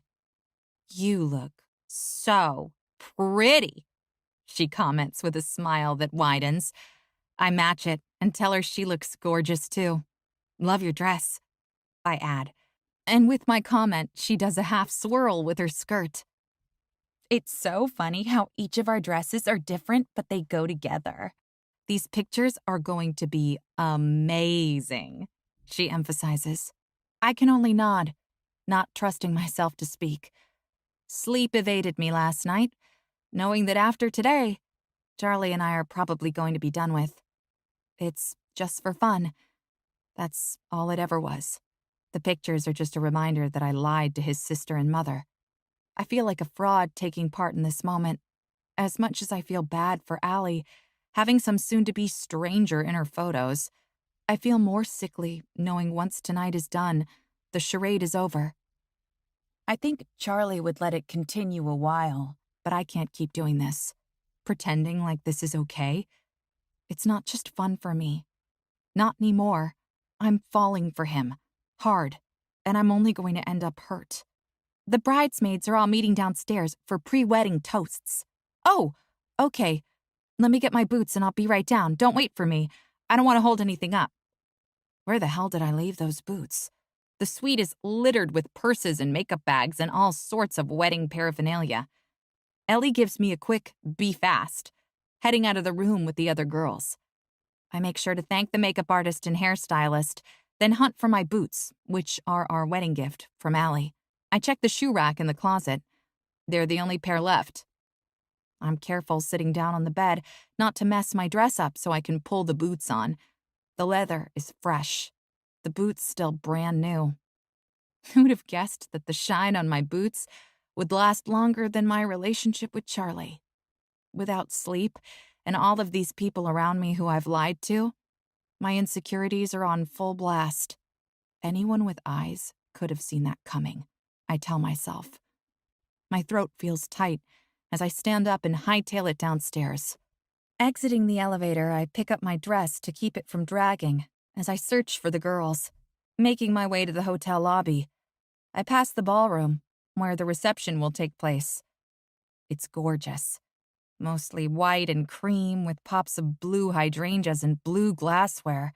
Utterly magazine-worthy. After checking a couple of empty rooms, I find the girls drinking from a silver flask in what seems to be a coat closet. "Hey," Sam says, eyes twinkling. "We were just warming up." "I see that," I say, smiling. "Is it my turn?" Lindsay hands the flask to me, and I take a swig. I wince. It's bourbon. "Wow, strong," I wheeze. Oh my goodness, I was not prepared for that. I pass the flask on to Allie. She looks at it, considering, then shakes her head. "No more for me." She passes the flask and then shakes out her hands. The adrenaline is in full swing and I can barely feel the last two shots, but I know they'll hit me. "You think the guys are drinking?" Ellie asks. "The groomsmen definitely are. I saw Chris sneaking a whole bottle of whiskey into their suite earlier." Sam confirms with a nod, and then another short swig. "I swear, Michael had better not be falling down drunk," Allie frets, smoothing her hands over her dress. Charlie won't let him drink too much. I console her without thinking, as if I know whether or not Charlie would stop his soon-to-be brother-in-law from drinking on his wedding. I've never even met Michael. I'm mostly assuaging Allie's fears. I have no idea what Charlie will or won't do. "Ladies?" the wedding planner asks, poking his head in. "The guests are all seated out on the terrace. They're ready for you all to line up now." "Oh, God," Allie says, gripping Lindsay's hand. "Oh, God." Lindsay passes the flask to Sam, then gives Allie a mini pep talk, getting down on her knees in front of Allie. "You are ready," she says in a hushed voice. "All you have to do is walk down that aisle, and Michael will be there, waiting. You love each other, and that's all that matters." That's it. Allie nods at Lindsay, and I can feel the emotion rolling off of her. Her anxiety and nerves are contagious as I look into her eyes. "I'm really getting married," she whispers, and the girls nod. I don't know why I'm all teary-eyed. After a moment, she whispers, "All right, let's go." Chapter 22. Charlie. It's too warm to be wearing this suit. Evening summer weddings are a thing down here, but it's still too hot for suits. Looking forward to the moment the ceremony is over, I pull up my collar a bit, loosening my tie just enough so I can breathe.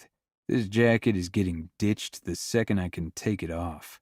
Michael's to my left, and he looks even worse off than I feel. He clenches and unclenches his hands, shaking them out and shifting his feet. Ma's in the front row, and she's already crying. She glances at each of us and then back down the aisle like she's done for the last 3 minutes. It's a few minutes past 6:30. It's time for this thing to get started. Nearly everyone has eyes on the groom or the card in their hand that they're using to fan themselves. But Michael doesn't even seem to notice. His eyes are focused only on the double doors to the venue, waiting for my sister to walk out in her dress. I lean in and speak to him out of the side of my mouth, hands still clasped in front of me while we wait. She's always late. It's not you. He finally tears his eyes from the doors as Chris, one of his good friends and another groomsman, laughs behind me. No, it's definitely you, Chris says, not even trying to stay quiet. A smile kicks my lips up as Michael wipes his hands off on his pants. He's already back to looking at the doors, not a word in response. The poor guy. My sister's really got him worked up. She loves you. I don't know why the words slip out. He knows it. Everyone does. He and Allie were meant to be together. With a slight asymmetric smile, he relaxes a touch and looks back at me, the worry and nerves still there as he nods his head. I love her too. The crowd stirs at the sound of an acoustic guitar playing a soft song as the doors finally open. Here we go. I straighten my back and watch as the first bridesmaid walks out. My sweetheart. She's breathtaking. The thin dress swishes as she walks down the aisle of pale blue and white petals. My heart thumps and then seems to stop before madly racing, refusing to stay where it's supposed to be. Her steps are measured, and her hands are wrapped around the bouquet of white roses, blue hydrangea, and baby's breath. I stare at her, my heart beating slower as she comes closer and everything else blurs around her. She's not walking to me, and she's not the bride, but just the sight of her makes my heart misbehave. She tucks a bit of hair behind her ear as she takes a quick peek at the guests. Her nerves can't hide with her head slightly ducked, and it looks so damn good on her. She's sweet like that, real sweet. I can't stop staring at her, willing her to look back at me. You're drooling, Chris says, nudging me in the shoulder, and I turn to look at him, my hand instinctively going to my mouth. The guys laugh, including Michael. Jackass. I turn back to her just as she finally makes it to us and catch her stare. She gives me a sweet, soft smile, complete with a deeper blush on her cheeks, and quickly looks away. My chest fills with warmth, but then she's gone, standing on the other side of Michael and out of my view. The other bridesmaids file in, and then the music changes as my sister appears in the double doors, cueing the crowd to stand and the music to change. I take the moment while everyone's looking at the bride to peek behind Michael at Grace. The mask she was wearing is down, and in its place is a look I didn't expect to see. Worry, anxiety. Her eyes, though, those beautiful doe eyes are wide with something else. She must feel my eyes on her because she turns her head to me and the mask goes right up. Her eyes are still glassy. She can't hide that. You okay? I mouth the question to her. She nods back and gives me a tight smile. I don't have time to ask her anything else. The wedding's in full swing with the delicate version of the wedding march from the acoustic guitar. I stand straight and look forward, watching as my father gives Allie away and Michael steps forward. With both hands still clasped in front of me, I get another view of Grace, and the sweet facade is back. But I can't forget what I saw. A tear slips down her cheek, and she wipes it quickly, playing it off as if it's the wedding and emotional tears of joy. But I know better. She may say she's okay, she may play it off, but I know Grace, and she's not okay. All I can think is, what the hell did I do, and how do I make this right fucking now? Chapter 23. Grace. The bar is the best place to be at wedding receptions, and I have no intention of leaving it if I can help it. It's in the back of the ballroom, and the lights have been turned down. The music has gone from upbeat party music to sexy slow jams. I look down at my glass only to find it empty again. All right, maybe I'm a little tipsy. Whoever made the punch wasn't screwing around. It's been a busy day of meeting people left and right, and having to play the part of Charlie's girlfriend. There hasn't been a moment when the two of us have been alone, but for the past hour, I've been here, avoiding any contact and trying to convince myself that I'm not a bad person. I didn't want to hurt anyone, so it's not wrong, right? It's not bad of me to be in this wedding when I know I'm out of the picture, probably hours from now. Wiping a tear from under my eyes before anyone can catch on, I sniffle and pull my shit together. That's when I look up and see Charlie heading my way. Not just my way, he's making a beeline for me.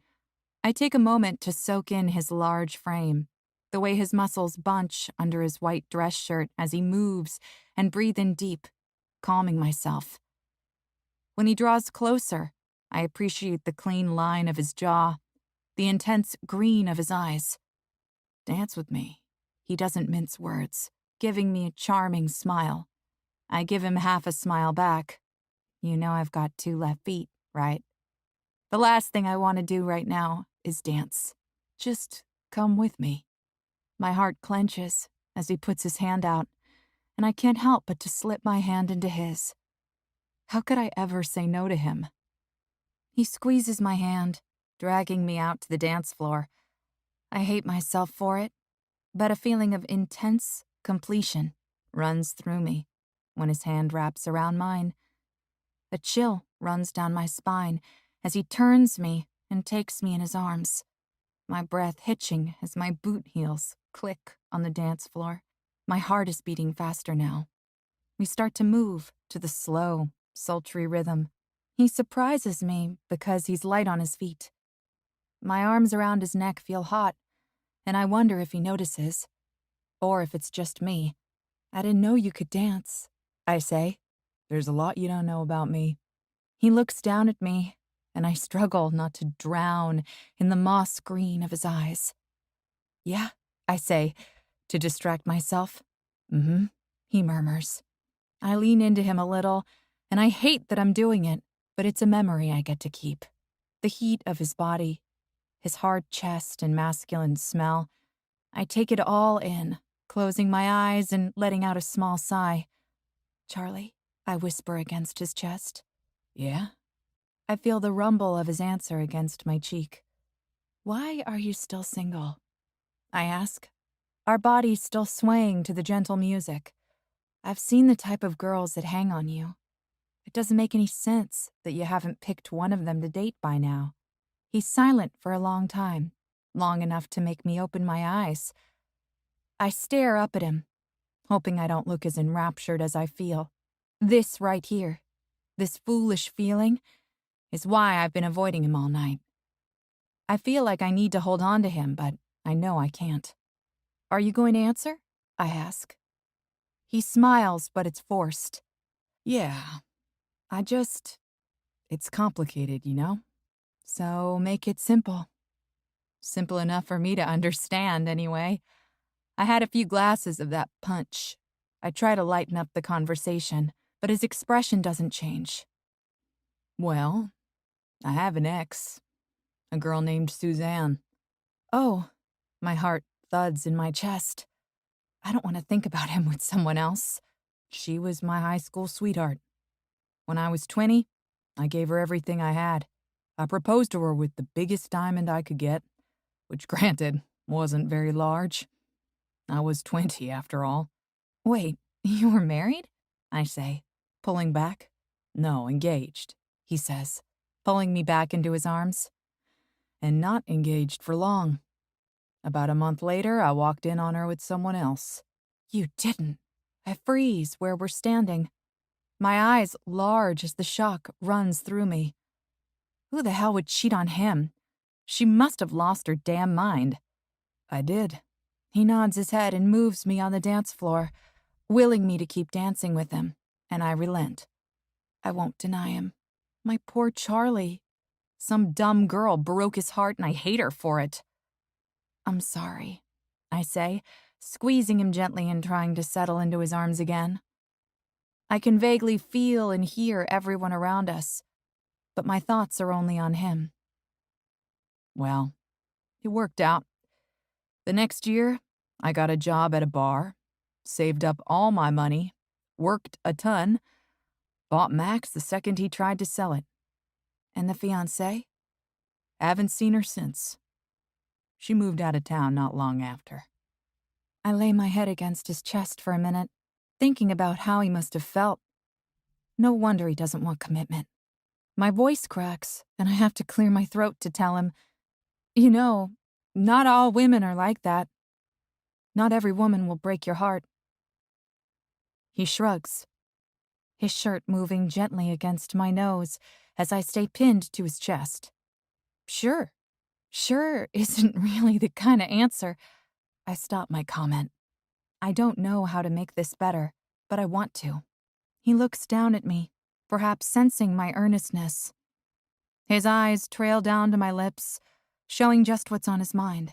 I close my eyes and offer up my mouth.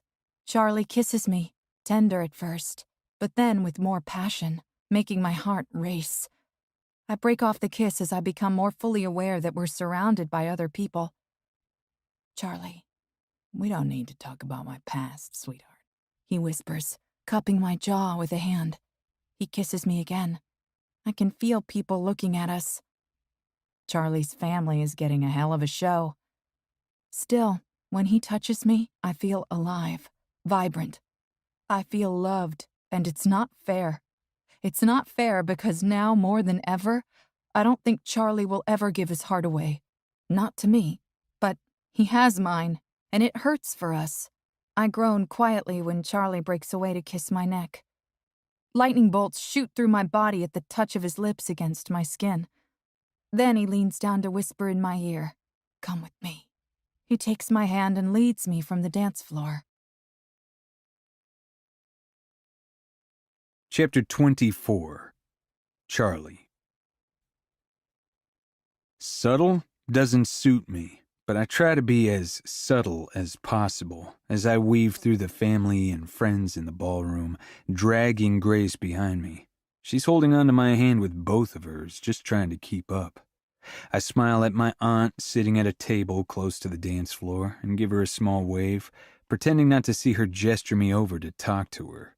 Grace needs me right now, and I'm not stopping until she's better. Specifically until I get her off and make damn sure she knows she's mine and I'm hers. The music and loud sounds of the ballroom fade as I lead Grace through the double doors and down the hallway. Out here, she pulls herself closer to me, and I slow my steps to wrap my arm around her waist, looking for somewhere to go for a bit of privacy. "Where are we going?" Grace asks, her curves pressing against my body as she looks at me with those beautiful doe eyes full of questions. I catch sight of the coat check down the hall and to the right, and a wicked smile curves my lips up. Lowering my head to her ear, I whisper, "I need to take care of you." I don't wait for her to respond. She nearly stumbles, although she lets out a small laugh when she does, as I pull her along, opening the half door and walking away from the counter and to the back where there are rows and rows of coats. "What in the hell?" she says, but her voice is playful. The smile on her face is genuine, and I love it. That's the smile that should have been with her all damn day. With one foot after the other, I walk her backwards, in between the 2 rows of coats, and all the way to the back. The light's obstructed from the hanging linens, so it's dim, but I can still see the blush on her cheeks. "Charlie, you are crazy if you think—" I cut her off, pressing my lips against hers and cupping the back of her head. She doesn't protest, but instead parts her lips and lets me in. Deepening the kiss, my tongue strokes against hers as our warm breaths mingle, and when I break the kiss, she's breathless, the fight in her gone. "Crazy of what?" I ask her, daring her to give me that lip of hers. She sags against the wall, breathing heavy, her lips still parted. "To think I'm going to let you..."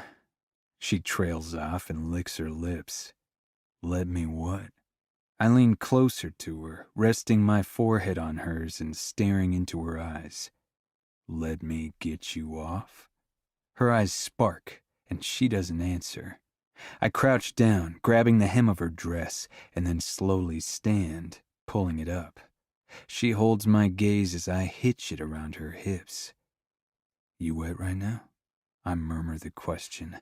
She bites her lip and her eyes dart behind me.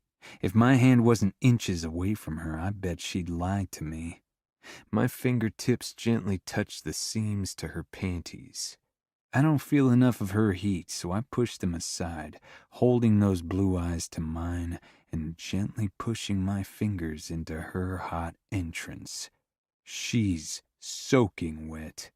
She visibly swallows, her head falling back against the wall as I brush my fingers up to her clit, moving the moisture there. You think it'd be crazy? I ask her. She licks her lips, her breathing picking up, and then shakes her head, no. I narrow my eyes and lean forward. Tell me what you want, sweetheart.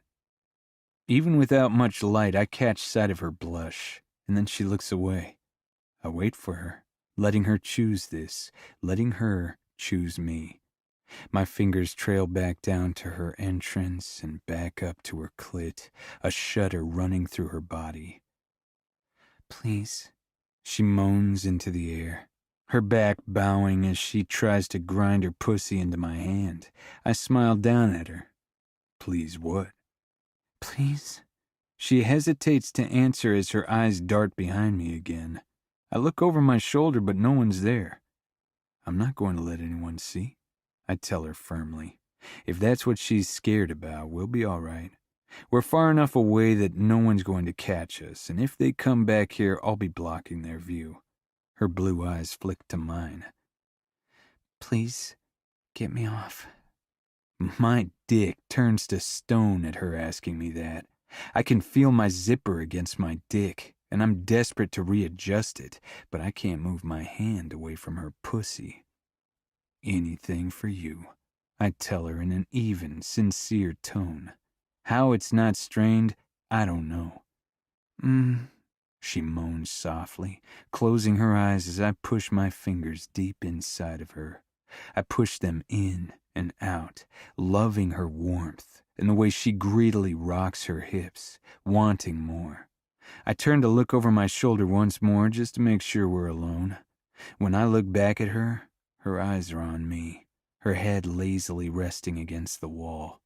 Her body sways as I pump faster, brushing against her sensitive bundle of nerves each time, making her breathing come faster as she loses her composure. I think it would be unbelievable for us to break up right after the wedding. I whisper into her ear, taking her off guard. I'm not a fucking idiot. That has to be what's going through her worried mind. I need to convince her to stay just a little longer. I don't know if I'll ever get my fill of her, but I'm not going to let her walk away the second she has a chance. She moans, her eyes going half-lidded. I know she can hear me.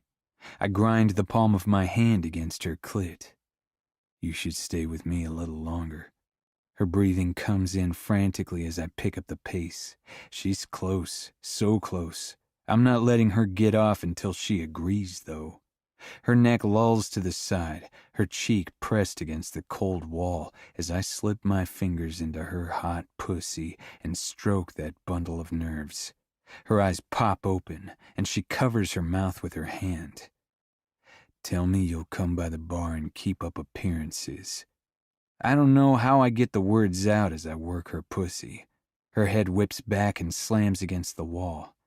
Yes, she calls out as softly as she can, given her current state, and I almost think it's from getting off, but she's not there yet.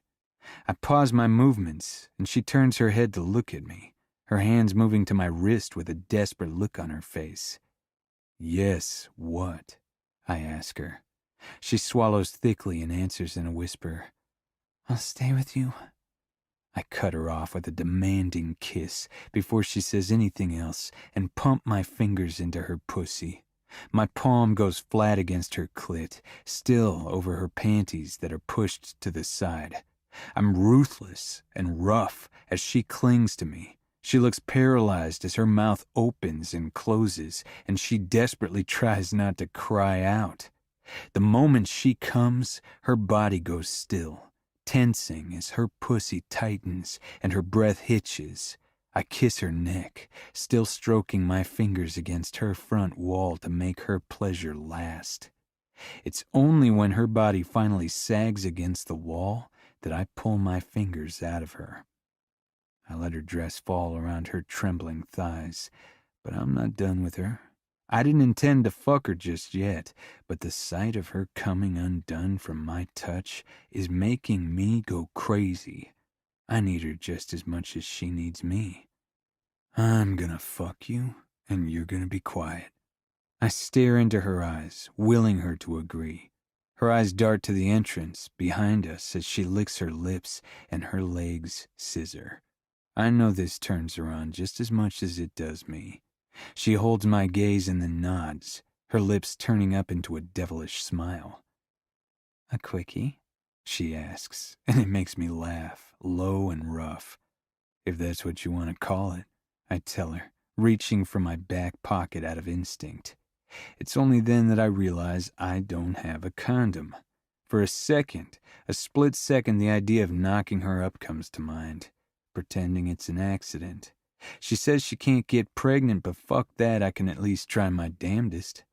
The thought of her swollen with my baby and tied to me only makes my dick harder. I don't break eye contact as I unzip my pants and shove them down to fall around my ankles. Turn around. I give her the command, and she doesn't object, still lost in the pleasure I gave her. I hike her dress up, letting my fingers trail along her soft skin, and then pull her panties down. I don't miss how damp they are from her getting off. I take a moment to look at her tight ass and cup her pussy. She's so hot and wet, so ready for me. She's always ready for me. Bracing a hand on the wall next to her, I push my dick between her folds, feeling her tight walls wrapping around my dick and pulling me in. Fuck. She feels like heaven.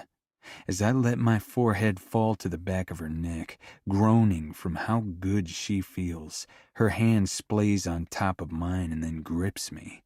I have to open my eyes and pull back to kiss her, but I'm struck by the expression on her face. It's a look of utter rapture. I move slowly, deeper, filling her inch by inch, and the deeper I go, the more her lips part until they make a perfect O when I'm buried deep inside of her. This is how she should always be, lost in pleasure. I don't waste any time. We've already been gone too long for our absence to go unnoticed. I pull back slightly, just a few inches, and then fuck her pussy so hard and rough that she cries out. I'm quick to silence her, turning her head to me and pressing my lips to hers. I pull back, but leave my face close to hers, our warm breath combining and heating with the intensity I feel between us. She moans my name as her head thrashes. I slam my dick into her, all the way to the hilt, feeling her lush ass jiggle as I pump my hips over and over again. My breathing comes in frantically as I feel her tighten around my length. Yes, come for me again. I need to feel her get off and watch her as she's consumed with pleasure. Leaning in closer to her, I whisper in her ear, "Give it to me," and thrust into her again. Her body jolts against the wall as her face scrunches and her mouth parts with a small gasp. "Come for me." I breathe against her slender neck, her body shuddering with a chill, and then I bury myself deep inside of her. Her eyes open as her pussy flutters and her fingernails dig into my hand.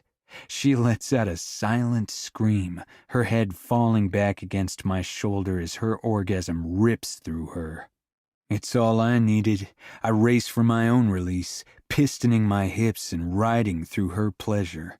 A rough groan low in my throat leaves me as I pound into her tight pussy over and over until a wave of pleasure rocks through me, curling my toes and leaving me out of breath. My dick pulses as I shove myself as deep as I can inside of her, nearly picking her up off the floor. She whimpers, and I open my eyes as thick spurts of cum fill her, but there's only pleasure on her face. I want to keep her, so I'll give her what she wants. I have the hotel room tonight with her, and I'll do everything I can. Something to tie her to me. She never told me what she wanted from this drunken deal, but I can give her something I know she's after. A baby. Chapter 25. Grace. It's quiet in the area at work as I sit by myself, my head in the clouds. I'm peeling a tangerine, but not really paying any attention to it. My mind is on Charlie. More specifically, on the deal we had. I fulfilled my end, playing Charlie's pretty girlfriend. And Charlie? Well, let's just say that his end of the bargain was met when he made me orgasm 3 times in a row. A blush hits my cheeks just thinking about it. That man does things to me. I've completely fallen for him. Even though I know I shouldn't have, I can't bring myself to regret it. A piece of the tangerine finds its way into my mouth as I stare absently at some poster on the wall. So I guess that since we've both held up our ends of the bargain, it's over, even though he did ask me to stay a little longer for appearances. I don't want to play games anymore, and that's all this is to him. It's fun and a good time. I agree with all that, but if that's all this is, I need to salvage what's left of my heart. Showing up at the bar, waiting for him to call it quits, is just torture. He's just stringing me along. I sit back and sigh. I don't want it to be over. I want anything but that, really. I want a commitment. I want more with him. And that's my fault. Facing him and asking for more is only going to leave me alone and brokenhearted even sooner. So my choices are, number 1, rip that Band-Aid off, asking for more and having him end it like I know he will. Number 2, I can play along for a little while, but that only makes me more pathetic, and it's only going to hurt that much worse. As I stand up, rolling my eyes, I throw the peel of the tangerine in the trash and shove each section in one by one. Sarah, my immediate boss, sticks her head in the break room.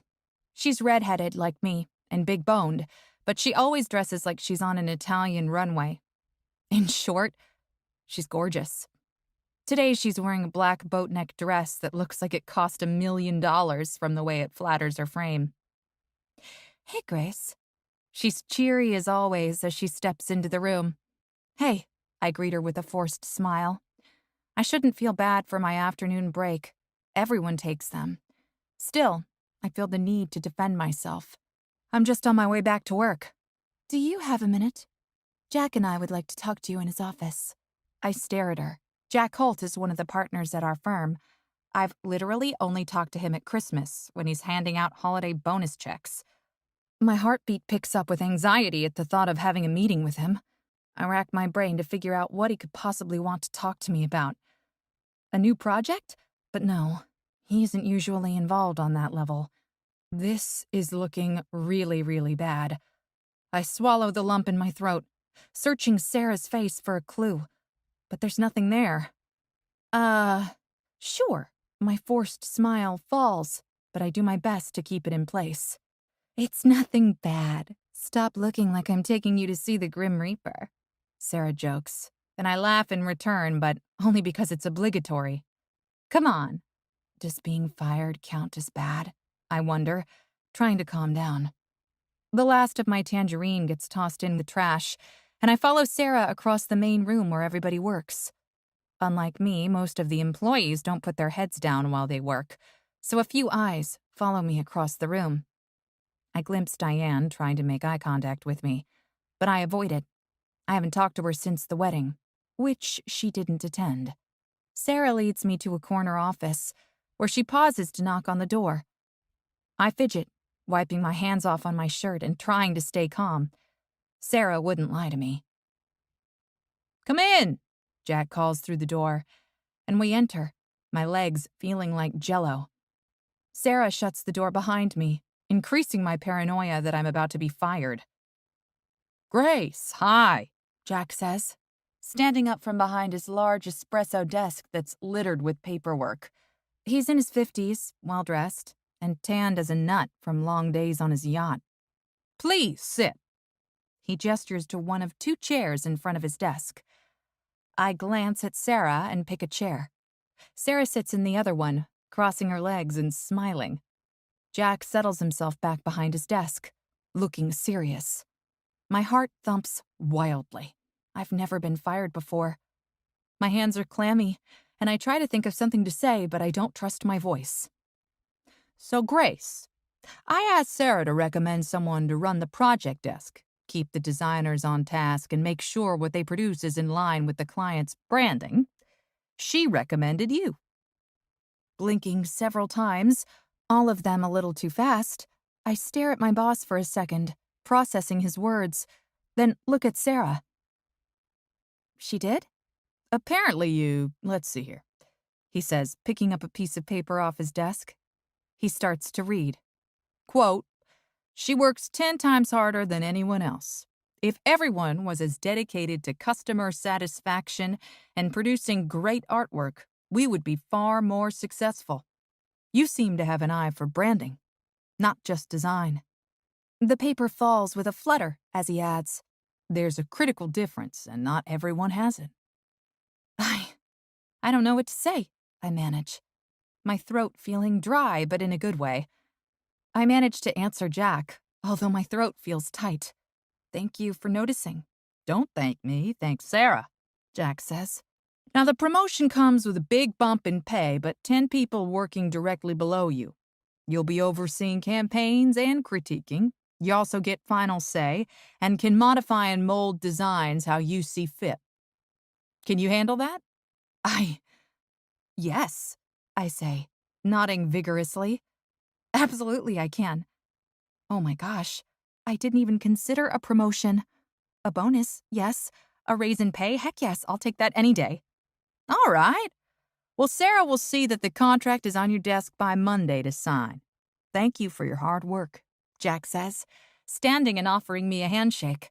With the meeting apparently over, I stand and shake his hand, trying not to let him see that I'm trembling. It's an excited tremble. Sarah smiles at me on the way out. I don't know how I'm even walking, I'm so stunned. Once the doors closed behind us, I let out a breath.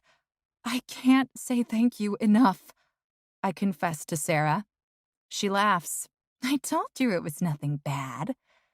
I reach out and almost grab her hand or hug her, but instead, I clasp mine in front of me, feeling so grateful and overwhelmed. Remain professional, I remind myself. Thanks so much, Sarah. Really. "Well, I just wanted you to realize that I see how hard you work. I see all the nights you're here late and all the crap you put up with from the clients. You won't regret this. I promise," I say. The giddiness takes over as the shock wears off. "I'm sure I won't," she states matter-of-factly, winking. We part ways. Sarah back to her office, and me back to my cubicle. Still smiling so hard that it hurts, I return to my seat. Immediately, Diane's head pops up over the cubicle walls. Holy shit. I let out a small laugh, short and full of relief. "You scared the crap out of me," I joke. "What was that all about?" she asks. It looked serious. I actually got a promotion," I admit to her, my smile never waning. It's weird to say it out loud. Oh my gosh, I got a promotion. It's my first ever. I'm still in disbelief. "What?" she asks, standing straighter. "Promotion to what?" "They need someone to manage the project desk. I answer her, turning in my chair to face her fully and finally breathing normally. No way! I thought Melanie was going to run the project desk. She looks and sounds pissed. It takes a second to realize that. She's not at all happy for me. The deep crease in the center of her forehead and scowl on her face give that away. She can't even pretend to be happy for me. I swallow, feeling the high die down, and answer her, well, apparently not. They just offered it to me. Congrats! Seriously, that's awesome. Although her words are kind and rushed, her expression and tone are still off. Thanks. I smile and try to shrug it off. We should go celebrate later. Go out, grab some drinks. Her fun side comes back, and for a second I think I imagined her original reaction. I must have. She may be obnoxious at times, but I think about it, then decide, what the hell? Sure. Maybe we could go to that bar with the awesome Mexican food? I offer. Cerritos? Yeah, girl. And then we can make our way to Max. I go silent, but nod. Charlie said he wants me to come to keep up appearances, but I don't know if I can bring myself to do it. I don't want to get hurt. I don't want to play games anymore. What? Diane asks. You don't want to go to Max? I was just thinking somewhere else would be nice to let loose. I answer her, but even to me it sounds like a lie. My heart hurts just thinking about it. Is it because of Charlie? Oh my God, did you two break up? Jesus, Diane, I say, lowering my voice and looking around. Not everything is about Charlie. You did. You totally broke up, Diane says, a hint of glee evident in her eyes. For your information, there was nothing to break up. We were having fun. Leave it alone, Diane. I wish I could reach out and snatch my words back. It hurts to say it out loud. Were? She questions, and I've had it. I said leave it alone. My tone reflects my anger. Oh, she says. It's hard to read what she's really thinking. Well, all right. Let's go to the bar with the Mexican food then. Fine, I say, on edge. I'd rather be angry than anything else, so I cling to that emotion, although I think I'm only angry at myself. I have a lot of work I need to finish first. I guess that's why you got the promotion, she says, with a tight smile. I'll be back at 6 to bug you, though. She disappears behind her side of the wall. I'm left trying to decide if I should feel bad for snapping at her. I slip on my headphones and sink into my work, refusing to think about any of this mess of a love life anymore. Well, I try, but that doesn't work. All I can think about is Charlie and how Diane is right. We're over. Breakup, labels, or whatever. It's over. Chapter 26. Charlie. I'm about 2 seconds away from texting Grace when she walks through the front door of the bar. About fucking time. I haven't seen her since yesterday morning, the morning after the wedding. She's still in her work clothes, but her hair is down and swishing around her shoulders as she walks in. A feminine screech echoes through the bar behind her, and Grace turns to look over her shoulder. We're finally here. Diane's with her, and my expression falls. I don't understand how the two of them are friends. I stay behind the bar and move to the far left, where Grace usually sits, and where the dishwasher is. My eyes flicker up, and I watch the two of them as I get to work. Diane stumbles slightly and talks a bit too loud. A few customers turn to watch them walk in, but then they go right back to what they were doing before. I love this place, Diane says, dragging Grace by the hand. Grace lets her, tucking a strand of hair behind her ear and seemingly not wanting to come over to me. I don't like it, and I don't understand it in the least. Diane's quick to sit on the bar stool at the far end, Grace's stool. I don't pay her any attention, waiting for Grace to look at me. When she finally does, I can see the same worry there that was on her face at the wedding before she looks away again. That sick feeling of anxiety washes through me. What the hell do I need to do to make her happy? Make it official. I grab a glass and wipe it down with a drying cloth as Grace takes a seat. "Hey there," I speak up, waiting for her gaze to meet mine. "Hey." Her voice is soft. She desperately needs more. She needs a title, girlfriend, for real. My body heats at the thought, but if that's what it takes, I'll give it to her. I'll make it real and let the world know. Ever since the wedding, they've all been pushing me anyway. I open my mouth to say something to put her at ease, but Diane speaks up, leaning forward and tapping the bar. "We're getting wasted tonight," she says, already far more drunk than Grace. I cock a brow at her. "Is that so?" My eyes dart back to Grace as she sets her purse down on the bar. "Can we have 2 drink specials, please?" Diane asks, taking my attention again. "That what you want, sweetheart?" I ask Grace. I hold those doe eyes when she finally looks back at me. "Whatever you want, it's yours." I don't think I've ever said truer words. "Yeah," she says absently. I watch her swallow as she looks down at her clutch. It's awkward, and I don't like it. I don't know what happened between yesterday and today. Whatever it is, I need to fix it. "Thank you," Diane practically yells, bouncing in her seat. It takes me a moment to realize she's talking about the beers. Right. I scratch the back of my head as I head to the cooler and get their drinks. I could fucking use one about now, too. With 2 beers in one hand, the glass bottles clinking together, I quickly pop the tops off. "Charlie!" a customer calls out to me. I wave back, giving them a tight smile, but then walk up to James and brush my shoulder against his. "Take care of them," I instruct, and he follows my eyes to the customer. "You got it," he says, already moving. I know I have a rep with these customers, all of them really, but right now I need time with Grace. Something's not right, and I'm not waiting on closing time to put that smile on her face. I pass Diane the beer and then set Grace's in front of her, but I don't let go. When she tries to grab it, I pull it away, making her tilt her head and smile softly. I let her have the bottle the second time she reaches for it, mostly because it brings a little happiness to those doe eyes of hers. "How's work?" I ask her, and she finally lightens up some. "I got a promotion," she answers me with a bit of giddiness that makes the nerves settle. "That's fantastic," I tell her as I toss the caps to the beer in the trash can. "Congrats, sweetheart." She takes a sip of her beer, still looking a bit nervous. "You okay?" I start to ask her, but Diane chips in. "It's really crazy, too. We were sure one of our other coworkers was going to take that job." Diane shakes her head, a look of bewilderment on her face before taking a drink. My gaze moves to Grace, who's watching Diane with a small frown. "I have to go to the bathroom real quick."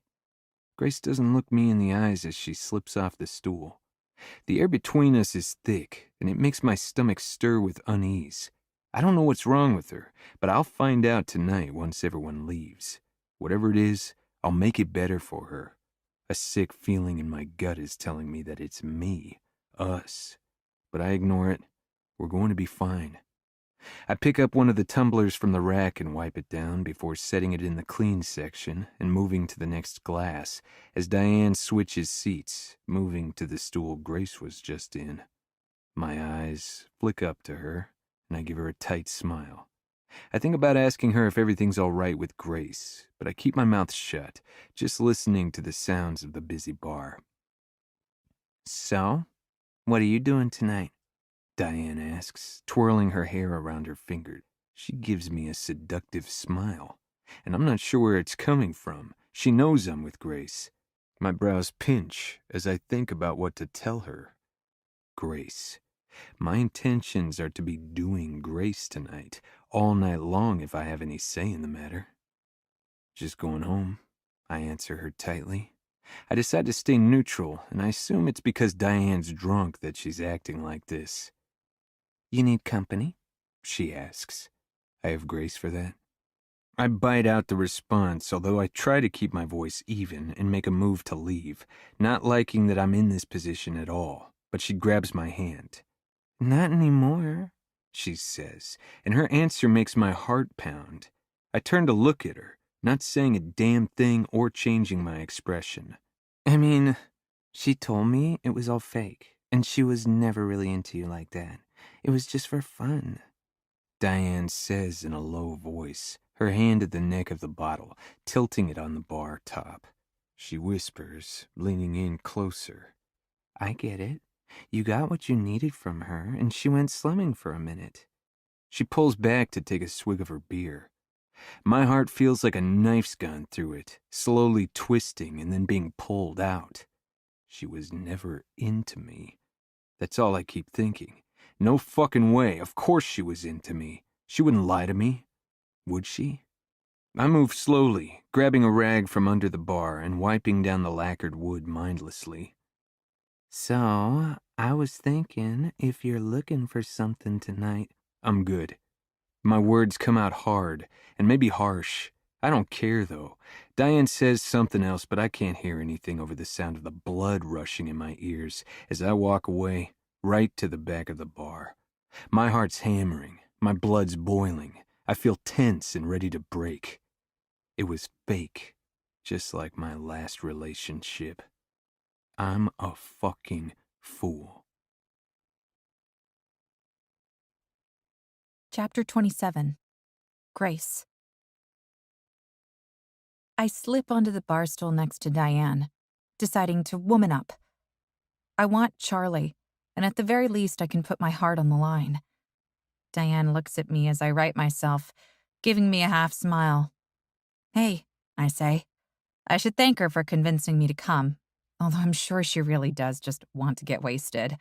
The booze here is way cheaper than anywhere else around. Hey, yourself. She sips amber liquid from a rocks glass. Guess she finished her beer already. Putting my clutch on the bar, I search for Charlie, but the bar's empty. Where'd Charlie go? I ask Diane. I can still feel the awkward tension between us. I just need to spit it out. She shrugs. He's around. I think the other bartender is here now, though. Other bartender? I wonder. The double doors to the back swing open and grab my attention. Maggie makes an appearance, hauling a big bucket full of ice.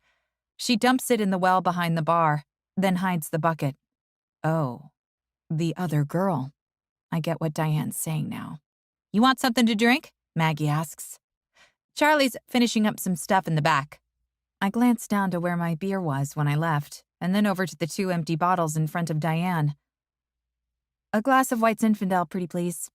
She pours the wine and sets the glass down in front of me, and all the while it's quiet.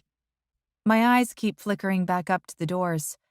I feel like I need to get these words out now and go tell him, but I can't force myself to interrupt him. Want to go somewhere else? Diane asks. Already? We literally just got here. I take her in before answering. She's drunk. Or, well, on her way there. I can tell by her almost slurred speech, her rumpled clothes. No, I say, firming my resolve to talk to Charlie. I'm going to hang out here for a while longer. I'm careful as I tell her. If you want to go, though, that's fine. Whatever, Diane says. I knew she'd take it offensively, but I don't mean it like that. She's just simply had too much to drink. You want me to call a cab for you? I offer. I'll get an Uber. She rolls her eyes and snatches her clutch before pushing off of the stool. You need help? I ask her, but she makes a face and turns away from me. Hey, Diane? God, I feel horrible.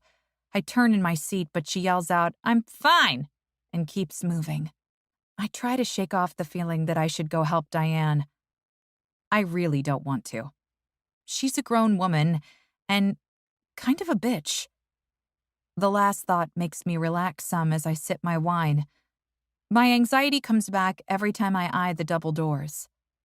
I keep my butt planted right where I am and wait for him. It's now or never. I guess I'm going with option 1 after all. Time moves slowly as it ticks by. Maggie's in and out, and so is the other bartender. I forget his name. Customers start to dwindle, and that sick feeling grows in my stomach. I check my phone here and there. Charlie knows I'm here. The feeling that he's ignoring me is growing stronger. I shake out the tension and sip my wine. It's practically room temperature now, but I don't care. I had too many glasses before I came here anyway. The bar grows quieter and quieter, and time keeps going until my phone tells me it's closing time. It's just me and Maggie, although she's in the back with Charlie now. I look around the empty bar and get the urge to go back there, but I don't. He knows I'm here. After a while, Charlie and Maggie both come back out front. Charlie sees me, and a little bit of a frown crosses his face. "Hey, I got this," he tells Maggie. Although he's speaking to her, his eyes never leave mine. The way he says it makes my stomach turn. Maggie slides me a questioning look. "Sure thing, boss." A few seconds later, the back door bangs shut as she heads out. Charlie and I are alone. "I'm supposed to be closing," he says, walking around the bar. He sits on the bar stool next to mine. "I know, I wanted to see you. Maybe I can help you close?" He looks at me for a long second, then holds out his hand. "Come here," he says, pulling me closer to him. I feel the air change between us, and his expression shows something I've never seen before. "You okay?" I ask him, suddenly feeling like he's breaking up with me, which is ridiculous because there's nothing to break up. Stupid girl. I knew this would happen. I just don't want it to happen right now. I take it all back. I won't pressure him for anything. Just don't leave me, Charlie. "You like being with me?" he asks me, and I'm quick to nod my head. I really do, and my voice is tight as I prepare for the worst. Before I can finish, he kisses me fiercely, spearing his hands in my long hair. His hands are everywhere, running down to touch my breasts, skimming around to touch my ass. He breaks the kiss, breathing heavy. Oh, thank God. A smile full of relief is pressed against his lips as I kiss him again and again, feeling as though each time brings me closer to telling him what I need. I pull his shirt off over his head, tossing it aside. He lets me. His eyes are clouded by something else, and that tension is still present between us. I don't stop, though. I undo his belt, kissing down his body as I go, trying to show him how much I love being with him. He inhales sharply, pulling at me not to go down on him. I'm not about to let him stop me, though, so I push against him with my body and turn him, so he's the one facing the bar. Finally, he relents, helping me, and his cock stands proud. Slipping my hand around it, I stroke him, wanting him to know I can give pleasure too. Just like he gave me in that coat closet. "Grace," he warns, staring at me with a look like this isn't a good idea, but I don't stop. When I run my tongue from the base of his cock to the very tip, he makes a sound of pent-up longing. I take him in my mouth, inch by inch, but it isn't enough. He growls and pushes my head down a little, always needing to be the one in control. Using my tongue against the sensitive underside of his cock, I do everything I can to give him the same kind of pleasure he gave me. Alternating between doing that and taking him deep, it's only minutes before he pulls me away. At my protest, he merely shakes his head. "There's time for that later. I promise." Then, he pulls me to my feet, switching our positions again. He makes quick work of my dress, pulling it up over my head. I'm not wearing a bra with this dress, so my bare breasts are exposed. I bite my lip as he palms them. Heat spreads through my body. "So beautiful," he marvels. He bends down and takes one nipple in his mouth. He sucks on it, making my back arch. When he releases it in favor of the other, I call out his name. "Please, Charlie," I moan. "Please what?" he asks in a low voice, with a hint of desperation. Like he needs me to tell him. Like his world depends on it. "Please, be with me. Be with me for more than just this." My heart is desperate for me to say the words, but nothing comes out. The brush of his fingers against my core is like a live wire. He bends to kiss my breast again, his fingers coaxing, opening me to his view. I moan as he kisses his way down to my pussy. He kneels, discovering me with a series of slow licks that send me sky high. He shifts himself, pressing one hand on the top of my sex, while the other explores. Charlie finds my clit with his tongue, running lazy circles around it, driving me wild. One finger dips inside my core. Yes, I whisper, urging him on. That same finger that dipped into my center withdraws, then brushes backward. Is he? He chooses that moment to focus on my clit, while sliding his finger around and around the tight hole. I am crazed with the need to get off, and when he focuses in on my clit again and presses his finger against my rear entrance, his finger slips in with little resistance. I feel my face heat as I realize that I don't hate it. In fact, it feels good, hot and full, but it feels so good. Oh my God. It takes everything not to move against his motions. He slows his pace, giving me a second to get used to the feeling of his finger in my ass, grinding in rhythm. I'm ashamed to find how much I like it. I moan every time he moves his finger. It's so taboo, so wrong. He sucks on my clit, although I can't forget about where his finger is. He picks up the pace, his tongue moves faster, massaging and taking me higher. He slowly brings a second finger to join the first. I explode, riding high on a wave of sensation that won't stop. I call his name as I find a sudden release. A blessing or a curse, I don't know. Before I even finish, Charlie stands up and turns me around. My naked breasts touch the bar, and I spread my legs for him. He runs his hand down my bare back and squeezes one of my ass cheeks. "You really want me?" he asks me. "Yes," I groan. "Are you going to—" I want to ask him if he's going to try to put himself— "Not tonight, sweetheart. I don't want to hurt you." Before I can answer, the words are knocked out of me. He enters me in one brutal stroke, making us both cry out. He fills me completely, possesses me utterly, steals my very breath. He does it again and again. Over and over, he strokes into me with every bit of his strength. My body knows what's coming. I'm shaking like a leaf. Every nerve ending cries out for fulfillment. I move with him, thrust with him until I can't anymore, until I see the edge of the precipice, looking up from down below. He doesn't stop fucking me, taking me even higher, prolonging the pleasure. He stiffens and grabs my hips, hard, bruising my flesh, as he finds his own release. When he's finished, we stand, both catching our breath and coming back down to earth for a long moment, struggling to breathe. I turn my head back, and he nuzzles my neck, but he won't look me in the eyes. He finally withdraws from my body, and I wince, already aching between my legs.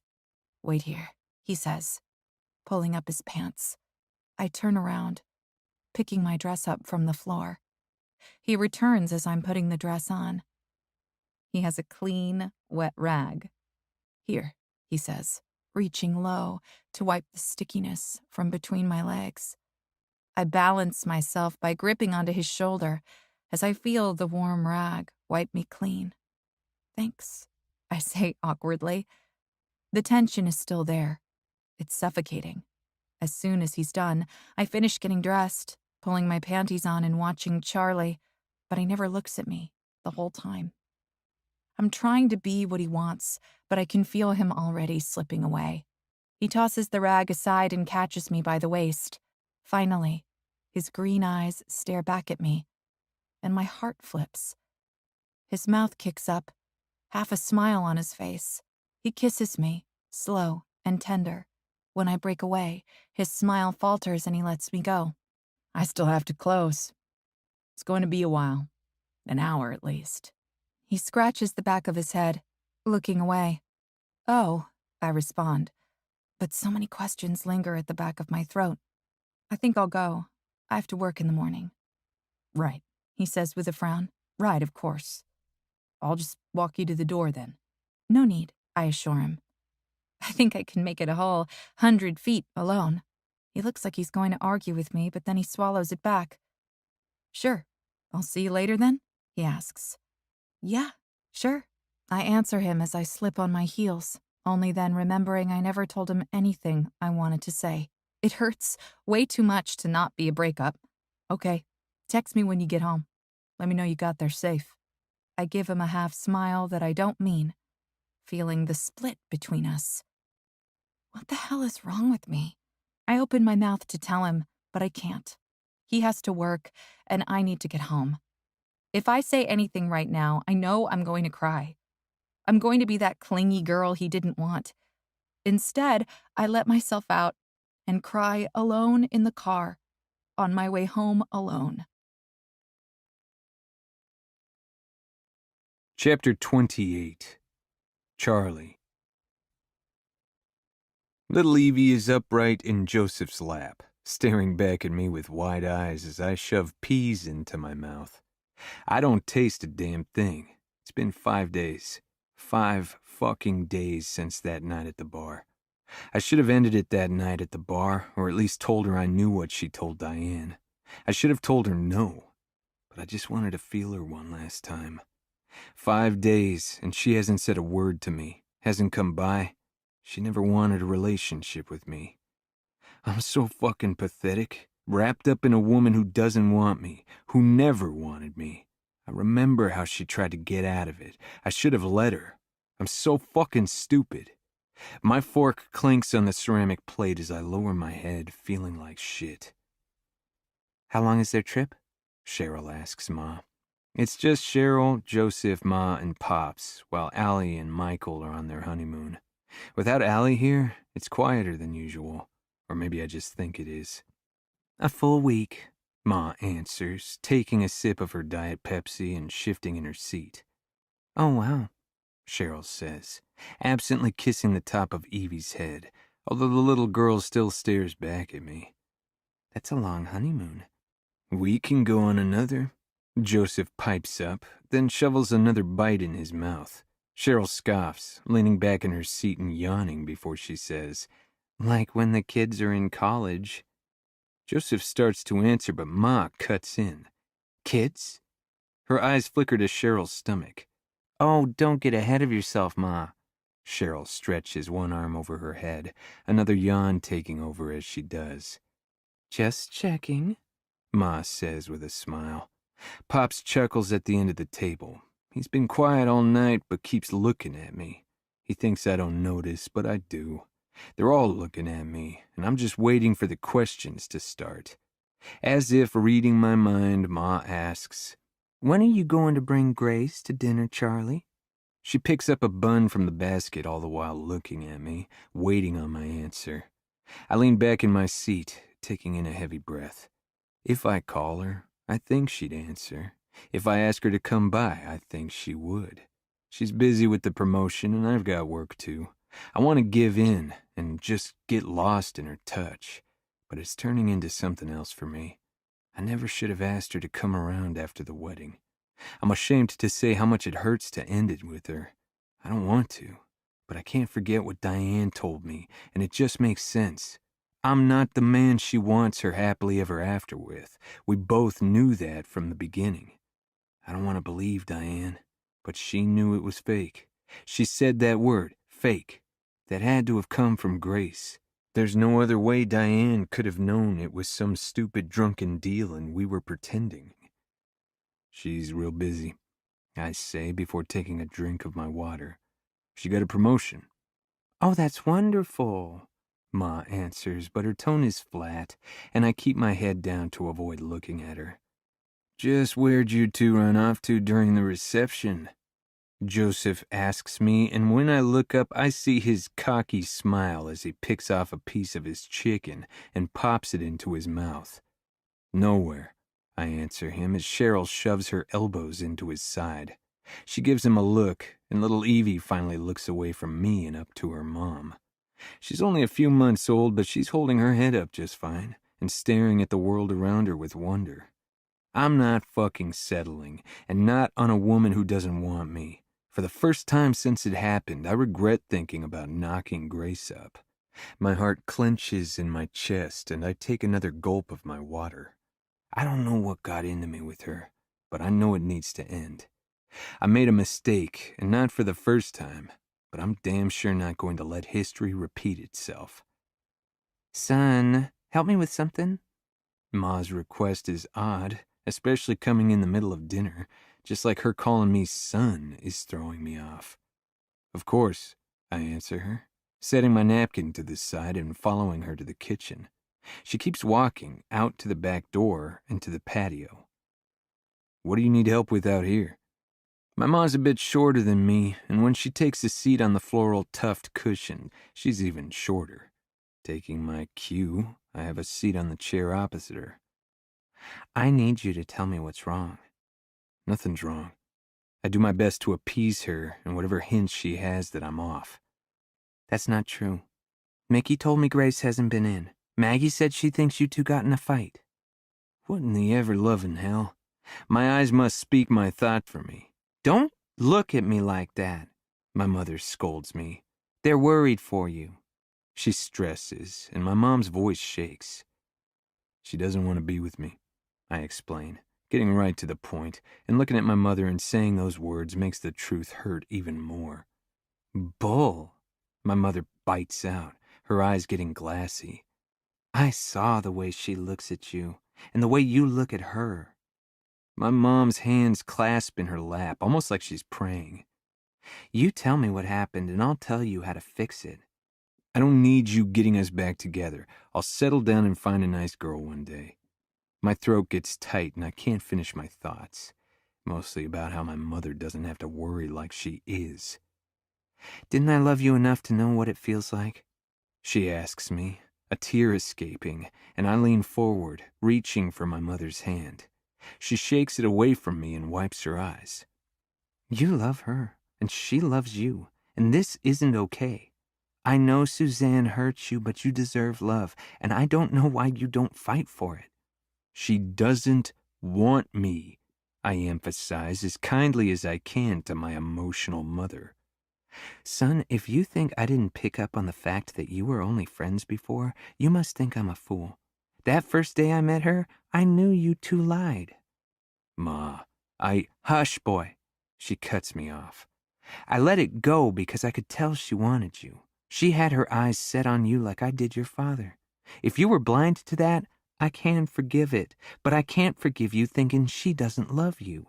Not when everyone around you knows she does. She doesn't get it, and it kills me. I hate feeling like this. I hate seeing my mother like this even more. Do you love her?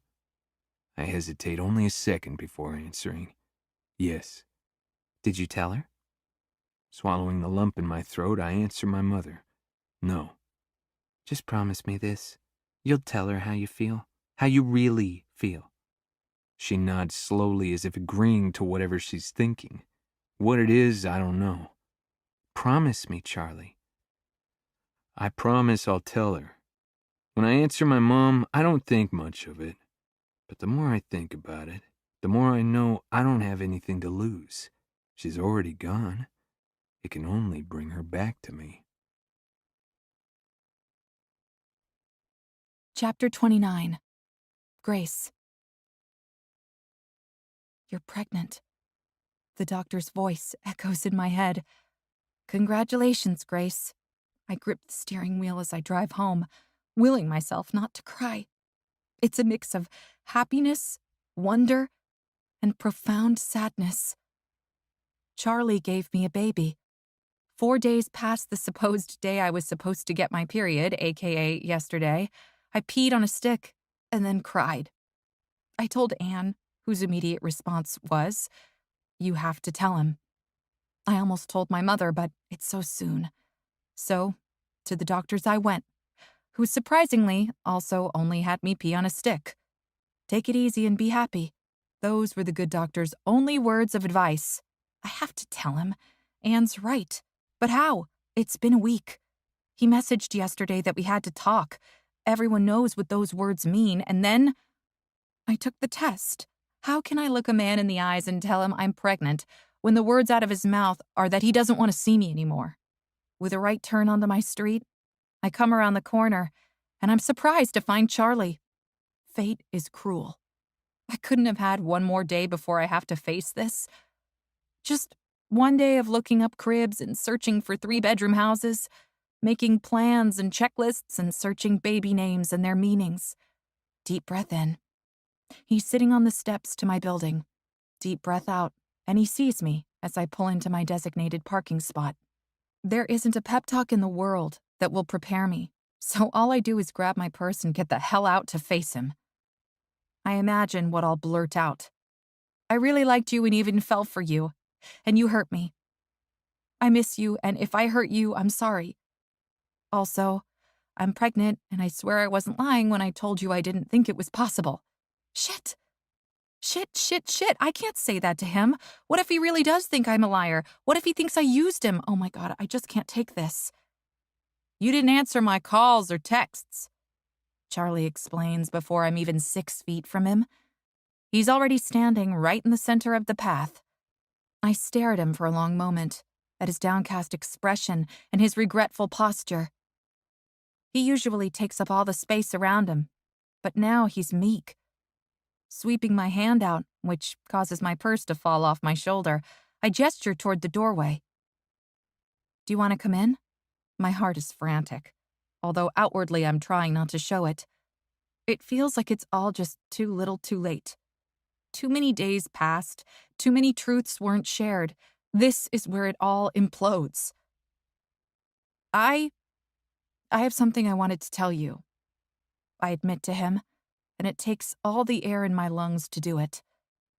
Charlie ambles inside, not taking his eyes off me, and I close the door behind us both. The click seems louder than usual.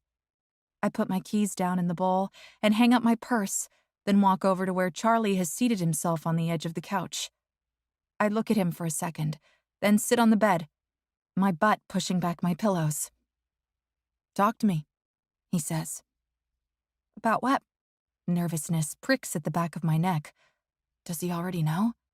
Just tell me what's going on in that head of yours. I want to know. Thump. You sure? I ask like a silly, naive girl. Really. Even if it's all bad stuff about me, I want to know. I want you to get it out. His eyes plead with me, and I know I have to tell him. I can't hide this from him, not with him here asking what I'm thinking.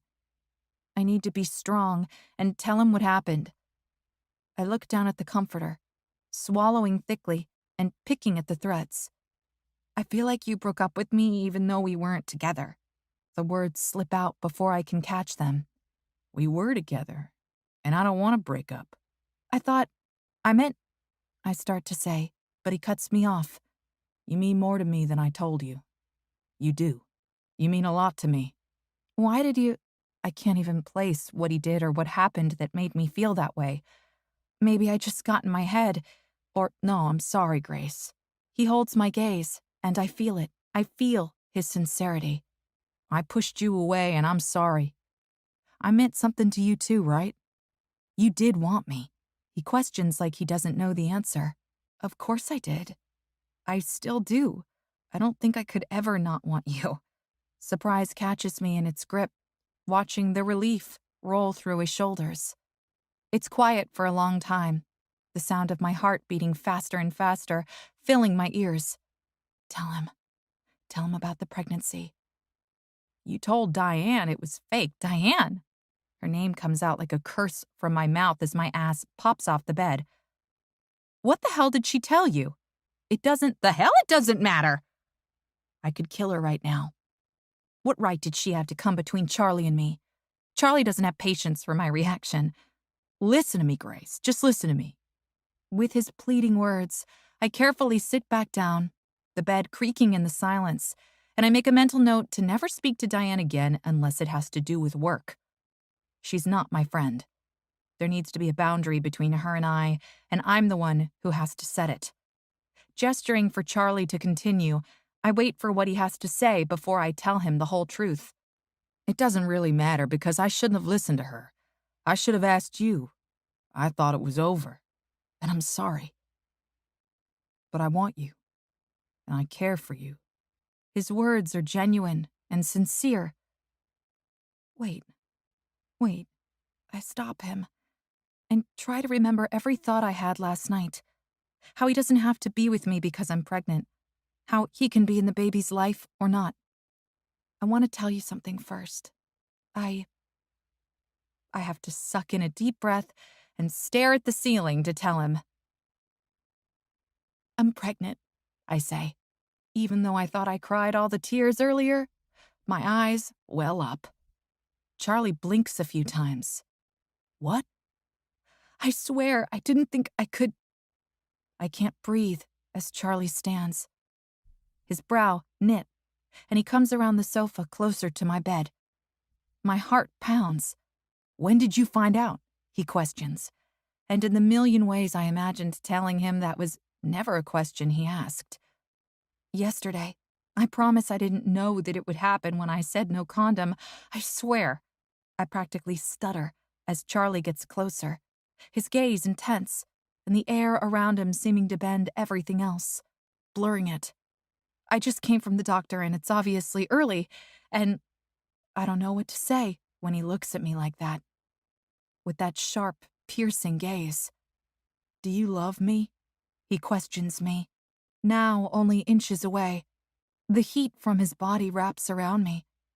My fingers dig into the comforter to ground me as I crane my neck to look up at him. He towers over me, and my heart beats loudly in my ears. Of course I do. Tears prick my eyes. I almost add, it's okay if you don't love me back. I'm so close, so desperate to be okay with whatever he wants because he makes me so happy, and he's the only piece in the puzzle of life that's missing for me. I'll take him any way I can get. Please, don't leave me. I want to beg him. I'm shamelessly in love with him, and he's all I want. Good. Lay down, sweetheart, Charlie whispers, cupping my chin and kissing me just once, soft and sweet. A fluttering in my chest tells me it's okay. With both of my hands wrapped around his, I lift my lips, stealing another kiss. Before I can do as he wishes, he lowers his lips to my ear and confesses, I want to make love to you. There are so many questions, so many decisions to make, but right now that's all I want. I want him to make love to me. I want nothing more than for him to love me. Chapter 30. Charlie. It's not the sunlight that wakes me. It's not my alarm clock or the nagging feeling in the pit of my stomach. It's the instant knowledge that she's in my arms. Maybe I was dreaming of her, I don't know. But in 1 second I knew it was real. She was here and I had to wake up. I had to be awake to take her in and make sure I still had her. I lost her once. And I'll never lose her again. Never. She shifts slightly, her soft body going a bit stiff. I can feel the warmth from her, but there's space between us. Too much space. Especially knowing she loves me. My heart clenches as I wrap my arm around her and pull her closer to me, nestling her ass right where it belongs, up against me. I lean forward, planting a kiss on her slender neck and waiting for her to turn to face me. The sheets rustle as she shifts slightly and then rolls fully in my arms so we're face to face. Those beautiful lips of hers turn up slightly, but it's a sad smile.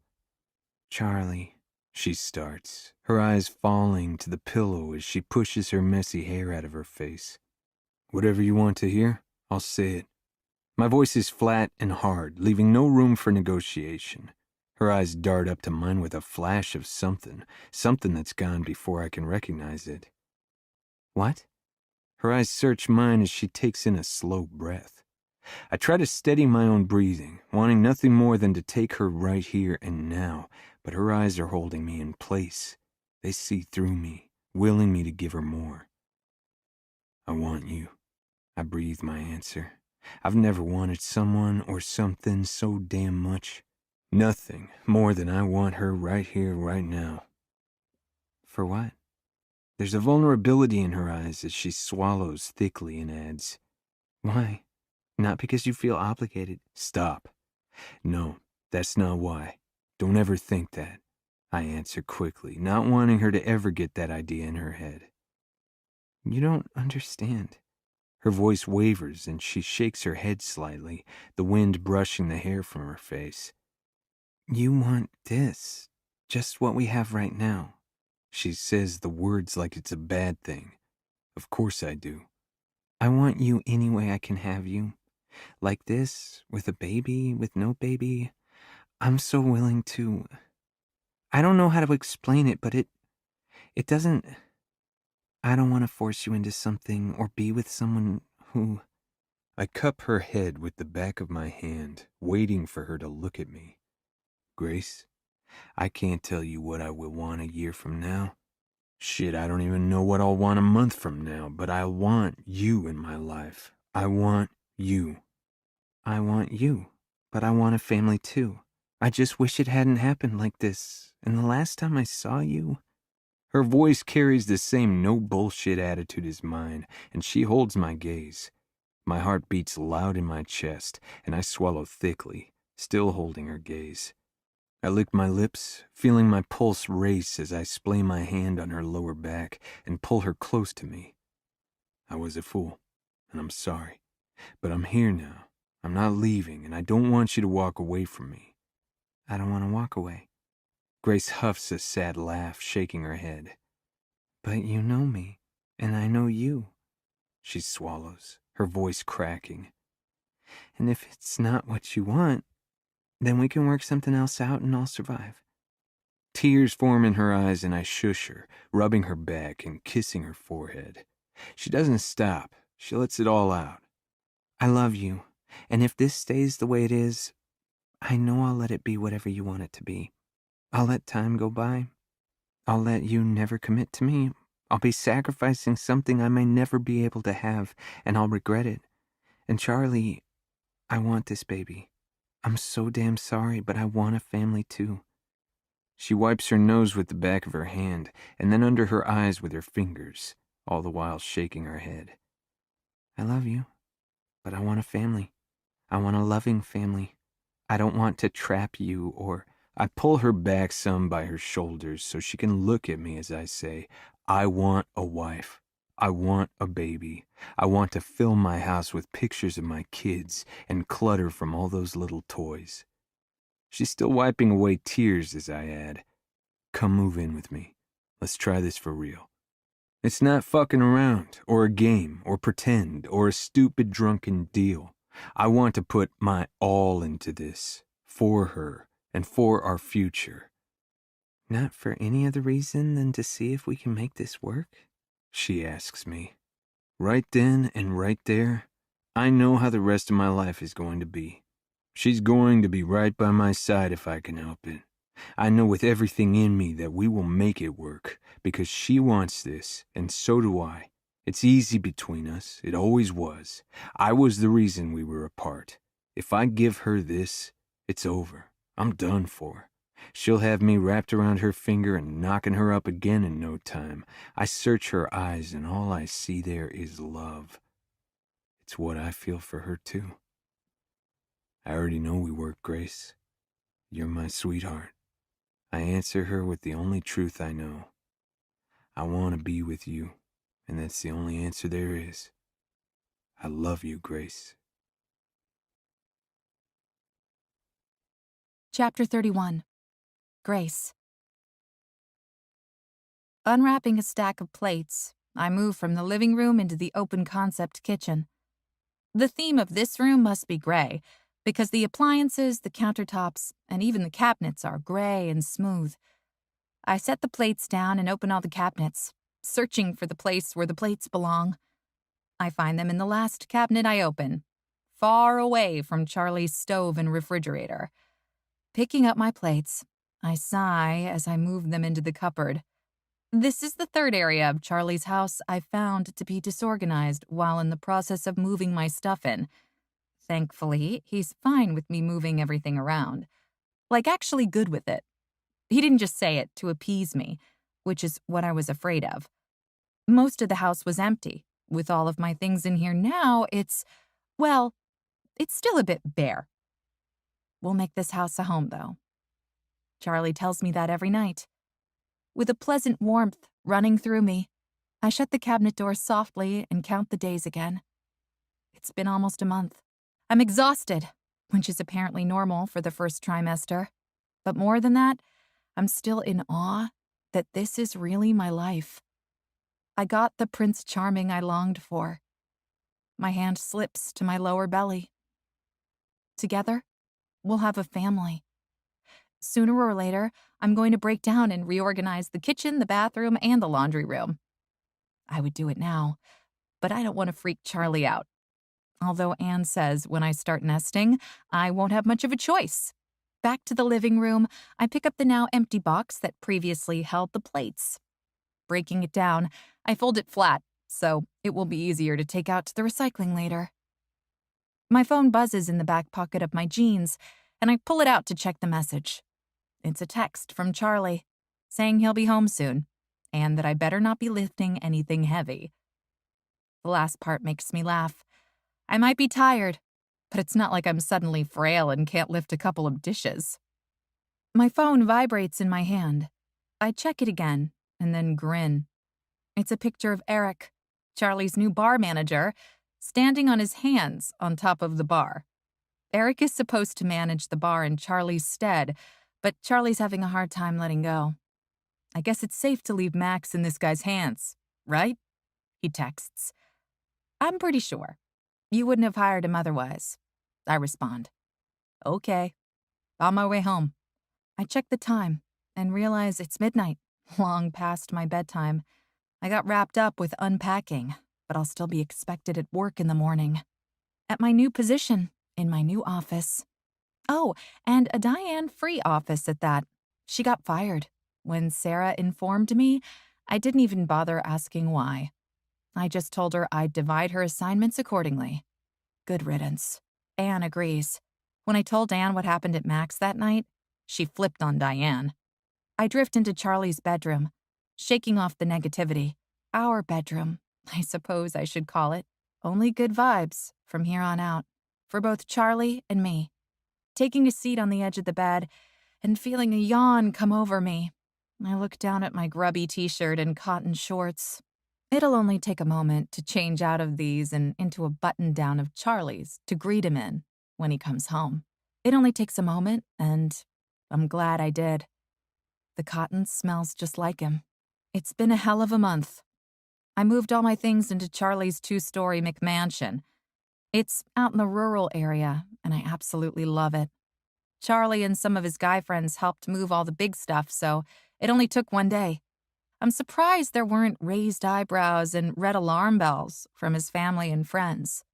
And judging by the comments from his sisters and mother, when we finally tell them we're pregnant, at that safe 12-week mark, I think they're going to be overjoyed.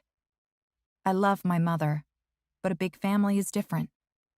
I didn't know how much love could be amplified. The metallic chime of the security system alerts me that somebody opened the front door. I huddle under the covers, waiting for him. He's going to shower before he joins me, and I'll probably drift asleep. But he always kisses me first thing. When he comes around the corner, I can't control the smile that breaks out across my face. He looks so handsome in his old Max t-shirt and low-slung jeans with a peak of that sexy V showing. He's all mine, my sexy southern bartender to knock boots with. Looks like you went through a good number of boxes in the living room, he says, jerking his thumb over his shoulder as he comes into the room. I made a decent dent, I sigh. He comes over to the bed, eyeing me. He swoops down and kisses me. The faint smell of beer follows him. You look like you could fall right asleep, he comments, and then does just what I knew he would. Plants a kiss right on my lips. I don't know. I only answer once he breaks the kiss. Maybe? Right after the word is spoken, I involuntarily yawn. I guess that answers my question, he says with a rough chuckle. winking at me and heading to the master bath. "No, wait," I say, tugging his arm. "Tell me something. I don't want to fall asleep without talking a little bit." He looks at me for a long moment, then shakes his head. "What?" I ask. "I was going to wait until you're more awake, but..." He reaches in his back pocket and pulls out a ring pop, scrunching my face curiously. I watch as he gets off the bed, kneeling on the floor. "What are you doing?" I ask with a stupid grin on my face. "A ring pop? Asking you to marry me, if you don't mind." My mouth falls open and my heart thumps, loud and fast. I stare at him and he looks back at me, the hint of a smile on his face, but also nervousness. Holy shit. No, he's not really. Goosebumps break out over my body. "You're kidding," I accuse. "I'm not. I'm just waiting for a sign that you want to hear the words." I try to answer with my lungs refusing to work. My throat closes up and tears threaten. I am officially speechless. I manage a nod. "Yes? You want to hear them?" I nod again. "I love you, Grace Campbell. I don't want to lose you ever again. I want to build a life with you. I want us to have a family together." Yes, those are exactly the words I want to hear. That thudding in my chest gets harder, and I watch him pull a small black velvet box from his back pocket, the opposite one that the ring pop was in. My eyes prick with tears, and I sit up straighter. He pauses. I press my fingers to my lips. I can't believe this is really happening. It's been in my back pocket for almost a week now, Grace. I wanted it to be perfect. I want everything to be perfect for you, for us. Charlie. All I can say is his name. "Grace, will you marry me?" Charlie asks, looking at me with those soulful green eyes. I launch myself off the bed, tackling him. My kisses land more on his face than his mouth, but Charlie doesn't seem to mind. When the kisses taper off, he slides the diamond onto my finger, the ring sparkling and shining bright. It's a large diamond. I don't know how many carats, but it sits perfect on my finger. Charlie chuckles. "You approve?" "I love it," I answer, brushing the tears from my face. "So tell me what I want to hear." "The kissing and tackling weren't evidence enough?" I tease. "Not for me," he says. His eyes sparkle, and the smile on his face widens. "Not when it's something this important." I lean in and kiss him tenderly. "Yes, Charlie, I want to marry you." "Good, because I want to do this with you forever. I'm all in." "Forever?" I question. "Forever," he repeats. "I love you, Grace." "I love you too, Charlie." Epilogue. Charlie. The sound of keys tapping rattles through the house. Grace is busy at work again. I roll in the bed onto my side and stare at the digital red numbers.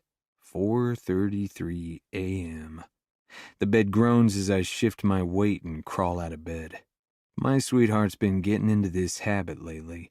It started before the wedding when she knew she'd be taking time off, and now she's at it again. Ever since she was promoted and in charge of her own team, she works non-stop. Well, mostly, but just like me, we make time for each other.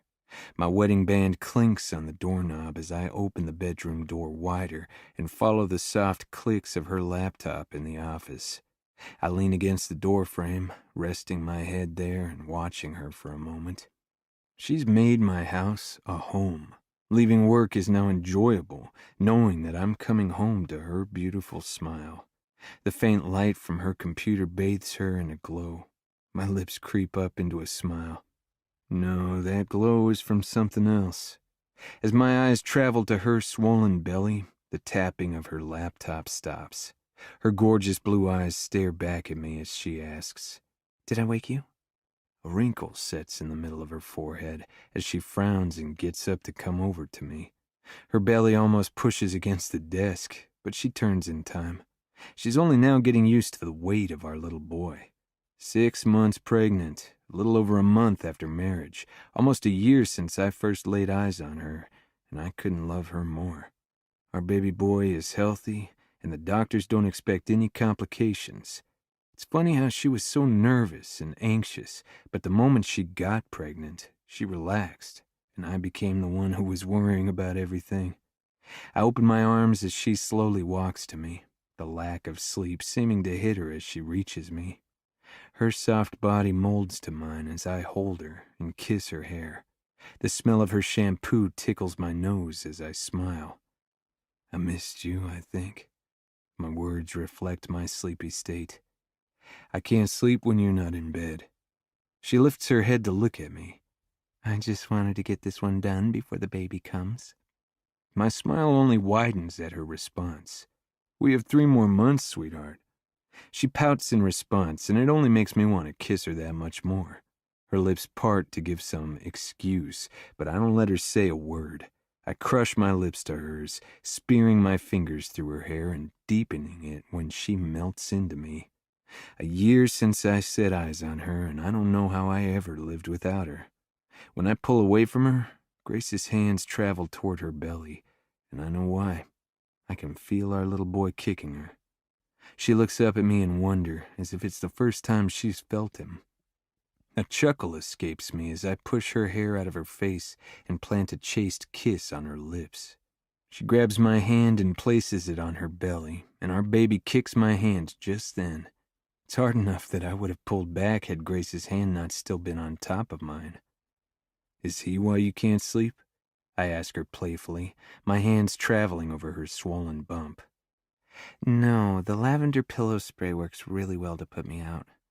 My eyes reach hers again, and in them I see nothing but happiness. Cheryl has been over nonstop, giving her all sorts of things. Grace happened to say once at Sunday dinner that she wasn't sleeping well. The very next day, my sisters and Mom were over here with all sorts of pillows and aromatherapy sprays. My ma knew. She knows everything. I've never loved my family more than now, and I know Grace loves them too. Together, we're complete. There's no doubt in my mind that this is how it was supposed to happen all along. I tip her chin up, holding her gaze for a moment, before kissing her one last time and whispering, I love you. I can feel her smile on my lips before she whispers back, and I love you.